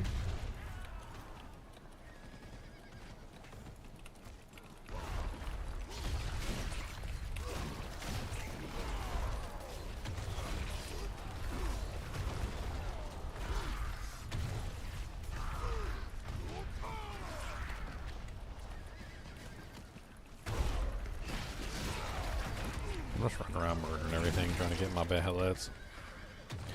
I need some Behelits. Give me all my Behelits. It does take a while to get those. Yeah, I got my first one already. I'm working on my second one. It's 100 to get the second one. Mm-hmm. Second one's a tattoo, though. It's pretty cool. Yeah, they don't give out tattoos very often. Mm-mm. What am I at now?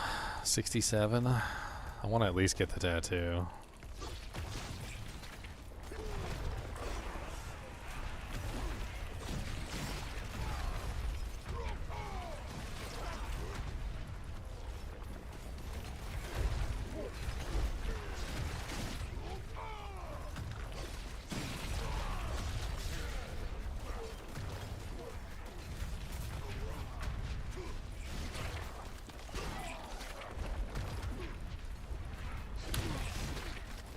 Yeah, the blue rose could be interesting in your build, though.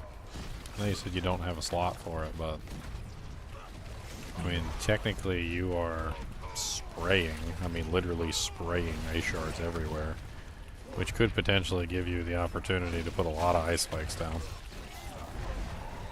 I mean, it's a lucky hit ability, so like it puts out the ice shards, or the ice spikes, like on a lucky hit proc basis, so it's not tied to any specific ability.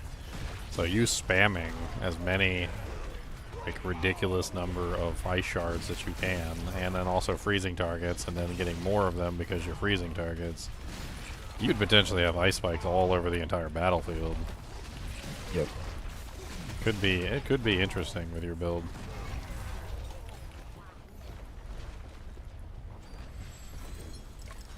I mean, the ring's not necessarily like a bad ring either. No. It does have some interesting modifiers on it.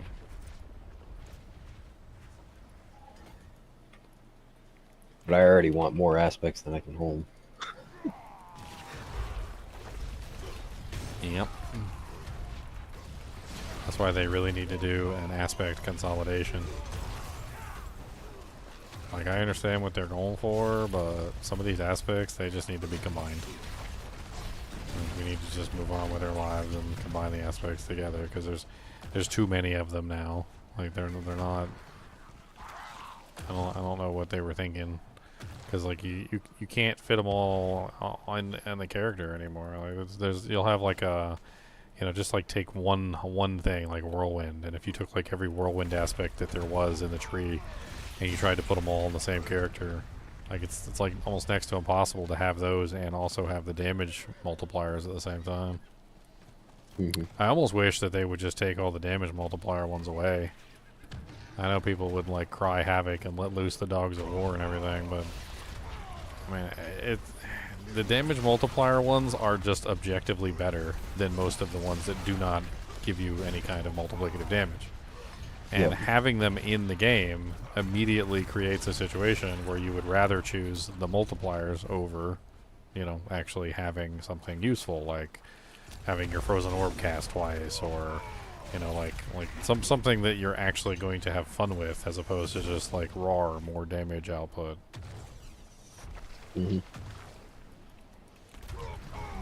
I feel like they know this too, but they already like dug themselves into a pit and they're afraid to undo it.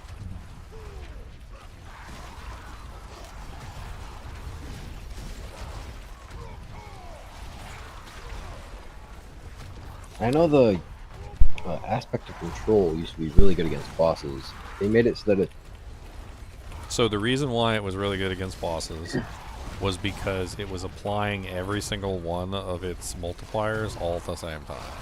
So the purpose of the aspect was supposed to be that if a monster was, you know, like frozen, you would get like a, say, like a 30 times multiplier. Or if the monster was stunned, you would get like a 30 times multiplier. Or if the monster was chilled, you would get a 30 times multiplier, right? It was never meant to be that if the monster was stunned, chilled, frozen, you know, like taunted, etc., etc., etc., etc., etc., that you were getting all of them at the same time. And the original bug was basically that when a boss was staggered, you were getting all of the multipliers at the same time, and they were compounding. Yeah. So what was happening was like, it would be like, oh, the boss is staggered? Okay, he counts as all crowd control effects at the same time.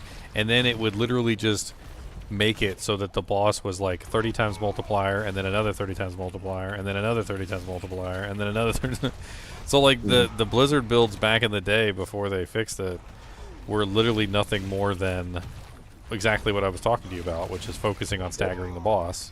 And then once you staggered the boss would just like instant get one like deleted. Like they would just get deleted as soon as the stagger happened. Now, as far as I know, it still works on bosses, but it no longer counts every single instance. It only gives you one multiplier instead of the entire lot. Yeah. So it's still better than the... I mean, it's still a stagger aspect. So, like, I think at a certain point, it's not really that good because it's a stagger aspect. Like, it's still something that's only going to help you if you have the boss staggered. So unless you go for, you know, like we were talking about, setting up for like trying to instant stagger the boss, it's probably not going to be much use to you. Because then you're going to have like 90% of the time the boss isn't going to be staggered, and 10% of the time he is. So it's, you know, like it's like one of those things where you divide it out, right? So like the what is that? The elements aspect that switches back and forth between two elements. People are like, well, it gives you like a such and such %, you know, bonus like once every like for 10 seconds every 20 seconds or something, and so like it's really a 25% bonus averaged out or something like that is what they'll say. Yeah. And if you average out the effectiveness of that aspect versus, you know, like how much you can stagger the boss, that's where things get interesting. I tended to go for anything that was not related to freezing and was not related to like staggering the boss, because it felt like in general like the performance of the character. What the hell? I can't see her fire for some reason. It's just like not there. I mean, I am not an idiot. Like, I know not to stand in her fire, but I just can't see it. Probably my own worst enemy here if I'm probably blocking it with my earthquakes and my puddles.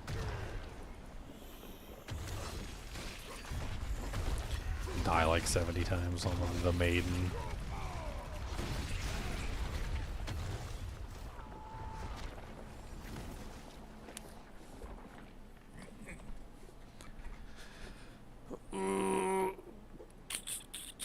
Because I'm debating whether I want to go with the control or damage while they're unstoppable.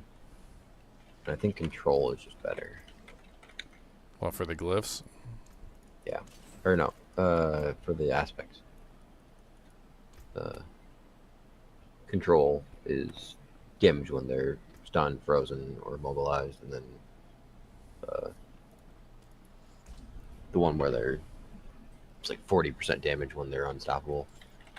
I can take a look. I think the controls are better. Are you running the conceded aspect for the barrier multiplier?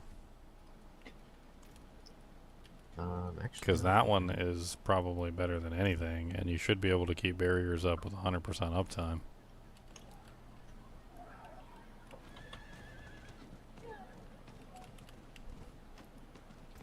Yeah, that one's just better. Both of those.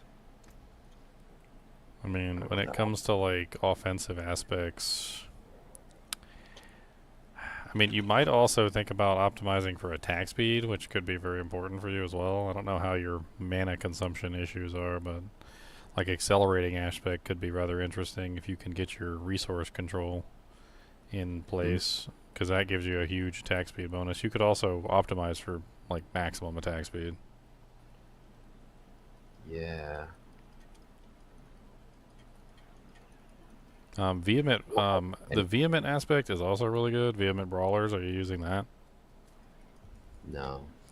So that's a straight 30 times multiplier for 8 seconds every single time you use your ultimate. Just Yeah. you use your ultimate 30 times multi, and it also gives your ultimate 2 ranks as well. So like, I don't know what ultimate you're using to spam with, but you can pretty much just spam your ultimate. Every time you spam your ultimate, you get more damage. Mm. That one is actually really good. The other one's not as good because that one's more designed around the ultimate itself. That's the apoetic fervor, which only increases the damage of the ultimate, not the damage of your abilities. But it does reset all your cooldowns when you build up all the stacks. So if you're spamming ultimate, you can get away with that. Well, I'm using the deep freeze, which already resets all my cooldowns when I use it. I mean, deep freeze does scale. Was it the 5-point bonus? Doesn't that scale with a 5-point bonus? I think so, yeah. Yeah, you get like the 200% increased bonus damage. I mean, you can even cancel deep freeze. Like, you could set it up so you can spam it. So you could just hit it and then cancel it. And it doesn't even have to be like something that you hold on to. I actually used to use it as my defensive. Are you said you're using ice armor and are you using any other defensives like flame shield? No, just frost nova, ice armor. So familiar. So here's an option for you, and this is something that I did and it works really well. Deep freeze can be a very effective defensive, but it's not technically a defensive. And there is an aspect you can use that gives you a huge bonus in damage if you need it. It's called the aspect of tenuous destruction. It has a 50 times multiplier as long as you don't have a defensive on your bar. And if you use deep freeze can be your defensive. Like, it is a very effective defensive. It basically puts you in a state where you're unkillable for a particular period of time. And if you focus on getting the cooldown reduction for deep freeze, you can get it to the point where you can basically spam it. And then that becomes your defensive, and you get a free 50 times multiplier, which is huge. And that 50 times multiplier, if put on a staff, for instance, is a 100 times multiplier, which is insane. It's a huge boost in damage. And then you can put, like, conceded on your amulets to get, like, the... What is it, like... What is it, conceded? It's like 50 on the amulet, I think.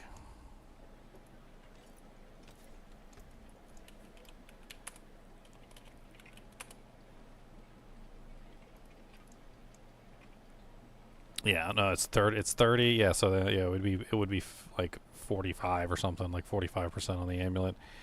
But that defensive aspect, tenuous destruction, is insane. Like, it's a lot better than you think it is. And if you can work around it and make your character tanky enough, my advice would be barriers. Lots of barriers. Get as many barriers as you can. There's the new aspect, or the boss power, it makes it really easy to stack barriers if you stack fortification. And I know the sorceress doesn't have a lot of ways of stacking fortification, but it can be done. You could potentially use that for infinite barriers as well. There are a couple ways to get fortification on sorceress, even though they're not like super easy. I mean, there's the assimilation aspect, which gives you dodging. There's also... There's one other way. Yeah, the assimilation aspect is good, though. It basically gives you dodge chance, and then every time you dodge, you get like 10 to 12% of your maximum life as Fortify. And you can just stack a little bit of dodge chance here or there. There's even one of the boss powers, doesn't it give you like 50% dodge chance? I don't know about 50, but it gives you a lot, I know. I think it's 50. 50? Yeah, I think it's 50% dodge chance.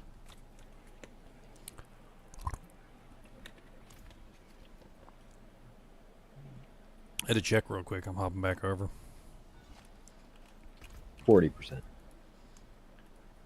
It's, what is that? No, Is it Duriel's modifier.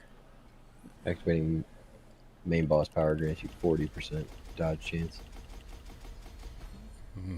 for 5 seconds? Whenever you dodge an attack, you immobilize nearby enemies for 3 seconds. That's kind of crazy.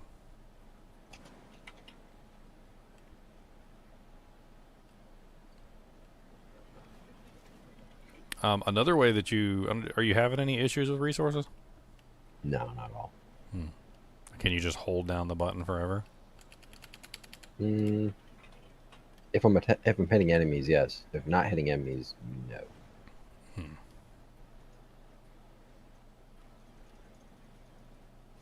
Because there's also another option, which is the Starlight aspect and Lord Zir's power, which is the one that gives you the 36% maximum life heal over 3 seconds.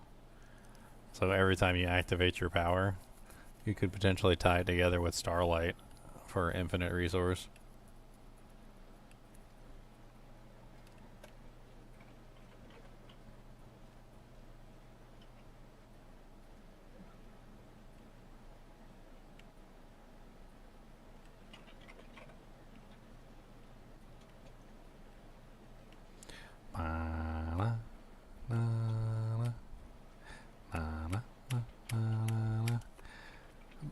Beast in the Ice Sleet is interesting, but I don't know if it's better than like a raw multiplier that would help you with more damage.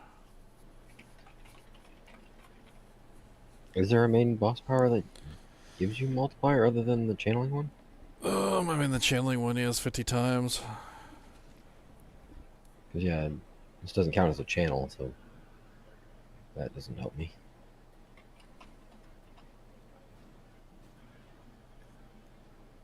So I've been using the Beast and Ice one.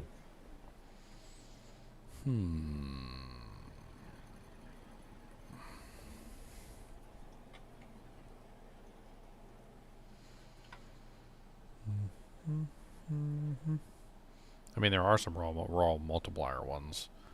There's a couple. Like one of them is the one that gives a 20 times multiplier. The Flesh Reaper's Disruption.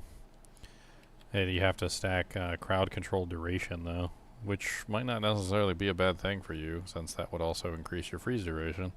Since freeze counts as a crowd control, you can get up to 20% times from that. The modifier, yeah. I was looking at that.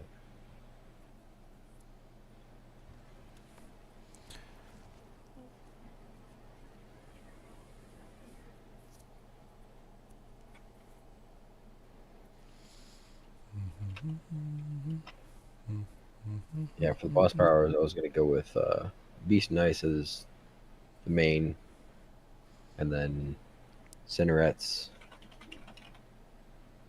Harbinger, and Flesh Reaper. The modifiers.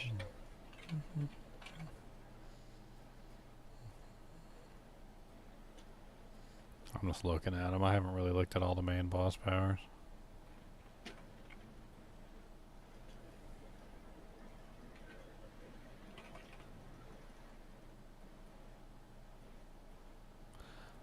Boss. Boss. Yeah, the best thing about the Beast and Ice one is it reapplies the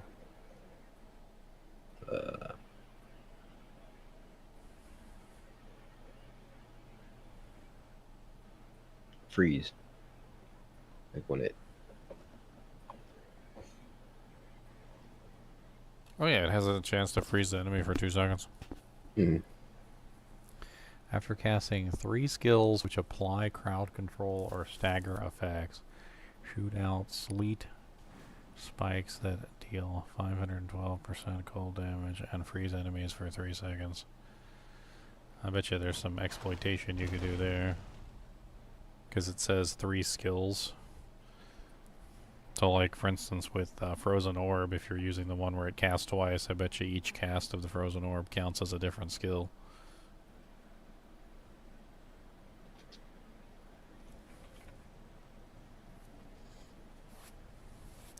Cold damage. Those frost burns actually don't look terrible either.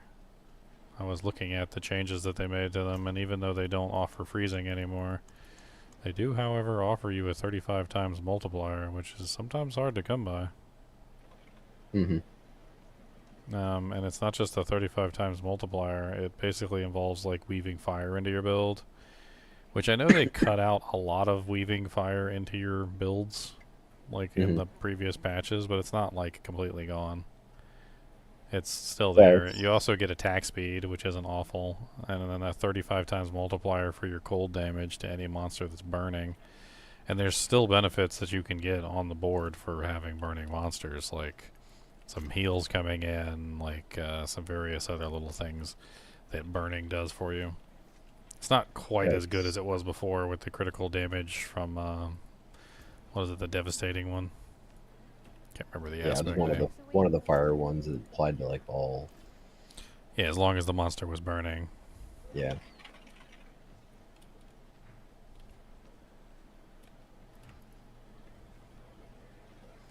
Pet doggo, got to pet doggo.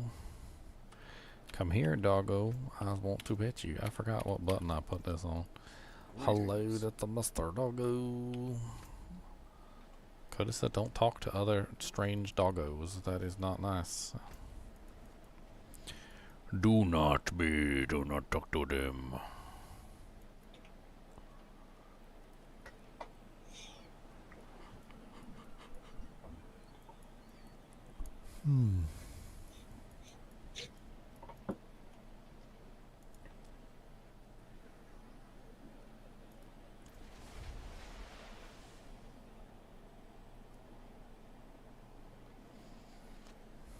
And I am going to try and go with the Zan rune for make all my hits crits and overpowers.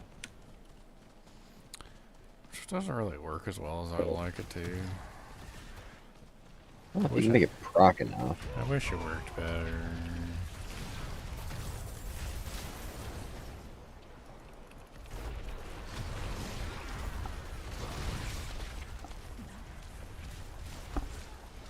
I mean, technically, Banished Lords is still really good for that. Just if you want, like, free overpowers. Crit is super easy to build, like, you don't even have to worry about that. Your efforts are for naught, mortals. This realm is mine, and I shape it as I wish.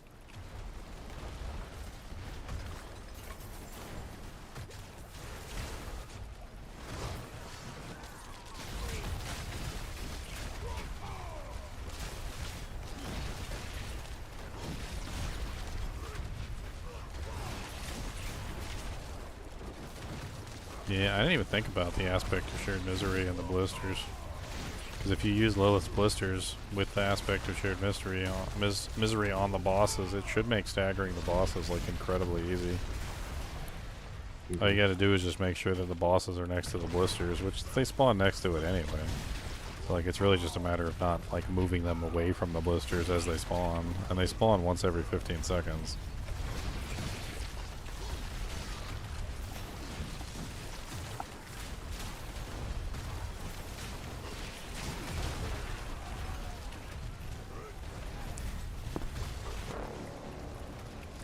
Apparition of Blackmailer.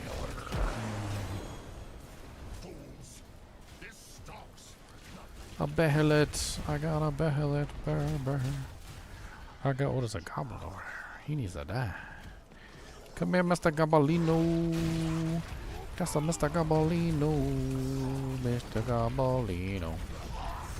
That's a Mr. Goblin. That's a Mr. Goblino. That's a Mr. Goblin.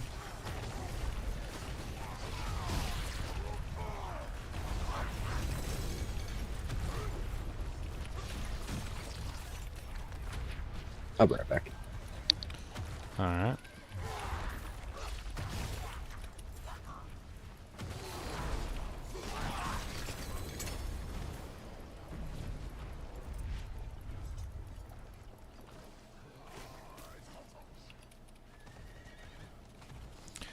Goblino, goblins, goblino, gibelins.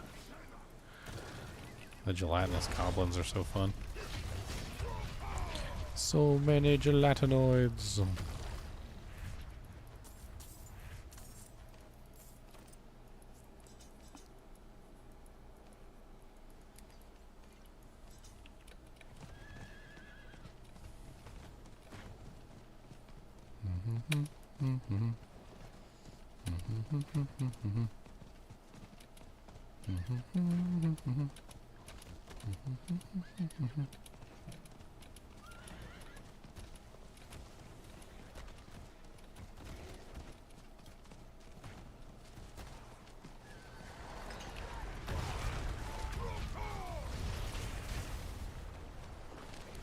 Apparitions, apparitions.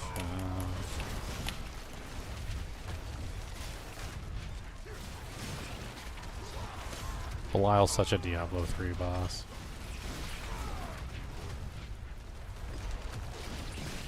I don't even understand, like, he's like one of the easiest bosses.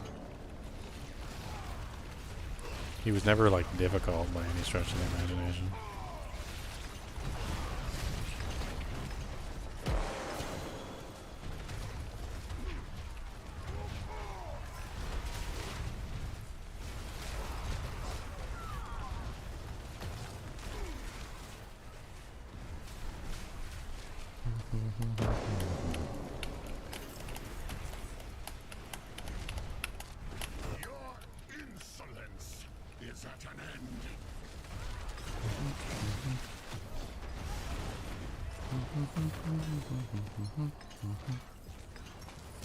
Behelit.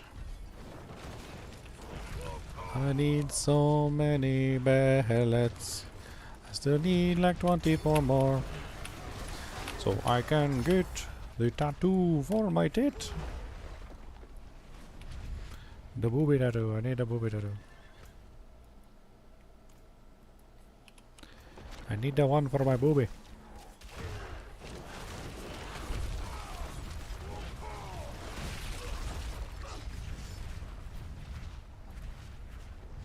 I saw this shirt one time that they sell in Japan for like flat-chested women. Makes it look like they have boobies because it has like it's got like the shadows drawn on it, and it makes the optical illusion that they're there. And I just had the dumbest thought. I'm like, wouldn't it be funny if like they if somebody actually got the optical illusion tattooed onto their skin, like perfectly, so that it looked like they were way bigger. What's up, Chunks? Haven't seen you in a dog's age. Chonk, chonk, chonk, chonky, chonk, chonk, chonky, chonky, chonk, chonk, chonk, chonky, chonk, chonk, chonky, chonky. The wrong speaker was on. How you been, bud? Chonky, chonky, chonky, chonk. I'm having fun playing games, doing my thing as always. Yeah. Doing my thing. You streaming or you just on? Oh, I'm streaming, playing some Diablo 4. They got the Berserk crossover thing going on, so I'm trying to get my Berserk stuff. I haven't logged on yet. It's a fun season. It's more difficult than some of the other seasons. It's way more difficult than season 7, which was probably the easiest season that ever existed. It's like What night and season day. are we on? 8. 8? Yeah, 8. The season of the boss powers. The boss powers are kind of cool. I didn't play last season. Oh, well, good. You missed out on the stupid season. That season was over in like 3 days. Like 3 days we were done with the season. It was that easy. All of them were. Yeah, but like well, maybe not 3 days. I'm talking about like days fully decked out, like, all mythics, characters at like 250 Paragon, like killed everything, killed every boss, like like literally swimming in mythics. That's how bad it was. It was like 3 days in. We were like done. I was making like my 3rd character by like the 4th day. Yeah, I saw you that y'all like the voice chat like kind of dropped off like as soon as the season started. That's because we were finished. We finished so fast. It went from like 14 people in one channel to they made 4 it people so and easy. then 2. It was and there. Then There was this event like, that they alright. had in season 7. It was like some sort of like special dungeon that was specifically for the thing. And you would go in there and you would literally find so many items that you couldn't even take them all back to town. You had to like go back to town, destroy items, like come back, like do it again. Like sometimes you would take like 3 trips in one dungeon. It was ridiculous. Like you got everything you ever wanted like within like 2 or 3 days. And even everybody even complained. Like there were people complaining that the game was like way too easy. There was too much loot. Like, and I guess they heard it because season 8 is definitely a lot better. Mythics are a lot harder to get. The torment bosses on tier 4 are a lot harder. They should be harder to get, but they shouldn't be impossible to get.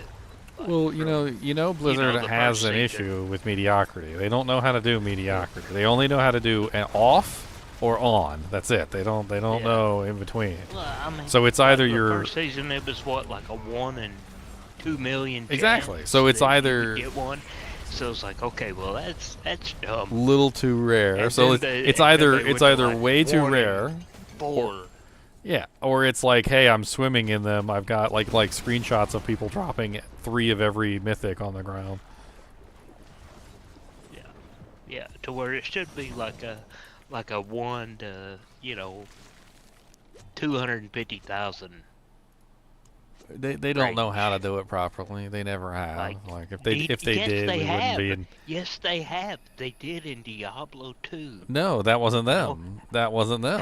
How many? That was how Blizzard many North. They don't materials work there mod- anymore. I mean, it's still some of the same people. Like, there's got to be at least one guy that's like, "Hey, jackass, this is how we did it before."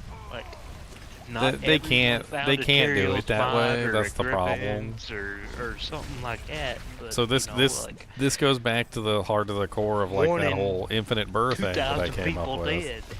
Is that because of the way that Diablo 2 generates items in a like pseudo fashion, that there's no way they can replicate it. Not unless they put a PRNG system in this game, which they don't have. Like it doesn't exist in this game. So this is using a classic random number generator, like like Wheel of Names, basically, right? So they have trouble trying to figure out exactly how to get the drops to match up with Diablo 2. They can't do it. Yeah, but Wheel of Names only has like so many names on it. Diablo 2 had like a mathematician, fraction equation of, Yeah, and they decided to go with rarer than winning the lottery 5 times in a row. That's what they decided to go with. I mean, I've still never found a Zodran, and I've been playing the damn game for 20. What they should have done. 25 years, whatever. What they should have done, and this I've been playing it forever. and this is just my opinion. What they should have done is they should have had like a set number of them that were allowed to drop based on the population of the game. Like they because there's no way they're going to be able to recreate Diablo 2's drop table. It's just not possible. But what they could do is they could have it set up where like let's say there's 50,000 people that are playing the game actively. You could recreate the table. Right. Remove the computer, remove the jackass, and put the old shit back into play because you know Th- what? th- this that would old never shit work. worked, and that's why But it would never work with a still PRNG exists. system. It's not possible You in a don't game know, like but you this. get rid of that system. You get rid of I that would love to system have the completely. system back. I think that a modern Diablo 2, modern Diablo game based on the original Diablo 2 engine would do extraordinarily well. But this game is not based Absolutely. on that engine, and I don't think there's any conversion that you could make that would make this game work on that engine. Yeah, you could remove that engine and put the old one back in because you know what? It worked. And that's why you have a 2-decade-old game that, I mean, kept going for 2 decades. And then merited a remake just to update the graphics. But you didn't change the game not until a few patches in. But I mean, still, even the game, like the basics of the game, the drops of the game are What it comes down to, still the Chunks, same is as that they were in '99. is that infinite money and infinite resources does not always yield the best possible result. That's literally what it comes down to. So infinite money and infinite infinite money and infinite resources will often not yield the best possible result. Diablo 2 was a situation where they did not have infinite money and they did not have infinite resources. And the problem is that computers were not powerful enough to run like random number generators back then. Like there was no possible way that they could make a single player game where literally people were running like freaking like Pentium 2s and like Pentium 1s. Like it's just not possible. The system could never keep up. Like, have you ever played games like XCOM or anything like that, where like, the computer is like constantly thinking and running calculations in the background and doing random number generation decks, and the whole computer starts lagging up because the XCOM can't keep up with the calculations? And that's modern computers. I used to have this old like it was Police something. You may remember it, but I mean it was old. And the whole game was like 32 of them big old floppy disk. I know you remember those. Oh yeah. 'Cause we I were born in the installed same year, so you remember freaking But it Doom was- off of them, and I installed it was Hexen. 32 of them. Hexen, I think I installed off of floppies too. Yeah, that was the good old Doom and Heretic and. I even installed Like- Windows 95 on floppies. That was a whole other thing. Don't even get me going on Windows 95. But anyway, what I'm trying to say is That that was a great is operation that they were limited in what they were able to achieve, and because they were limited in what they were able to achieve, they achieved something great. I mean, like sometimes the best stuff comes from the worst situations, where literally things are just not going the way that you would plan. Like you don't really have access to all of the materials that you need to, and you have to like substitute, or you have to like make do with what you have, and sometimes that's where like some of the greatest inventions come from, is literally making do with what you have. Well, they made do with a pseudo random number generator, and then because they made do with the pseudo number generator, they ended up with a masterpiece. But it didn't start out that way. Like if you go back to when Diablo 2 first launched, there was all sorts of problems with the pseudo random number generator and how they kept messing it up. You remember when, like, in the beginning, when, like, if you had, like, a specific amount of magic find, like, every single item would be a unique item, and then there was, like, all sorts of little glitches inside the drop table that people were exploiting, like, holding on to, like, a Nagel and a Mantled, and then killing, like, Andariel, and then she had to drop a Soge because you were holding, like, those two particular items. There was tons of problems in the way that they had everything set up. And it was like, it took them several years before they managed to iron out all the details to get to the system that they have now. I mean, and that was also a lot of the way that dupes were identified because of the item code. Well, the item code didn't get added till later. So we were talking about that earlier because they're duping the boss mats again.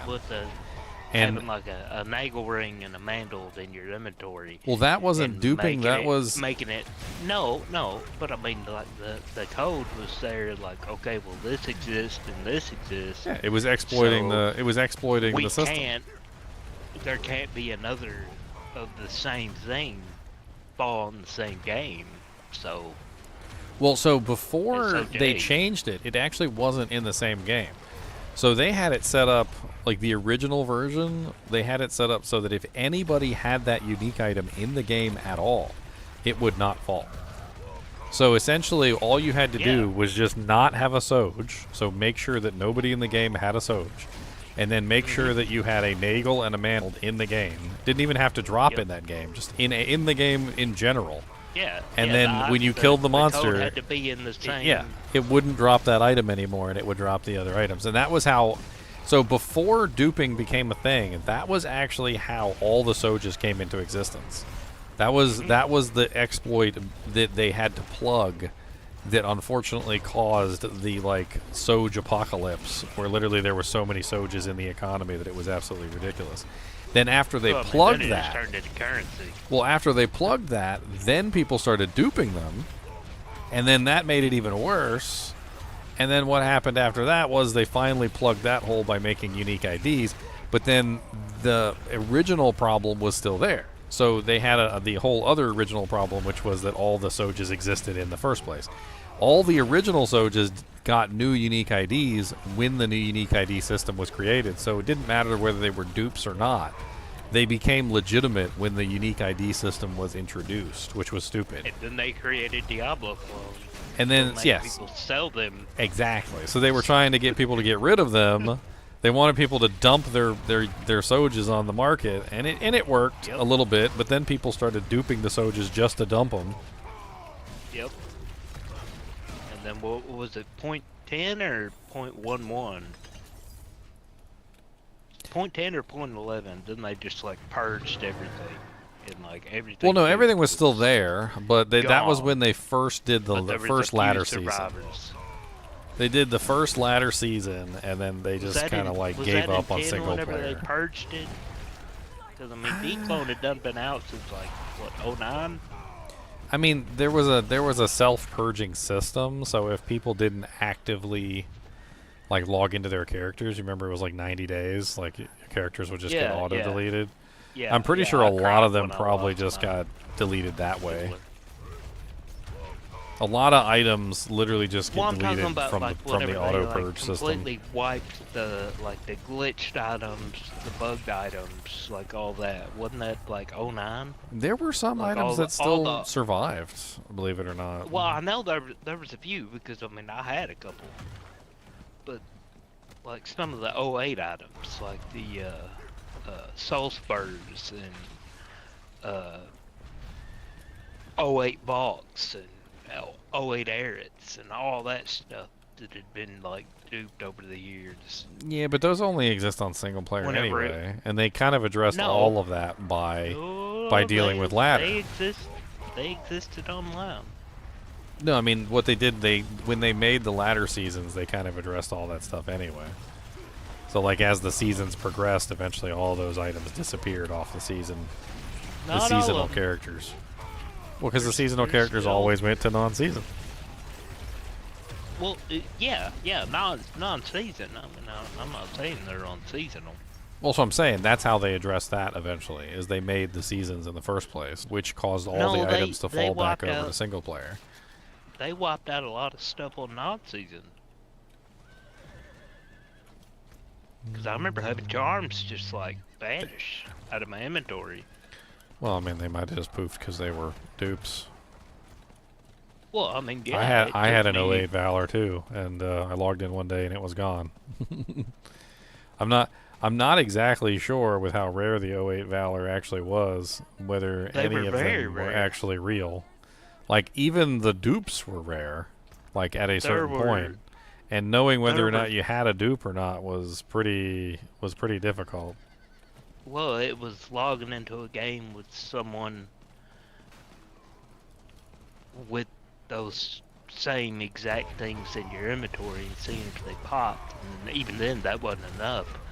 So, like on. Well, it was also On who. our- It was well, also on who our put the trading. item on. Who put the item on last was the one that permed, I believe. So every time you joined a game, Well, you had to like drop mean- the item and pick it back up or something. I can't remember. I mean, on JSP, you know, because back then we didn't have Trader here or none of that. So, like, if you wanted to know the history of an item to where me, you know, like I melee dueled all the time, so 320-20s, you know, for example. You wanted to know if they would survive going into a game, and you know, I traded for probably 400, 500, 600 of them, and some of them would just, you know, one day be gone. Well, especially if And you're then dueling, because you're going it- to constantly be going into games with other people who also have them. exactly. I mean, it was a I mean, crapshoot. And then after like 5 years of finally getting to the point to where the 37 that were in my inventory was my torch and my Annie. You know, like they wasn't going nowhere. Like they were still there. After like 5 years, it's like, okay, these survive. These are legit. Like, I've joined this game and so many other games so many times with people that I know have the same charm in their inventory, and ain't none of them pooping. I'm good. And that was the same thing with my 08 Valor, which, I mean, I had the history on my charms from JSP. You know, like who traded it to who traded it to that person, who traded it to that person. You know, like track it back, you know, for 4 years or so. Same thing with my 08 Valor that I had, and then come to find out I had like one of 4 on US East that actually survived like all the crap. Like, I had a bug towels, but it didn't survive.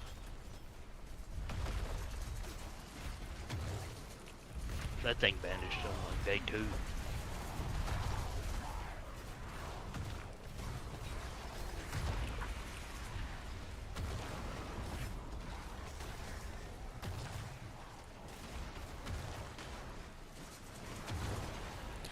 Trying to get some more hit points here. My damn freaking life is constantly flashing before my eyes. What are you playing this season? No, I tried to bleed Whirlwind because they beefed up Whirlwind pretty substantially, but then like, I don't know. It's Whirlwind is still underperforming. I switched over to Rupture. I'm having fun with Rupture. I mean, I like Whirlwind, but I just never really was that big of a fan of it. What's the sorceress like? They added a ice shards thingy for it. Knight's playing the ice shards build right now. Ice shards was my first sorceress. It's like a multi-shot ice Season shards. 1. They added a unique item Yeah. that causes it to like multi-shot. So you can shotgun it into Frozen Orb? targets. How's Frozen Orb? I mean, it's a I've shadow always, of what it I've was. always wanted to. I don't know. D2 has always made me like Frozen Orb. It's just pretty. I don't know if it's any good this season or not. I mean, this season it's more about the boss powers than anything. Like, you choose the boss power that you want to play with and have fun with that. The boss power is pretty defining. You get that from what? Belial? They add him in this season?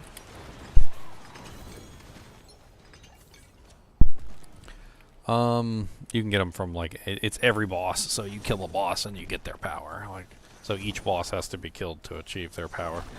So when you kill like Belial, when you kill Duriel, you get Duriel's power. When you kill like Lord Zir, you get Lord Zir's power, and so forth and so on. You can get a Shava, you can get a Shava's power, the Wandering Death Beams, like there's all sorts of stuff. Basically anything that has a power, you can get access to it. All the bosses, essentially. Each boss, you want to go through the process of farming and trying to get their powers. Is Belial in the campaign story? No, I Or don't the think so. seasonal campaign He's in the story? season, yeah. Yeah. It's all about killing bosses this season. I mean, you might How'd even they want make him look compared to Diablo 3 Belial? I don't know. I never really paid attention to Belial. He's such a mediocre boss. His visuals and his boss mechanics are essentially identical. Who's that? I'm away from the computer. I remember Hear him 'em. being really easy in Diablo 3. I don't ever remember having any trouble with him on any character. I can't for the life of me remember a single character that actually struggled with him. Well, I'm not asking like if he's hard or not. I'm just asking like what he looks like. Well, that's what I mean. Like in that's why he's comparison. not memorable to me. Like because I don't remember him because he wasn't difficult. Wasn't he the big old one that had the like lizard tail thing? He's basically like a big. Wasn't that Belial? He kind of honestly the impression I Like get of had him. a big old ass, but his ass was a tail instead. No, Belial looks like he's wearing big shoulder pads. Like you ever seen a woman wear shoulder pads? He looks like he's a woman in a business suit wearing like big monster shoulder pads because she wants to look bigger than she actually is. Like football sized shoulder pads. He's the one that kind of stands at like the edge of a cliff and hits with his giant arms on the cliff. Was he the one in like the round room? Yeah. Yeah, you couldn't even touch him. You had the different like sides you could go to or whatever. Yeah, you were standing in front of him like he was like audience with the king kind of style, where you're like down below him basically. Okay, that's what I thought. I don't know if he looked anything like that or if they completely changed it. It sounds like you're saying they completely changed it. No, he looks pretty much the same. That's what Knight said. He said he looks the same. Yeah, it's pretty much the same. The only difference is, I think in D3 wasn't there like ads before you fought him? Yeah, something. He had ads with him. Yeah, that's not in D4.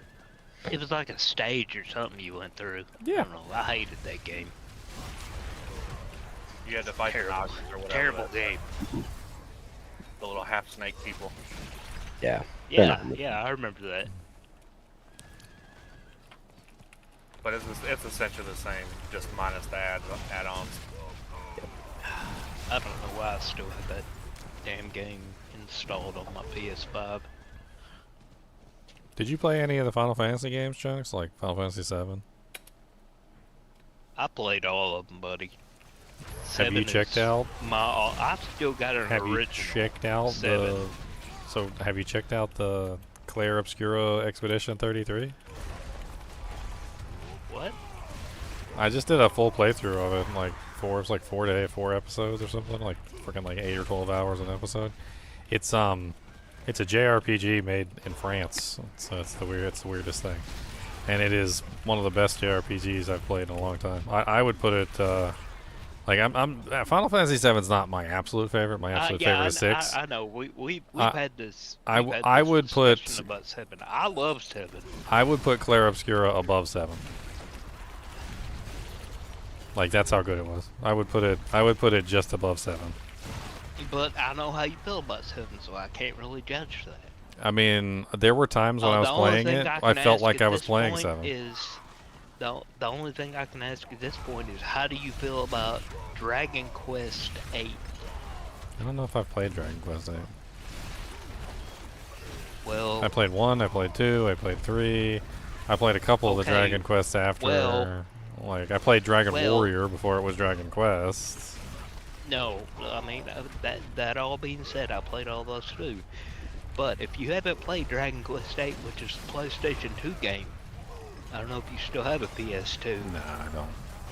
And it's not on Steam, so you have to get some kind of emulator or something. Tomac is saying. If you haven't played Dragon Quest VIII, and you played Final Fantasy, you need to play Dragon Quest VIII. I have to see if I can find a way to play it legitimately. The because Tomac is saying that Expedition 33 is getting better reviews than Final Fantasy VII Remake. Remake? Okay, I don't care. I'm just saying, the original like, Final Fantasy VII. I think it's better than the original Final Fantasy VII too, but like, It's already getting agree better to reviews than the disagree. remake. You haven't even played it. You haven't even played it. It doesn't matter. You're not beating Final Fantasy VII original in my brain. And give it a try. That There's that even a game's gold to nod. me. There's even a nod to Final Fantasy VII in Expedition 33. At one point, you come across this train, and there's like this big giant ice crystal sticking out of the train, and it's so obviously the Final Fantasy VII logo. I appreciate that. I appreciate that. It is very obviously the Final Fantasy I mean, logo. it sounds like a game that I would thoroughly enjoy if it's based off the original. Like if it's anything like the original, not the remake, but the original Final Fantasy VII, I'll love it. So, Clair Obscura 30 Expedition 33 is very much so like its own creation. It's a JRPG. It's a JRPG. Send me a link to it. Send me a link to it in Discord. Send you a link to the JRPG. Yes, JRPG. absolutely. I'm surprised you And didn't watch me I'm play. hoping it's. I'm surprised you watched me play. I'm hoping it's single player. Yeah, it's single player. It's honestly, I'm not technically done with it because there's definitely more. You know, it's just like Final Fantasy VII. Like when you beat the game, just because you beat the game doesn't mean you can't go around and beat the red weapon and like go kill the Cactuar boss and like go do all the optional bosses and various things. There's definitely a lot more. Exactly. You could beat the game in 30, 40 hours, but can you complete the game in 30, 40 hours? No. That's like 250. This one's about like 30, 40 hours to beat the game, like the main story, and then there's definitely a lot more. It's like 50. I'd say about like 60 hours if you want to actually do like the full Monty. 60's not bad for the full Monty. Maybe I don't know if there's like anything even more deep secret hidden that I'm not aware of, but like it also has the classic 9,999 damage cap, which I absolutely love. So you build around it just like you do in Final Fantasy VII, like build for multiple hits and like dishing out more damage.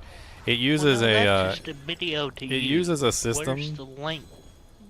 To the game. I'm sending links to my video, sorry. I know. I don't need links to your videos. Well, that's too bad. I'm a damn Discord captain. I get all the links, all the suggestions, all the messages. So there's a stuff. system in there. It's called the Pictos system, and it's not the same as the Materia system, but like it definitely like seems to pull inspiration from the Materia system. It feels very similar to the Materia system. Because you know how, like in Final Fantasy VII, the materia, you leveled up the materia, and then once you leveled it up, you could put it on anybody. Like once the materia was leveled, anybody could use it, and they would get the stats from it. But like in this game, Well, I mean, it didn't matter who used it. Exactly. They got the stats from it. Well, in this game, they have it a little bit different. So the Pictoses are equipped to your character much the same way that the materia is. However, once you fought 4 battles with the Pictos equipped, you learn the effect, and anybody can equip the effect as a passive effect on their character, which allows you to get some rather amazing combinations. Like, for instance, I had one that made it so that like my base attacks did 50% more damage, and then I had another one which allowed my base attack to hit twice. And then I had another one, like I had a sword, it was called Duelissimo, which basically made it so that I would always go again twice. It's like any time that you use a basic attack, you are allowed to attack a second time immediately. So I could literally sit there and attack like basic attack, basic attack, basic attack, basic attack. I could do like 4 basic attacks in a row, which was amazing. There's then a counterattack. Yes, and you can do counterattacks too.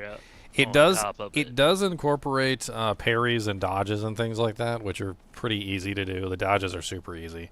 The parries are not as easy, but there's absolutely no reason why you need to do the parries, except for maybe like one boss that is literally a parry boss that gives you a parry bonus, like materia. Like that's the reason why you kill him. More counters. Yes, so you get if you parry all the monster's attacks, you immediately get a counter. Counterattack. Yes, you get a counter if you parry them all. So there is like a little bit of a system in there to allow you to like dodge attacks and stuff like that, which you'll have to get used to, which didn't really exist in Final Fantasy VII. Like there wasn't really any kind of like parry or dodge system in the game. There was a counterattack system in the game. No, I mean there was kind of a dodge. I mean you could if you pressed X at the right moment whenever they were attacking you, it would give I you remember the chance to evade. Yeah, so this is also in But there, it so you didn't can do a dodge, and then they added parry. Counter materia. They also have a jump in there, which I actually find very fulfilling, because like you basically can just, when a monster comes in with like a really big swipe at your feet, you can jump and basically avoid the swipe, and then you can instantly counterattack them while you're in the air, which is amazing. It just feels Sounds really like- good. The music is good. The freaking Sounds like they're mixing like Final Fantasy and like a old school Dark Savior together. I don't. I remember one day I sent you the link to that game. I mean, I It's can the tell old you Sega Saturn game. from playing through it. Like I don't want to. It was like a Landstalker. I don't want to genre. spoil it. I don't want to spoil it for you, but like, the game is literally like 10 out of 10 on art style, 10 out of 10 on like music. I absolutely adored the system. Like I'd give it like a 9 out of 10 for all the like combat systems. There's only one part of the combat system, and the only reason I take away a point is because they added a third counter button, which I really thought was annoying in my opinion. They even have a so you know in like in Final Fantasy. So they added later on you find out there's something called the gradient. So monsters will try to attack you with a gradient attack, which is very obvious because the whole screen turns black and white. And then instead of hitting the jump button or the dodge button or the parry button, because there's already 3 counter buttons in the game basically, you have to hit the gradient counter button, which is an entirely different button than all the rest. And it really pissed me off because I was like, look, I already got 3 buttons I'm pressing here. I didn't need a 4th. It's like you gotta like pay attention to which counter's coming at you at which particular time. It started to feel like a fighting game. Like you like all these buttons you gotta press. But it wasn't like too bad. And you know how in Final Fantasy there is the what are those attacks called? I'm missing the name in my head right this second. Like when you would attack a certain number of times, and then you would have like like Cat Sith's little roulette wheel and the finish breaks. The finish breaks. So there are kind of like finish breaks in the game. Or limit breaks. They're called gradient attacks, basically. So you earn gradient attacks by actually like completing storyline and talking to the NPCs and stuff like that, and eventually you start to learn your finish breaks. And every character has different finish breaks. And as you use limit breaks, as you use all of your like regular abilities, you build up the limit breaks, and you can use them on any character, and they kind of like work separately from all of your other stuff. They are really powerful, and they're just as satisfying as like the ones in Final Fantasy. And they ignore the whole turn meter.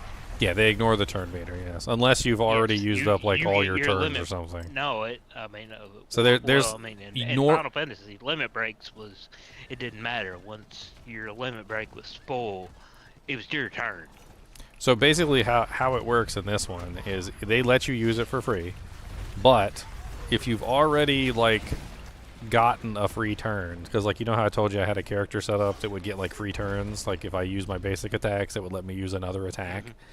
If I use the limit break on the free attack, it wouldn't give me a third free attack, because that would just be like, I guess that would just be too exploitative, because then you could just like get multiple, you get like 4 or 5, 6 attacks off in a row or something. So they were trying to limit that. Yeah, they're like, hey, you just did the Omni Slash. You hit him 32 times for 9,999 damage. You don't get 2 more hits. Yeah. You won it. You done got 32. Okay, you got 32. We're not giving you 34. Okay. All right.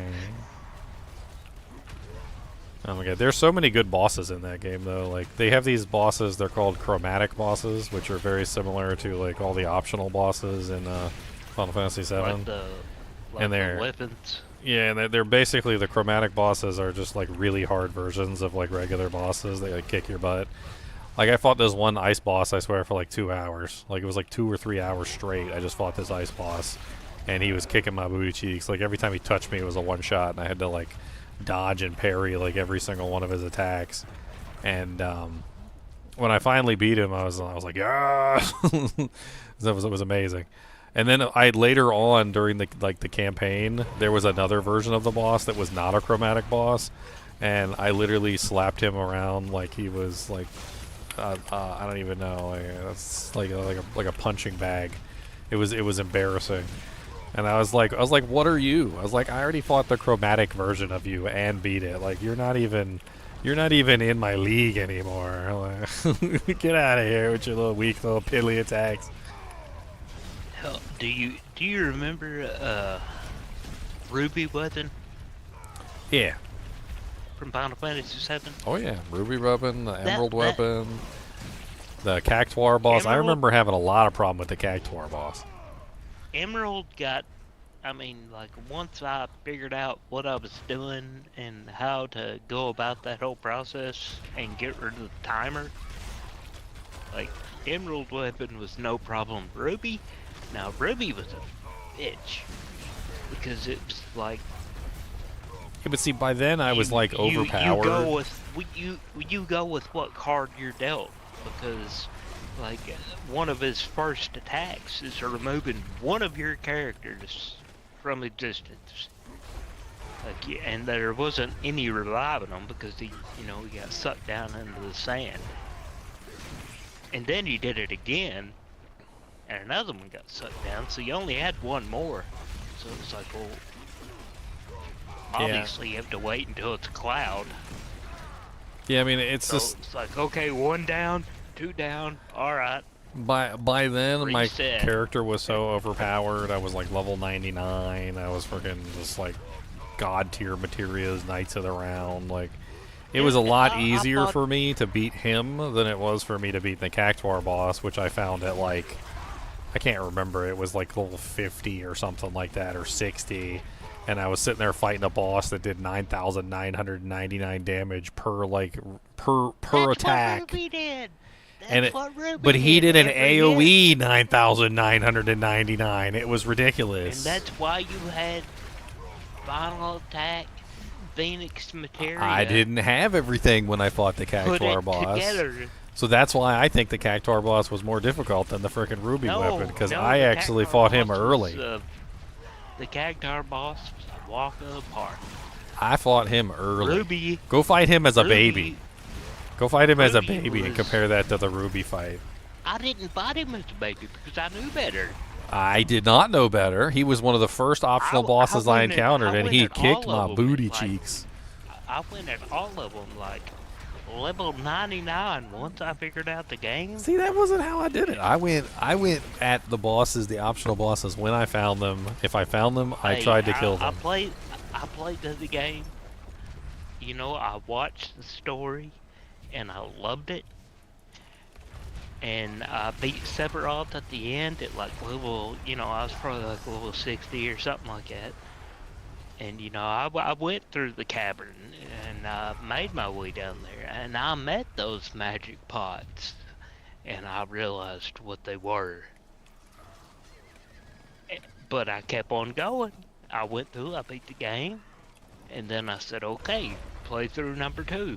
See, me on the Now other we know hand, what to do. I hit wouldn't. disc 3, you go into the cavern, you go down there, you walk around in a circle, you fight magic pots, and you hit level 99, and then you bring your ass out. See, that's not how I do it. That's not how I do it. Wipe Emerald See, that's the easy way to do it. See, the way I do it is different. So if I find in Expedition 33, if I find a chromatic boss, I know the bosses are not supposed to be fought until later. I fight them anyway. I beat every single chromatic boss I came across, like on level. I annihilated every single one of them and felt like extreme joy from it. Now, if I had done the opposite, first time. If I had done the first time. But the thing is like some of those bosses were unkillable. The second time, they were just unkillable. I found this one. Now I know how to do this with ease. There's this one boss in Level up the Expedition material. 33. His name is Sprog. I tried to kill him, right? I did 9,999 damage to him like 6 or 7 times in a row. And his HP bar moved like, I don't even know. It was like a centimeter. Yeah, nothing. Like a millimeter. And I was like, oh. I was like, oh, okay. And then he hit me shouldn't and move like at all. one shot like 3 of my dudes, and I was like, oh, okay. I don't think this guy is supposed to fight him right now. and that is a good, I mean, a very good and a solid first playthrough. And I hope you beat him on your first playthrough. I might have to But go back and like fight But him. you had to tell me that if you go through it again, you're not gonna go into that fight I mean, I could probably work without out a putting your strategy. without putting your gloves on.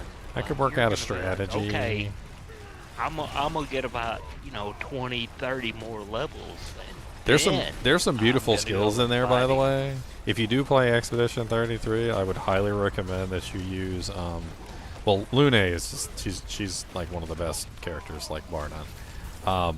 And Lune is basically your mage. She's your classic like fire, ice, whatever mage. She has a skill. It's called Stormcaller. It does no damage whatsoever.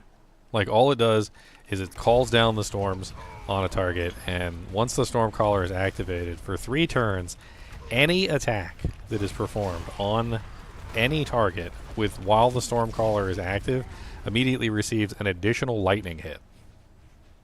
So you optimize for like. I was kind of wondering. That, So you but I didn't optimize say for it. like really fast, like high damage, like low damage, like high speed attacks where you're doing like 6, 7, 8 combos in a row, and every single time you land a hit, it's just doom doom doom doom doom doom doom doom doom doom doom doom doom doom doom, and the lightning just comes down and just annihilates the target. Stormcaller has got to be one of my favorite Lightning abilities in bolt that right game. up your buttocks. Well, it's a lightning bolt right up your buttocks every single time the monster is touched. If a burn ticks, I lightning guess bolt. right If out your buttocks. If you shoot him, lightning hit in bolt. the If you hit him with a 5-hit combo, 5 lightning bolts. Like it's amazing. 2 basic attacks, 2 lightning bolts. There's even like a couple abilities in the game that are just like really high combos. They just have really high hit number of hits and not necessarily really high damage. And you just use those together with Stormcaller and you just annihilate monsters. Good God, imagine Omni Slash. I mean, there's some pretty close to attacks like that. Gustav is the main character that is the sword wielder, and he's got a lot of really good like sword-based attacks with multiple hits. You ever watch that? You ever watch the movie? The Advent Yeah, Advent Children. Yeah, Yeah. Okay. I've seen it. It was good. I'd be glad whenever they come out with part 3 and the remake. Well, I think if you play Expedition 33, you're really gonna like it. I think it's. I mean, one of the. what you're telling me, like it I think seems it's like my type of game. I think it's just Game of the Year. Like I think it's hitting Game of the Year. Well, I mean, I don't look at that. You know, I mean, Like, there's all kinds of things that hit Game of the Year, and I'm just like. But it's a JRPG, and But, like but a there hasn't been a lot of JRPG JRPGs like that have hit Game of the Year in a while. That has like a high respect for me, and especially turn-based. And I love a turn-based. Yeah, so turn-based is the thing that's drawing everybody to it. And I don't. Because Square Enix I gave don't up on think turn-based. turn-based as far as like, Baldur's Gate, because Baldur's Gate is more of a CRPG. It's a C. turn-based, It's a CRPG. but it's a very slow turn-based. Yeah, it's You gotta CRPG, wait a which is long different. damn time. It's different. It's not the same thing. I like Dungeons and Dragons and all that, but and I like Baldur's Gate. I love the first one. I love the second one, the third one. Solid game. I see why people like it, but the good old fashioned. Yeah, you're absolutely gonna love Final Fantasy Expedition 33. It's amazing. Like just that whole basis type of game. I had a really good that time with kinda it, other than turn-based to somebody where backseat gaming me the entire time. if you can walk away and still be all right, like, okay, I like that. So the first time you played Final Fantasy, did you invest in Eris and then get upset when she died? Like buy her a bunch of equipment, get her material all set up, and then she dies, and you're just like, ah, level her up really high. I didn't really buy that much. I did. Pretty much just played through and, you know, used what I had. I did. And if I reached a point to where she was my bae on the freaking game. When I first started, I had I had her set up. She was my healer. I had her leveled up really high. She had the best equipment. I mean, if I reached a point to where it was, you know, hard, and I was struggling to get past it, then I would just go back and, you know, just like keep reloading the game and, you know, get 2-3 levels and then move on. I mean, the story-wise, yeah, I mean, it hurt, you know, I mean, it hurt me whenever they killed her off. I was like, oh, shit. You know, what the hell?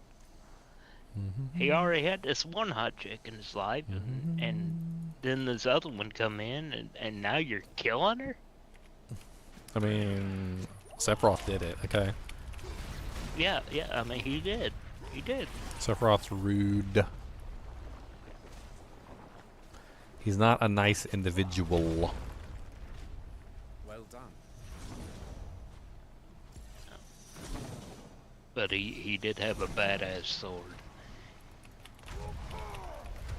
Speaking of Can't say I'm badass wrong swords, speaking of badass swords, in 64-inch Diablo 4, katana. in Diablo Oh my 4, God. they have a crossover with the anime Berserk. I'm kind of surprised that you don't like anime when literally Final Fantasy VII is literally an anime. But there's the Berserk sword is a specific sword to that anime, but it definitely resembles. It's not exactly, but it resembles Cloud's sword. It is very much so a Cloud-like sword. It is a huge, giant hunk of metal. I put a screenshot of it in the D4 I've seen seasonal. 2 or 3 of them up very close. What, Cloud swords? Yeah. Buster bladers. So this isn't a Buster blader. This is Guts' sword. His name is Guts, and he's from the anime Berserk. Guts basically swings this sword around the whole anime all the way through, and it's like a freaking, I don't even know, it's like 100-pound freaking hunk of steel. It's ridiculous. Take a look in the seasonal, the D4 seasonal chat. I did I put a screenshot of the character in there. Yeah, I saw that. Sorry, I was looking at what Bruno just sent. Winter, he sent a Winter. Don't look at it.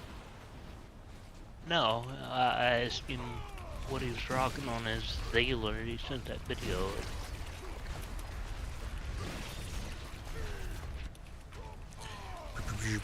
Said a lacerator, a throwdown, running wisdom.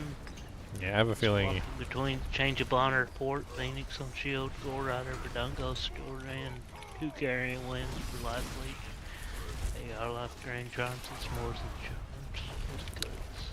I have a feeling you're gonna get lost in some Expedition 33 for a couple of days.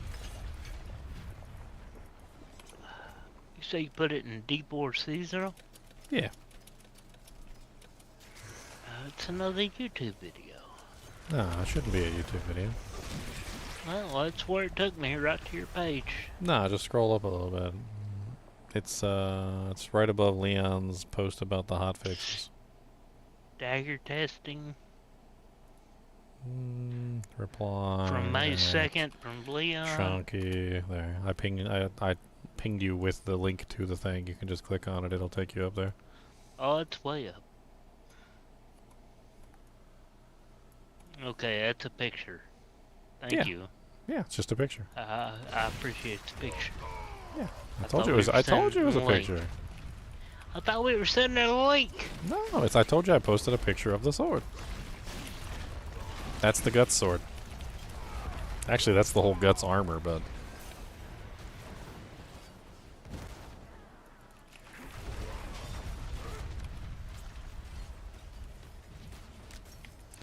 That was weird. My cosmetic was gone for a second there. I was like, why am I running around as like a... Look at that. What is that? Like, my character keeps, like, shifting back to, like, a non... That's weird. Why is it doing that? Oh, I know what it is. It's when I use Wrath of the Berserker, isn't it? Yeah, it's when I use Wrath of the Berserker. Oh, yeah.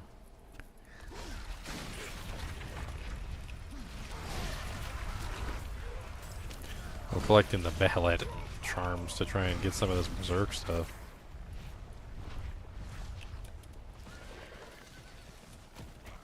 I think Bruno just said he's using throw on a Zealer. So that sword kind of looks like Buster Blader, doesn't it? Big, monstrous. Yeah. Maybe not the original one, but there's a lot of different variations of Cloud's sword. I've still always wanted a Musa Moonblade. Let's Sephiroth see. sword. It's like a 64-inch blade. So this one, so Guts sword looks like Mithril Saber and Ragnarok. Mithril Saber and Ragnarok resemble it the most. I remember those two. Yeah, Mithril Saber. Buster Sword was just like a big old hefty, like, steel wedge. Yeah, but like looking at these two swords next to each other, like see this one. So like if you look at Mithril Saber, it looks very similar to Mithril Saber, and it looks similar to Ragnarok, not quite as similar because the beveled edge is smaller on Ragnarok. So it's very similar to the Mithril Saber, like one that Cloud used. Maybe also Heaven's Cloud. Kind of looks a little bit like Heaven's Cloud. Grip's different. That one was a little more narrow. Hey, question for you though. Last of Us. You watch it? Nah, I haven't seen any of it. You haven't even seen the first season? Nah. I think my girlfriend's watching it though. Did you play the game? I haven't played the game. Nah, it's a PlayStation title, and the PC version doesn't work. Like, it's terrible. I actually bought it and downloaded it for them to play, and I couldn't get it to function. It was way too laggy, so I haven't even touched it. You need to watch a show. Very good show. Maybe. And I'm sure probably a lot of people in your comments, your chat, your viewers are probably saying, yes, listen to Chunks. Oh, I know. There's a lot of PlayStation fans out there that probably love Last of Us. I mean, I don't like PlayStation. Again, like I said, I started watching the show, and I've never played the game. Oh yeah, I know it came up on HBO or whatever. I think Leon watches it if you want to talk to with him. I'm pretty sure he's already seen like the whole thing. He was talking about the new season the other day. Yeah, we're on season 2. Apparently there's going to be 3 seasons. Season 1 is game 1. Season 2 is, I guess, the first half of the second game, and then season 3 will be the last of it. I need a tattoo. I need a tattoo.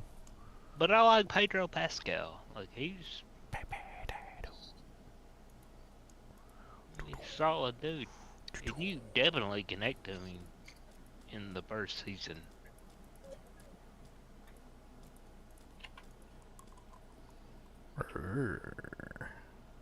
That's cool looking. I like the poison on there. Or the red, get the blood. Gotta get the blood. I like the blood, that's good blood. can't see none of that, like, because my armor covers up my whole body, but...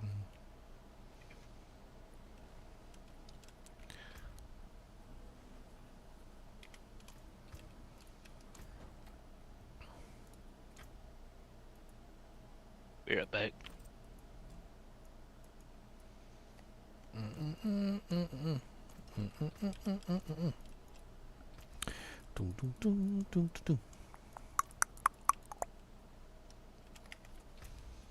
Shop. I don't know if I want any of the other Berserk stuff. I'm looking at it. The Warhawk horse, that does look pretty nice. I must admit, the Warhawk horse does look cool. But that was always more of Griffith's steed. That was Griffith's. What does it come with? It comes with Griffith's helmets. Okay. Comes with Griffith's flag. Oh man, look at that frickin' Shetland pony right there. I don't know why that came to my mind when I was like Shetland pony.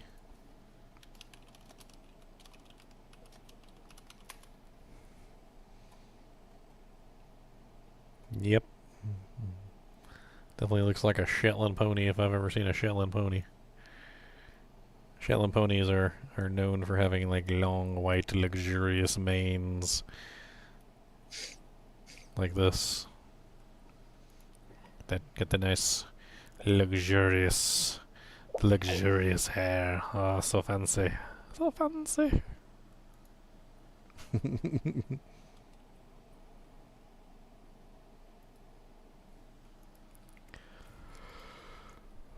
Armor's pretty cool too.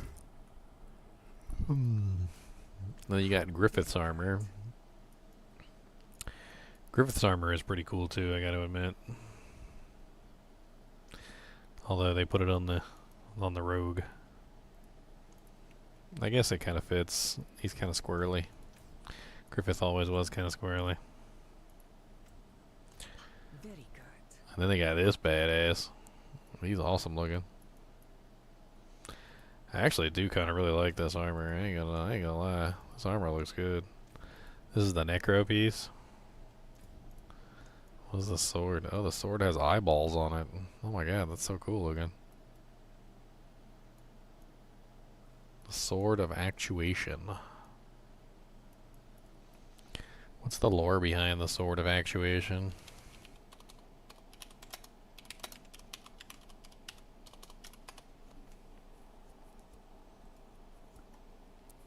The Skull Knight's Sword.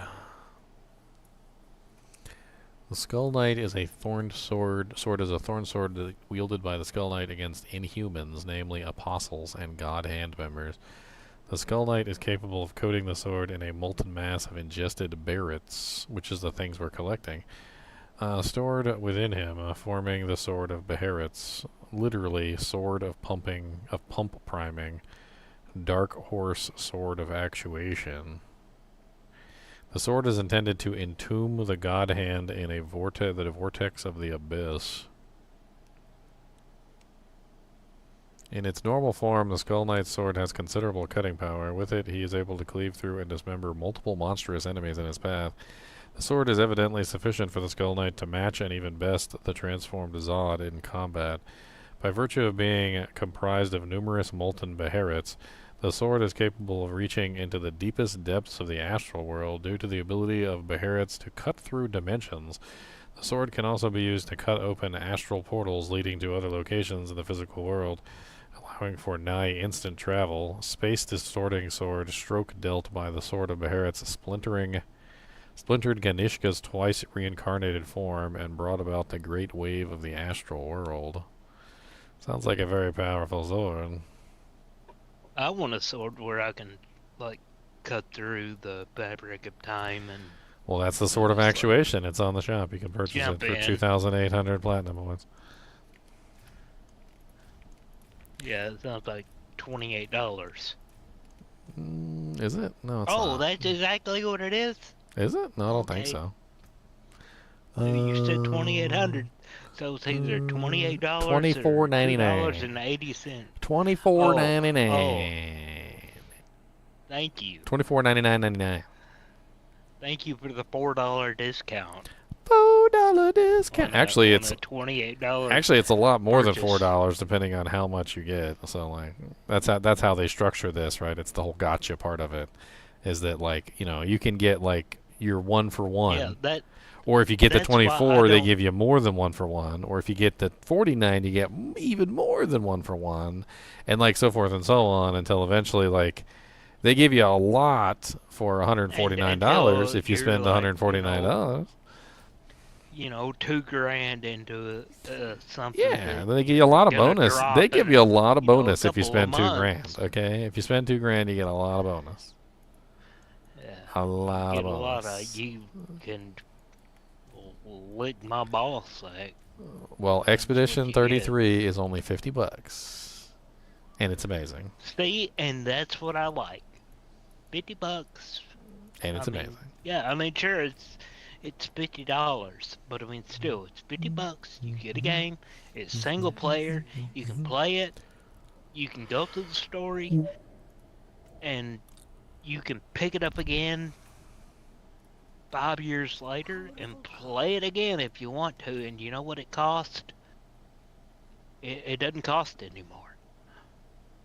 Well, yeah, because that's she bought it. Because that's It's yours. that's a great It's investment. It's free 99. Do you want a nose as a pet? That's why I don't like. Would you the like a whole, nose like- as a pet? Yeah, You would like a nose as a pet? yeah, Well, sure. Hell there's yeah. one in here. Then you can have a I nose had a as a border pet. collie. There you go. And there's a picture No, of him. but that's, He's cute. That's in a game. He's cute. It's in a game. Look at him. Check him No, out. I want it like Check- here. I'm giving you multiple with- angles so you can see. No, like here's no, one with the. I want it. Here's I one with want the it here snot with me. dripping out of his nose. There you go. There's another picture. Hey, you know what? That's fine, but I want it here with You me. didn't even look at it. So I can like pet its head and be like, oh, who's a good boy? You Who's didn't a even good look at the boy?" schnoz. You're not even looking. His name is the schnoz. Look Because at him. it's not real. Look it's at not him. real. He's in the anime. He's from the I anime. don't want it. No, I don't want no anime. But look at him. I But don't he's got wanna- snot I coming don't out of want his it. nose.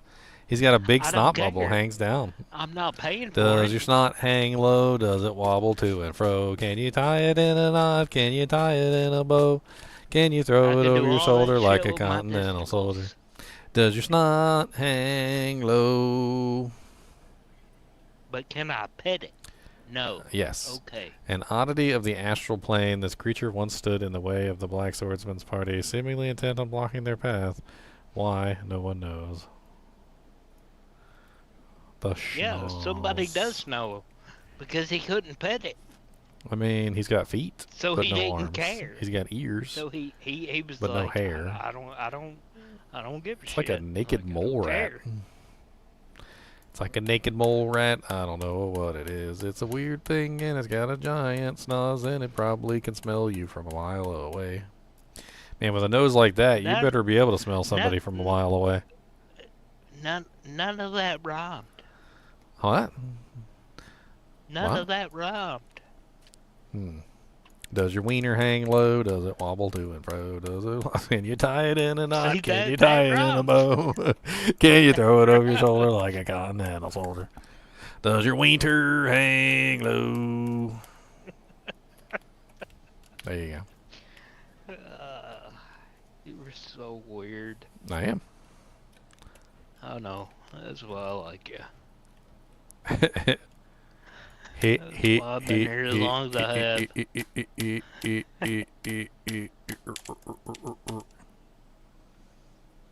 Like, I didn't watch one of your videos one day and be like, oh, this guy's funny.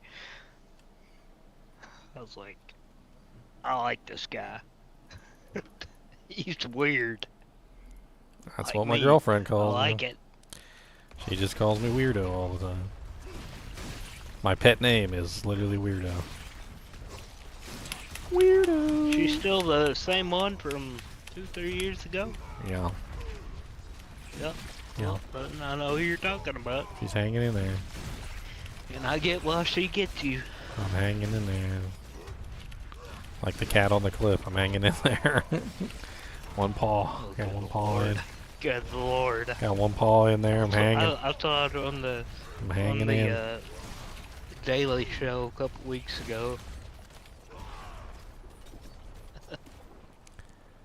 Hanging.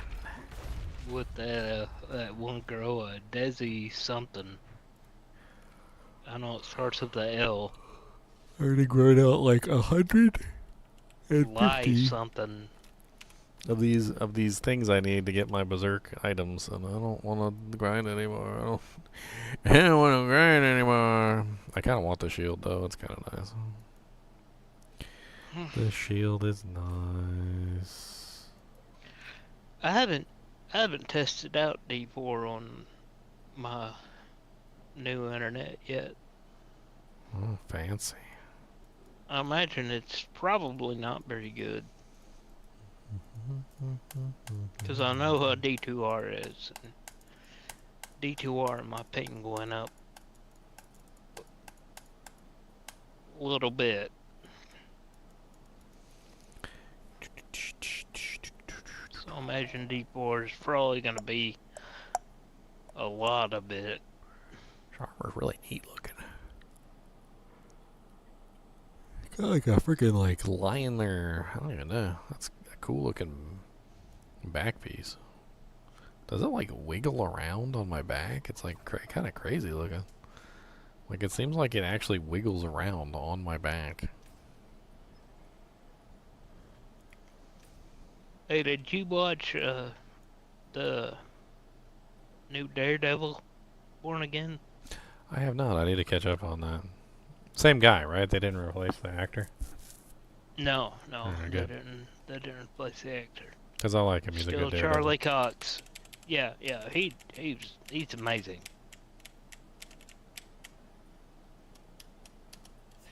I mean, I know they had to put in stunt doubles, but I mean, he still did I was thinking about him the other day a because there was whole lot of what was in that show. there was like a comic or whatever where like Daredevil bodies Spider-Man, and people were like talking about like they're like there's no way the Daredevil bodied Spider-Man and blah blah blah blah blah, and like I don't know, Daredevil's really powerful. He's a lot more powerful than people give him credit for. I don't know what it is about Daredevil. Daredevil's superhuman abilities are weird. Do you know he actually, well, I mean Charlie Cox anyways, actually auditioned for Spider-Man when the Amazing Spider-Man was coming out.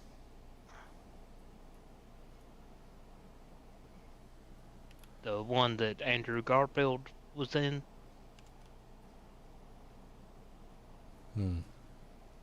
Sorry, I was reading about Daredevil's powers.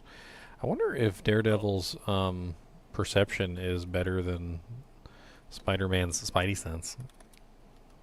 I would imagine so.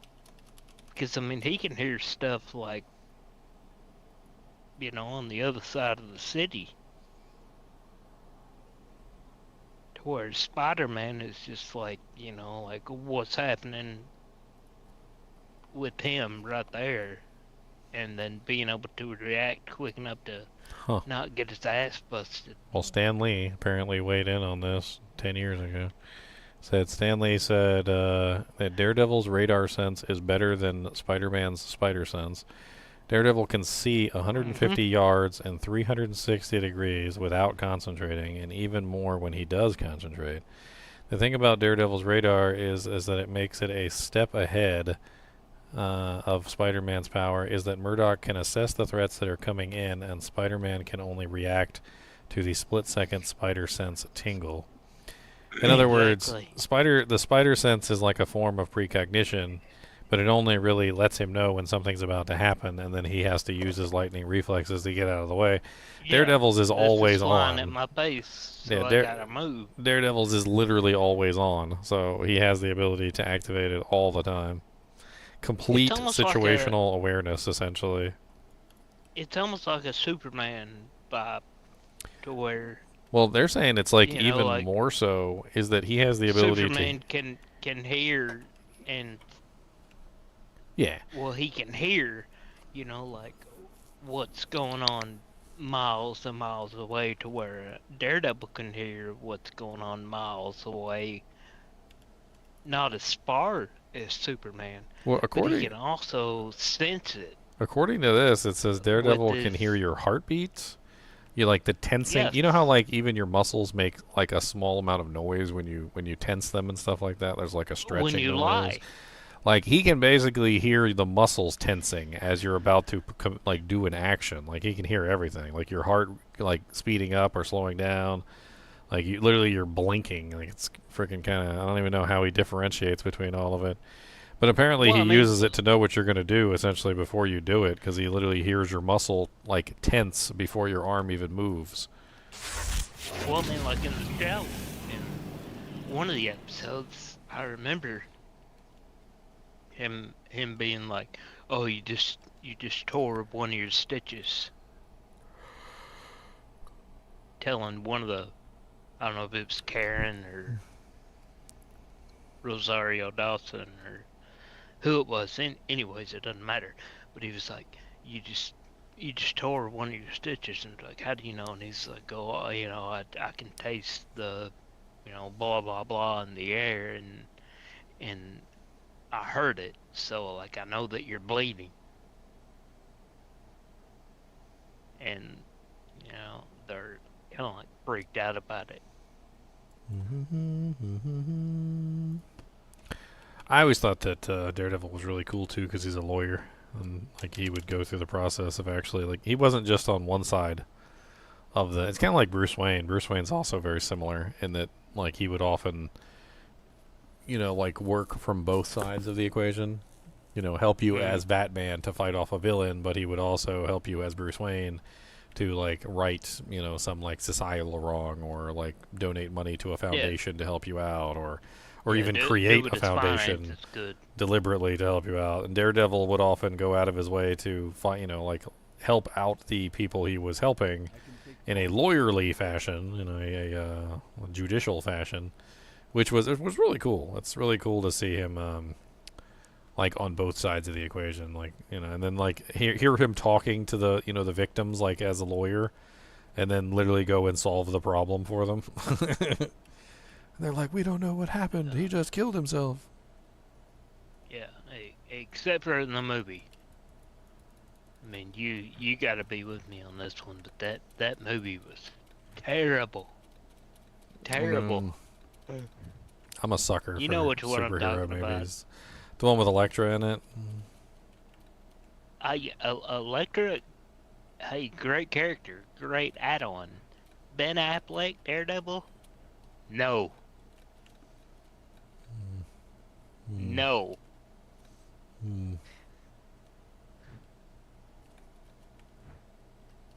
I can't remember much about that movie, to be honest. Yeah, I remember it was terrible. It's absolutely terrible. I can't remember much about the movie. Now, I liked them bringing Elektra back in Deadpool and Wolverine. Like, that was cool. I need to get some sleep. Bringing Jennifer Garner back. Oh, man. I did like a 24-hour stream on Expedition 33. Well, literally today, and then I got like a little nap, and then came back because I wanted to get the Berserk skins today. I need a nap. Figure out how to play Dragon Quest VIII. I don't know. Did it ever get remade on anything? No. Well, no, actually, I think it might be on Switch.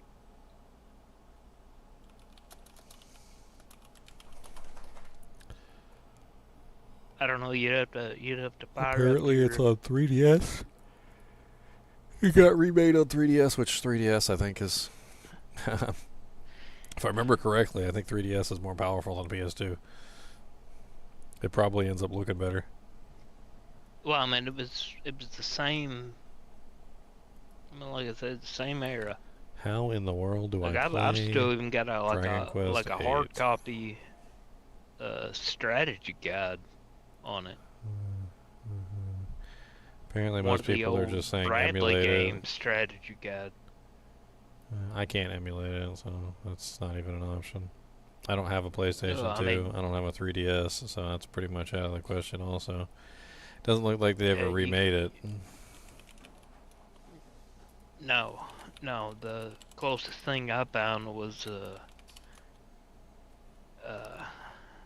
I know it's on PS5 or PS4, or maybe in PS3. It was Dragon Quest 9 or something. Echoes of a Elusive Age or something like that. And it's, I mean, it's kind of similar to 8, but it's not 8. Like 8 was phenomenal.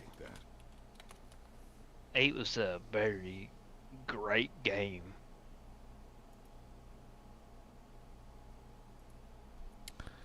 Can you not play 3DS games on the Switch? Huh. Oh, they're not on there yet. No, they've been slowly adding more and more consoles. They're focusing on the older ones first. So like they have all the they have Nintendo, I've Super never had a Nintendo, Switch. Sega, like Nintendo 64. They haven't worked their way up to like 3DS yet. They did Game Boy and Game Boy Advanced. So 3DS would be after the DS. It'd be DS and then 3DS, which I don't even know if they have any plans of doing that. I mean, I've had that on emulators on my computer for years. Like, all those that you just named off. Like, up past Nintendo 64 to PlayStation 1.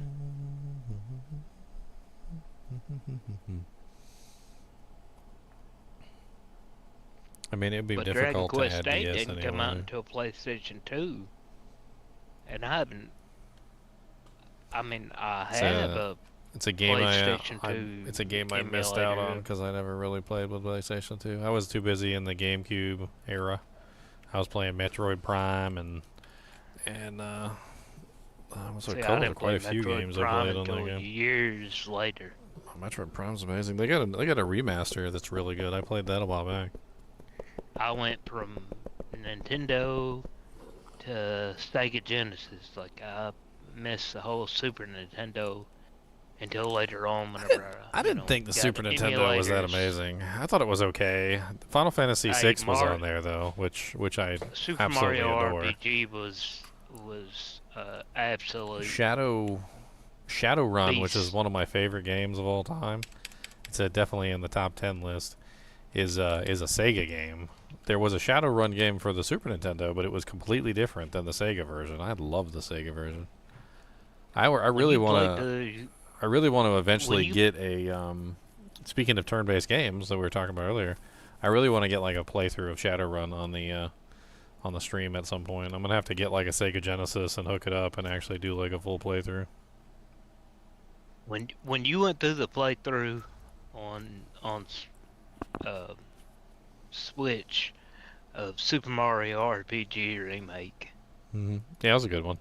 I mean, even, I'd never had a Super Nintendo. Oh, Super Like, I had Mario friends that RPG had is one of the Super Nintendo, that was one of the but best Super RPGs at the time. Exactly. Like, whenever you played through that, I was absolutely captivated. Yeah, that was an amazing game. That was SquareSoft. That was had- not Square Enix. That was SquareSoft. Yes, exactly. And that was when And Square that's- Enix was still that's- good, was SquareSoft days, because Final Fantasy VII was SquareSoft and Final Fantasy VI Yes, was SquareSoft. Final Fantasy VIII was SquareSoft. And if you play the original Final Fantasy like 6 and 7, and then you go play the Mario RPG, you'll see that there's like a bunch of mechanics from 6 and 7 both incorporated into Mario RPG. That whole rail thing. It was the same damn company. That whole rail They were minigame. totally integrated together. The rail minigame in Mario RPG, I'm fairly certain that was the exact same rail minigame that was in Final Fantasy VII. In the arcade, yes. That was the exact same game. It was like a mine cart, and you like ride the mine cart. That was the exact same game. Like they had it in both games. All right, Chunks, Yeah, I'm gonna it's hop off here. I need to get some sleep. Same company. Alright, bud. I only got like 4 hours of sleep after like a 24-hour stream, so I'm gonna kill it. I will be on tomorrow though. Well, I may hop on tomorrow and What you should do create a character. is go play Expedition 33. Well, you know, if someone sent me the link to it. Expedition 33. What the hell are you sending me? What is that? Is that a That's what I was talking dick about earlier, and you weren't looking at it because you being stupid. And that's what I was trying to show you. No, because I'm sitting over here in my chair.